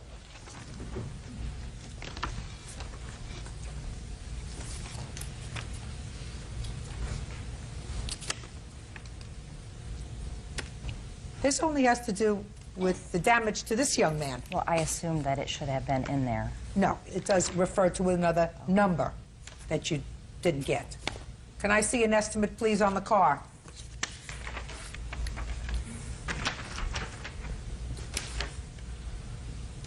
What year car is this? A 97. 97 what? Toyota Avalon. Did you have it fixed? We don't have the money to fix it. Excuse me, Your Honor. Yes. In court on March 26, 2005, with a juvenile hearing for the attack, Mrs. Borloff was asked if she had any estimates for the damages, and she had said no, she did not, that she just had the car fixed, and she wanted to be reimbursed. Really? Yes, ma'am. Okay, now you can step up. Nope. And she said she had it fixed by Peterson's Garage in Michigan City. Is that right? I mean, that's easy for me to call. She's lying, Judge. No, She I did brought state that that. estimate with me. She did not have that estimate that day in court. Are you telling me now that you did not have the car fixed? No, ma'am. Then why would she state that she did? You have a copy of those minutes? I asked for them Do at you our have a court. copy of the No, minutes? ma'am, I don't. Oh, okay. They said they were not available, otherwise I would have had them. Okay. Whether she had the car fixed or she has the estimate, your son's got to pay for the damage. Stop making excuses for him. I'm not trying to, I'm just trying to state the facts. First, you tell me that your son caused no damage, because that's what he told you. Yes, and you ma'am. brought a witness to tell me that Superman didn't cause any damage when he assaulted Tyler. Then you tell me that he shouldn't be responsible because she already had the car fixed, and all she wanted to do was be reimbursed. I'm telling you that you better start thinking about accepting total I responsibility understand that. for his bad behavior. But he told me should there not. was no damages, so. Well, Your Honor, what? there were tons of people around the car. How I'm not on the side of the car or nothing, you know. I jump into the sunroof. I'm Too not bad. kicking the Listen car. to me, Alex. Yes. Sometimes life isn't fair, my dear, and sometimes the justice... Stand up on your own 2 feet and take your hands off the table. Sometimes the justice system is not as fair as you would like it to be if you're a criminal. 17-year-old Tiffany Borlov says fellow schoolmate, 17-year-old Alex Kinsel, damaged her car when he jumped through the sunroof. Tiffany says Alex was attempting to assault her boyfriend. When you're a criminal and you commit certain acts of vandalism and you say, well, I did that, but I didn't do that. Courts are going to say, listen, I don't have time to figure this out. You jumped up on her car. Common sense suggests that when you jump up on a car and you assault somebody to the extent that you plead guilty to an assault, so it's a serious assault, And according to you, my adrenaline was flowing so that you're able to do things. That's what you told me. So I was able to do things. You never know what your strength is. I don't have to say to myself, well, maybe a deer caused one of these dents, and maybe you caused one of these dents. It's your fault. You're responsible. I can't find the deer. You're it. You got it? Yes, ma'am. Good. Judgment for the plaintiff in the amount of $2,700. That's all. Parties are excused. You may step out. That person in there thought that my friend died. His friend was my best friend. So I think he deserved everything he got. He's like my brother. I do not believe that he needs therapy. I don't know. I don't think I'll never rest over it. Maybe a little bit of counseling to help deal with his anger. Seeing his picture in the obituaries. I don't really know what to say to it. I'm just glad it's over. And I hope Alex does get the help he needs. And now the next case. All parties in the matter of Weber versus Gonzalez Evans. Step forward. 25-year-old Kendra Weber is suing her former roommates, 22-year-old Andrea Gonzalez and her boyfriend, Kyle Evans, for the return of her security deposit and renter's insurance. Miss Gonzalez, how long were you and Miss Weber friends before you decided to room together? About 3 years. When did you sign this lease, Miss Weber? On November 8th, 2004. And how many people signed the lease? Just us two, Andrea and I. And what was your agreement? We were to split all of the bills and rent 50-50 two ways. And this must be Kyle. That's correct. Who is Kyle? Kyle is my boyfriend. Kyle didn't sign the lease. No, he did not. You moved out. Yes, that's correct. It is your claim that you moved out because things were made totally untenable with the apartment, and you wanted to move in with your boyfriend. This is correct.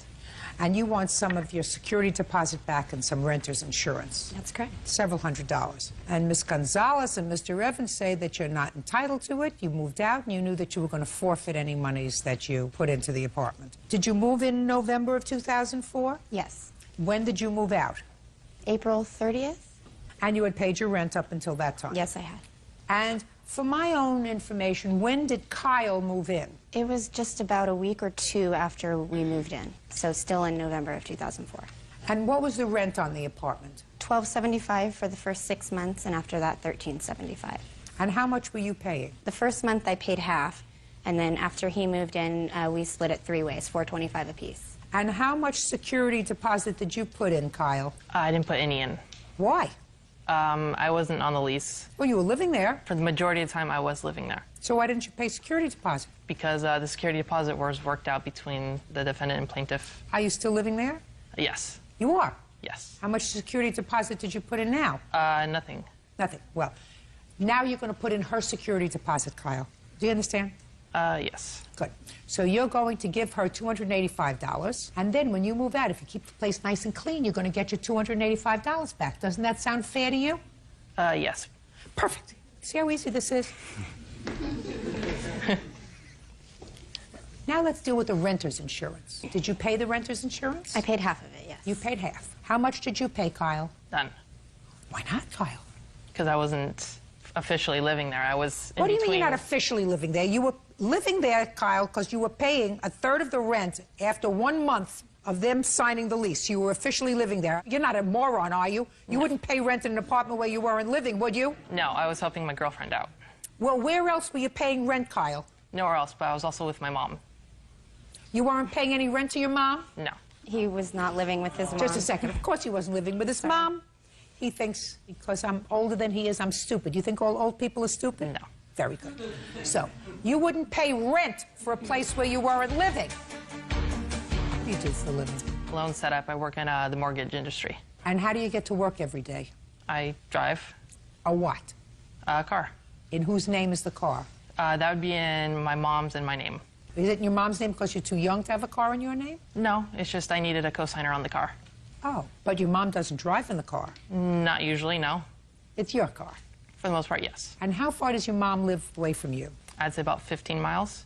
So how long does it take you to drive when you go visit her? 10 minutes. So she doesn't come on the weekends to take your car, does she? No, but I visit her on the weekends. You do? Yes. And the rest of the time you live where? I live most of the time over there. There are nights where I do go over there. What a moron. All right. Listen to me, Kyle. You're going to give Miss Weber $313. $285 of that represents her security deposit, which you have now taken over. Do you understand? When you're neat and clean and tidy and you and your girlfriend decide to move out, you'll get the $285 back. Doesn't that sound fair to you? There was also damage done. Speaking. Does that sound fair to you? Yes. Then you have renter's insurance. Now, renter's insurance covers any property that may be in the apartment. How much property does she have in the apartment? At that time or right now? Now! None. How much property do you have in the apartment? A good amount, I believe. Good. Then the renter's insurance is going to help you out. Judgment for the plaintiff in the amount of $313. It's been delightful chatting with you. Thank you. Suing her ex-boyfriend, Thomas Moses Jr., for bail money and a loan for attorney fees. Brenda says Thomas was arrested for allegedly assaulting his wife. All rise. Yeah, this is case number 220 on the calendar in the matter of Jones versus Moses. Parties have been sworn in. You may be seated. Ma'am, have a seat. Miss Jones, you and Mr. Moses were in a relationship for a brief period of time, and according to your complaint, you made 2 loans to him. That's right. One involved some criminal restitution, and the other was a loan for an attorney so that he could start divorce proceedings. I assume that this is your wife. Yes, ma'am. And you are currently reconciled with your wife, and according to you, Miss Jones did not make loans to you. These were acts of generosity on her part, and there was no expectation that she was going to be repaid. Is that right, Mr. Moses? Yes, ma'am. Okay. When did you leave your wife? I left my wife November 22nd, 2005. 04. 04. But I would watch myself on the 22nd of November.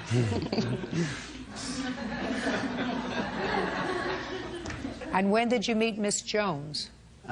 Met Miss Jones January the 2nd. January the 3rd. Where? I actually met her off the chat line. So you started to communicate with each other on the internet? Yes, ma'am. That is not true. Where did you meet? My car was broke down when I was coming out of the tanning bed at a strip mall, and he was coming out of a little place called Deals. And I asked him would he give me a boost. He said, yes, I don't have jumper cables. I said, I do. And he asked me, was I married? I said, no. Are you married? He said, no. And it kind of So that's how you met? That's how we met. And then you started to communicate on the internet? No, we started communicating on the telephone. Is that right?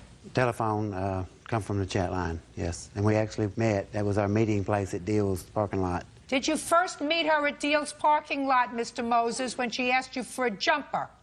I met her there, but I've talked to her on the chat line. Before? Before. Really? Yes, ma'am. And when did you start speaking to her on the chat line?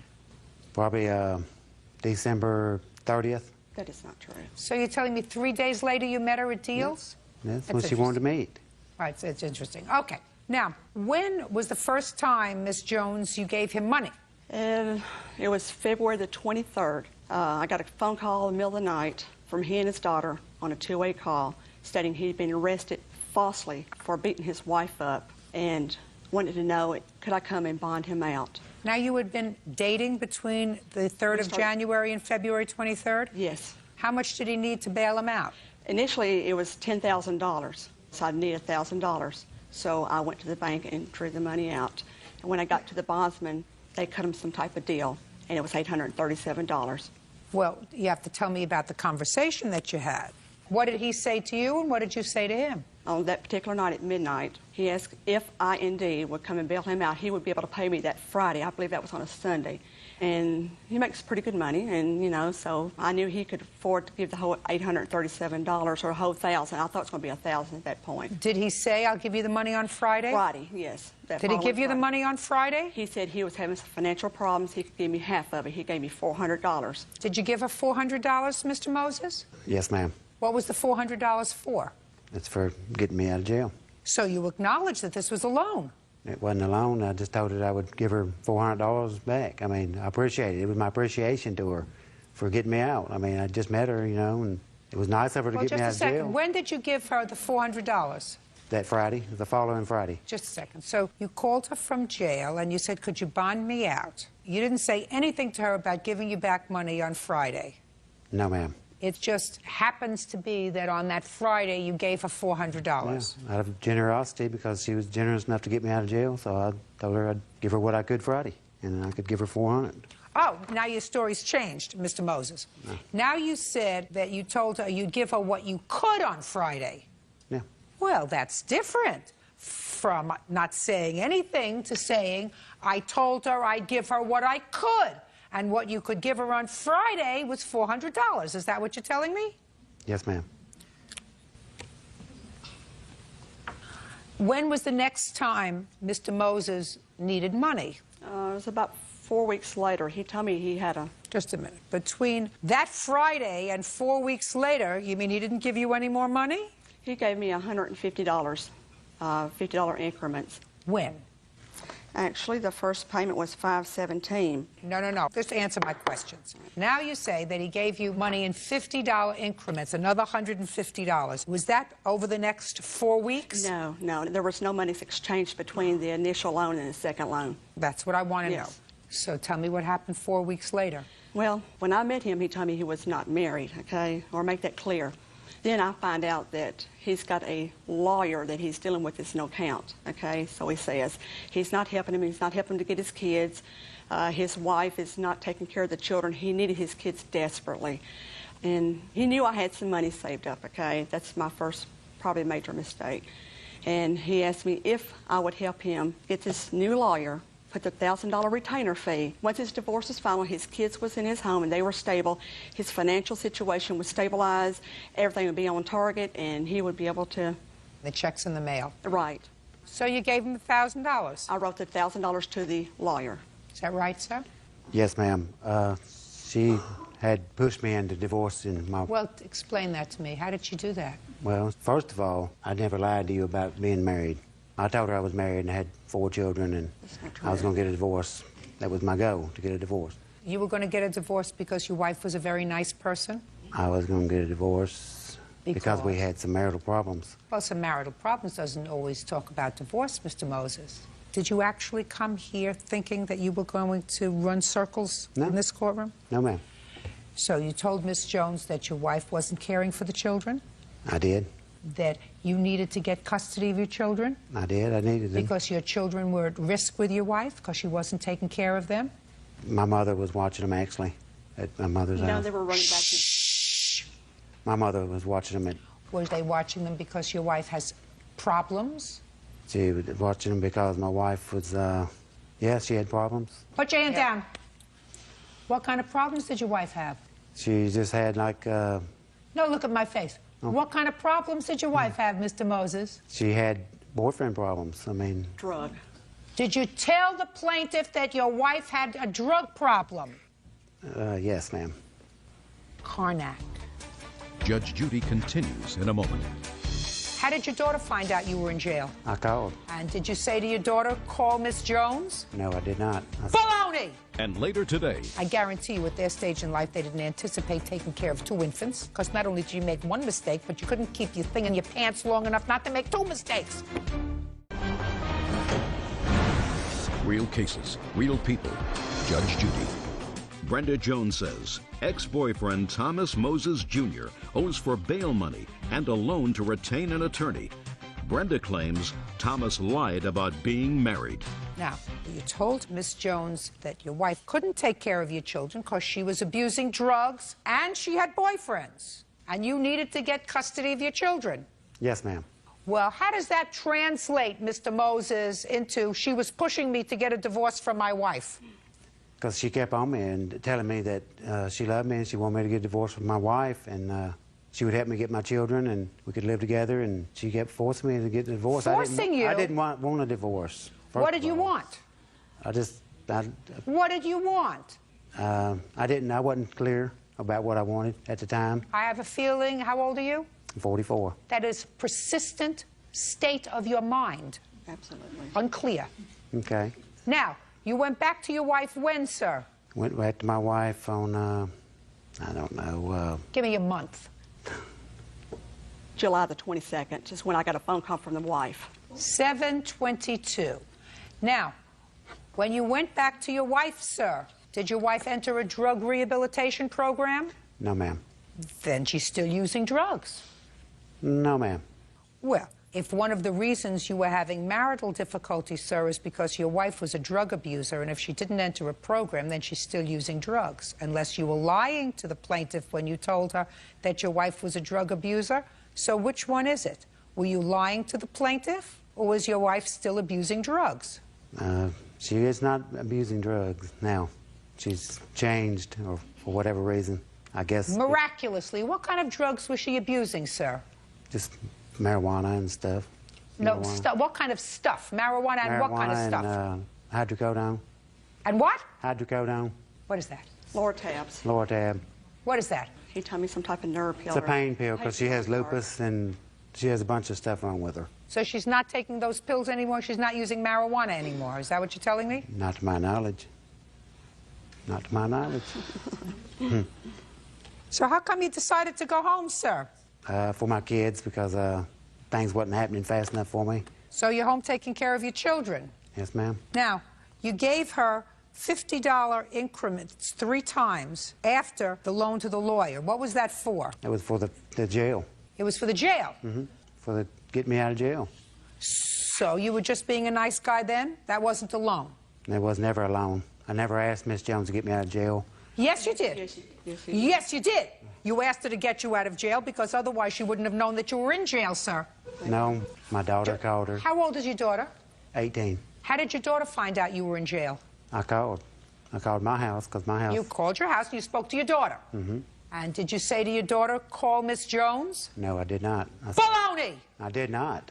Listen, what's your first name? Tommy. Thomas. Slick Tommy, let me explain something to you. You don't take advantage of people and then just walk away. You clean up after your mess. You made a mess, you clean up after it. Bad enough that you involved this woman in your muddled mind, your 44-year-old bouillabaisse that you got going up there. But to take her money is unconscionable, sir. Unconscionable. You owe her $1,287. That's the remainder on the bail and the $1,000 for the lawyer that you, for some reason, decided that you didn't need because your children needed you, which is a very nice thing. You decided to go back to your wife for your children's sake. Very nice. I would suggest to you that it doesn't serve your children well if your wife is abusing drugs to live with her. And if your wife isn't abusing drugs, then you told this lady a fib. Because unless somebody gets into a program, if they are drug abusers, they don't stop. Goodbye. $1,287 is what you owe her. Parties are excused. You may step out. She really didn't give me a chance to talk like I wanted to talk. She knows a piece of you know what when she sees one. She still calls me all the time and tries to get me to meet her places. She just saw it go. I should have never left my wife. He took advantage of me, took advantage of my heart, and you know that's the most harmful thing, I think. And now the next case. All parties in the matter of Thompson versus Frost. Step forward, please. Tracy and Steve Thompson are suing Tracy's son, 22-year-old Terry Frost, for a loan to buy a motorcycle, bail money, and impound fees. Mr. and Mrs. Thompson, this young man is your son? Correct, my son. Your stepson? Yes, ma'am. I gather you feel he's been a little bit irresponsible. A lot, yes. You co-signed for a motorcycle for him a couple of years ago. Correct. He stopped making payments on the motorcycle. Correct. You took it into your custody. You have the motorcycle. Correct. It was going to be repoed. So you made all the payments on it so far?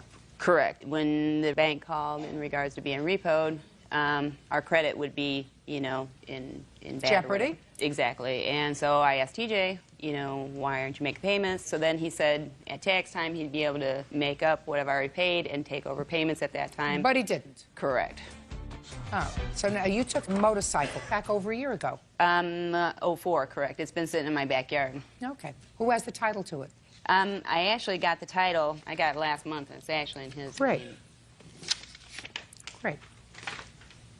I have pictures of the bike, too, if you'd like to see it. I assume you've kept it in good condition? No, he actually didn't. He laid it down, and then it's like all dismantled, and apparently he blew out second gear. I don't know what all damage is to it, but... Okay. Have him sign this over to them, please. Your Honor, I really don't want the bike. Then you shouldn't have signed for him. You shouldn't have taken it back over a year ago. And you took it back over a year ago, madam. What you should have done is gotten it, sued him, and come to court immediately. You know, now what you have to do is you have to sell it, and if there is any shortfall between that and what you owe on the bike, you may be able to sue him again. But right now, you have to take the bike and you have to sell it. Now let's talk about the bail. You bailed him out again over a year ago. Yes. Tell me how that came about. He called one night. He had gotten a DUI, and I went down the next morning and bailed him out of jail. When was that? Late of '03. In 2003? Yes. So 2 years ago. Yes. When did you co-sign for this bike? In 2002. And what was he driving in when he had a DUI? Another car of his. Did you call them? Yes. Did you tell them you were going to pay him back for the bail? I just asked them to bail me out of jail. And they did? Yeah. Were you working? No. How'd you expect them to pay you back? Whenever he got a job. There are loans, and then there are what we call great expectations. I would assume that when he called you and said, I'm in jail, come and get me out, you said, I'll be right down. Right? Not quite, but What did you say to him? I reluctantly went down. Right. Because you love her. No, actually, I was not going to bail him out because that was. Oh, that would have been very smart. And, I wouldn't have bailed him out. well, and then he Maybe, felt sorry for him. And this then was he in bailed him out. 2003. How old are your children? 2 and 8 months. Oh, at least he might not have had one. He makes a lot of bad choices. Correct. Isn't that right, sir? I guess, yeah. What do you mean you guess? How old are you? 22. You're 22 and you have 2 children. Yep. And how old is the mother of these children? 21. And where does she live? With her mom. And where do you live? With my aunt. That sounds like a wonderful family. Now, you hesitated for a moment, Mr. Frost, when I said you've made some bad choices. Let me explain to you what you've done. In your short period of time, you've probably screwed up their credit. Are they rich people? No. Well, you stuck them with a motorcycle loan, right? Right. You stuck them with your bail, right? You stuck perfect strangers with taking care of 2 babies. That's your girlfriend's parents that she's living with. Mm-hmm. Right? Because I guarantee you at their stage in life, they didn't anticipate taking care of 2 infants. Because not only did you make 1 mistake, but you couldn't keep your thing in your pants long enough not to make 2 mistakes. And you say to me, you have a question as to whether or not you made mistakes? Yeah. You have a question? No. So you could have avoided the whole thing by saying, you know, I was a dumb kid. Okay. Dumb kids make dumb kid mistakes. They don't make babies. Right. Not 2. Who do you work for now? That's not a question that requires a lot of thought. You have 2 babies. For Thompson Tile Maintenance. You work full-time or part-time? Part-time, and I go to school full-time. Where do you go to school full-time? Davenport University. What kind of school? I'm going for medical. You want to be a doctor? Not a doctor. A nurse. Thank God. Do you see your grandchildren? I do now. There was a period that with this loan, I didn't see him for about 7 months or something like that. And then he had his second baby, and I ended up going to the hospital and seeing the baby. And, you know, he has since told me, you know, him and his fiance are paying off her parents some money. And I think he owes me this money for this bike because I don't want this bike. I want him to pay me for this bike because I didn't want the bike I think that morally he should do that. Yes. I just told you the legal result of what's going to happen here today. Right. If your son chooses to take the moral high road, that's up to him. You paying the maternal grandparents of your children some money? I'm not. My fiance is. For what? I don't know, whatever they loaned her. What do you spend your money on? He Baby gives it stuff. to her. Well, that's good. Right. No, I agree. That's She's good. a That's blessing. fine. She's a blessing. That's fine. Somebody's got to support these babies. She's a blessing. She keeps things straight. So you give her money? Yeah. How much? My whole check. And what do you give to your aunt? Nothing. Mr. Mrs. Thompson, put a lock on your checkbook. Right. Yes, Done ma'am. did. Good. Goodbye.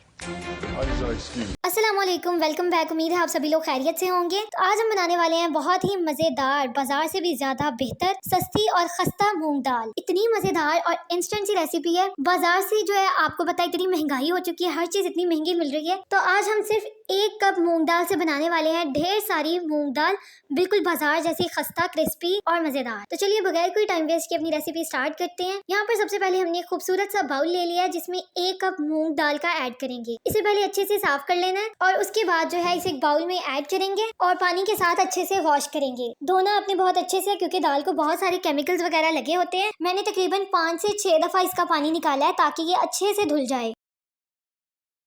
अच्छी तरह से आपने हाथ की मदद से इसे wash करना है और जो है इसे तकरीबन 8 घंटों के लिए भिगो के रख देना है और इसे कवर करके रख देंगे। मैंने तकरीबन रात को इसे भिगो कर रखा था, तो अभी यहाँ पर सुबह हो चुकी है। तो ये देखें जी, हमारी दाल जो है वो अच्छे से फूल चुकी है। इसे तकरीबन 8 घंटे हो चुके हैं। उसके बाद जो है इसका पानी हमने निकाल देना है और यहाँ पर मैंने एक मोटा कपड़ा ले लिया है। ये देखिए, यहाँ पर दाल को मैंने अच्छे से छान लिया था, पानी इसका निकल गया है। और कोई भी कपड़ा लेके आप किचन टॉवल भी ले सकते हैं, उसके ऊपर हम इसे अच्छे से फैला देंगे और इसे कवर करके तकरीबन 1 घंटे के लिए रख देंगे ताकि इसमें जो भी नमी या जो भी पानी है वो अच्छे से खुश्क हो जाए। एक बात का ध्यान रखना है कि गीली दाल को डायरेक्टली हमने बिल्कुल भी फ्राई नहीं करना। इससे जो है फौरन से ऑयल के छींटे निकलना शुरू हो जाते हैं जो आपके मुंह पर जाएंगे, तो वो बहुत ही डेंजरस होते हैं। तो इस चीज से अवॉइड करना है आपने। तो यहाँ पर मैंने एक मोटा कपड़ा लिया जिसके ऊपर अच्छे से फैलाकर इसे 1 घंटे के लिए रख दिया है। तो फिर 1 घंटे के बाद मैं आपको दिखाती हूँ। तो यहाँ पर जो है 1 घंटा गुजर चुका है, दाल जो है वो अच्छे से खुश्क हो चुकी है। अब बारी आती है इसे फ्राई करने की। तो हम इसे डायरेक्टली ऑयल में ऐड नहीं करेंगे बल्कि किसी छानने में ऐड करके इसे जो है वो फ्राई करेंगे। तो यहाँ पर मेरे पास जो छानना था उसमें बड़े बड़े सुराख थे, उससे दाल जो है वो बाहर निकल जानी थी। इसीलिए मैंने यहाँ पर एक बड़े साइज की स्ट्रेनर थी मेरे पास, मैं वो इस्तेमाल कर रही हूँ। तो हम खुश्क की हुई दाल को इसके अंदर ऐड कर लेंगे। अच्छा, ये सारी एकदम से ऐड नहीं करनी, मैंने इसे 2 बारी में फ्राई किया है ताकि ये अच्छे से जो है फ्राई हो जाए। ये देखें, तकरीबन इस क्वांटिटी में जो है मैंने रखी है जिसे हम 1 दफा में फ्राई करेंगे। ऑयल जो है वो मैंने पैन में ऐड करके रख दिया था। जैसे ही ऑयल अच्छे से गर्म हुआ तो हमने जो है इस छानने को एज इट इज उसमें रख दिया है। बाकी आप खुद देखेंगे जैसे जैसे ऑयल गर्म होगा ना तो खुद ये पकना शुरू हो जाएगी। ये अभी साइडों से जो है वो आप देख सकते हैं ऑयल के अंदर डिप हो चुकी है। ये देखें, इस वक्त जो है मैं इसे मीडियम टू हाई फ्लेम पर फ्राई कर रही हूँ। साथ साथ जो है आपने कोई स्पैचुला रखना है जिसकी मदद से आप इसे हिलाते रहें। नोटिस करना है आहिस्ता आहिस्ता जो है दाल अपना कलर भी चेंज करेगी और जो है क्रिस्पी भी हो जाएगी, बिल्कुल बाजार जैसी, बल्कि बाजार से 100 गुना बेहतर बनेगी। और जो है बाजार की महंगी दाल लेने से बेहतर है कि आप घर में हेल्दी तरीके से बनाएं, अपनी सेविंग भी करें और अपनी सेहत का भी ध्यान रखें। तो यहाँ पर ना 5-6 मिनट पकने के बाद जो है दाल बहुत खस्ता हो गई थी। टाइम जो है वो कम या ज्यादा हो सकता है। जब दाल अपना थोड़ा कलर चेंज करेगी तो आपने ना इसके 2-4 पीसेस निकाल के चेक कर लेना है। अगर तो ये कुरकुरी हो गई है बाजार की तरह तब आप इसे निकाल लें, नहीं तो आप 1-8 मिनट के लिए मजीद फ्राई कर लें। उसके बाद इसे निकाल लेंगे। मैंने एक टिश्यू लिया है, उसके ऊपर स्प्रेड किया है ताकि ऑयल अच्छे से निकल जाए। इसी के साथ मैंने फिर दूसरी दफा भी इसका टिश्यू चेंज किया है ताकि जो बचा खुचा ऑयल है वो भी निकल जाए। 2 दफा टिश्यू चेंज किया है। उसके बाद जो है बाकी की जो दाल थी मैंने उसे भी फ्राई कर लिया है और उसको भी टिश्यू पर ऐड करके ना उसका भी ऑयल जो है वो अच्छे से निकल चुका है। इसी के साथ फिर मैंने एक बड़ा बाउल लिया है, जो हमारी सारी दाल जो हमने फ्राई की थी उसे उस बाउल में ऐड करेंगे और इसमें 1 टीस्पून नमक शामिल करेंगे। स्पाइसेस में सिर्फ नमक जाएगा इसमें और इसे अच्छे से मिक्स करेंगे। इसके अलावा जो है आप चेक भी कर सकते हैं, अगर आपको नमक कम लगे तो आप मजीद शामिल कर सकते हैं। तो बस हमारी मजेदार से कुरकुरी सी मूंग दाल सर्विंग के लिए बिल्कुल रेडी है। इसे एक बाउल में ऐड करेंगे और बहुत ही क्रिस्पी है, इतनी मजेदार बनी है ये और बहुत इंस्टेंटली बन जाती है। सिर्फ आपने इसे भिगो कर रख देना है, उसके अलावा जो है इसके फ्राई होने में बिल्कुल भी टाइम नहीं लगता। तो बहुत ही मजेदार क्रिस्पी और कुरकुरी मूंग दाल अब घर पर ही बनाएं हेल्दी तरीके से और एंजॉय करें। ये थी हमारी आज की रेसिपी। उम्मीद है रेसिपी आपको अच्छी लगी होगी। वीडियो को लाइक और शेयर जरूर कर दें और चैनल को जरूर सब्सक्राइब कर दें ताकि ऐसी मजीद मजेदार सी रेसिपीज आपको मिलती रहें। मिलते हैं नेक्स्ट किसी अच्छी मजेदार और इंस्टेंट सी रेसिपी के साथ। तब तक अपना बहुत ख्याल रखिएगा। अल्लाह हाफिज।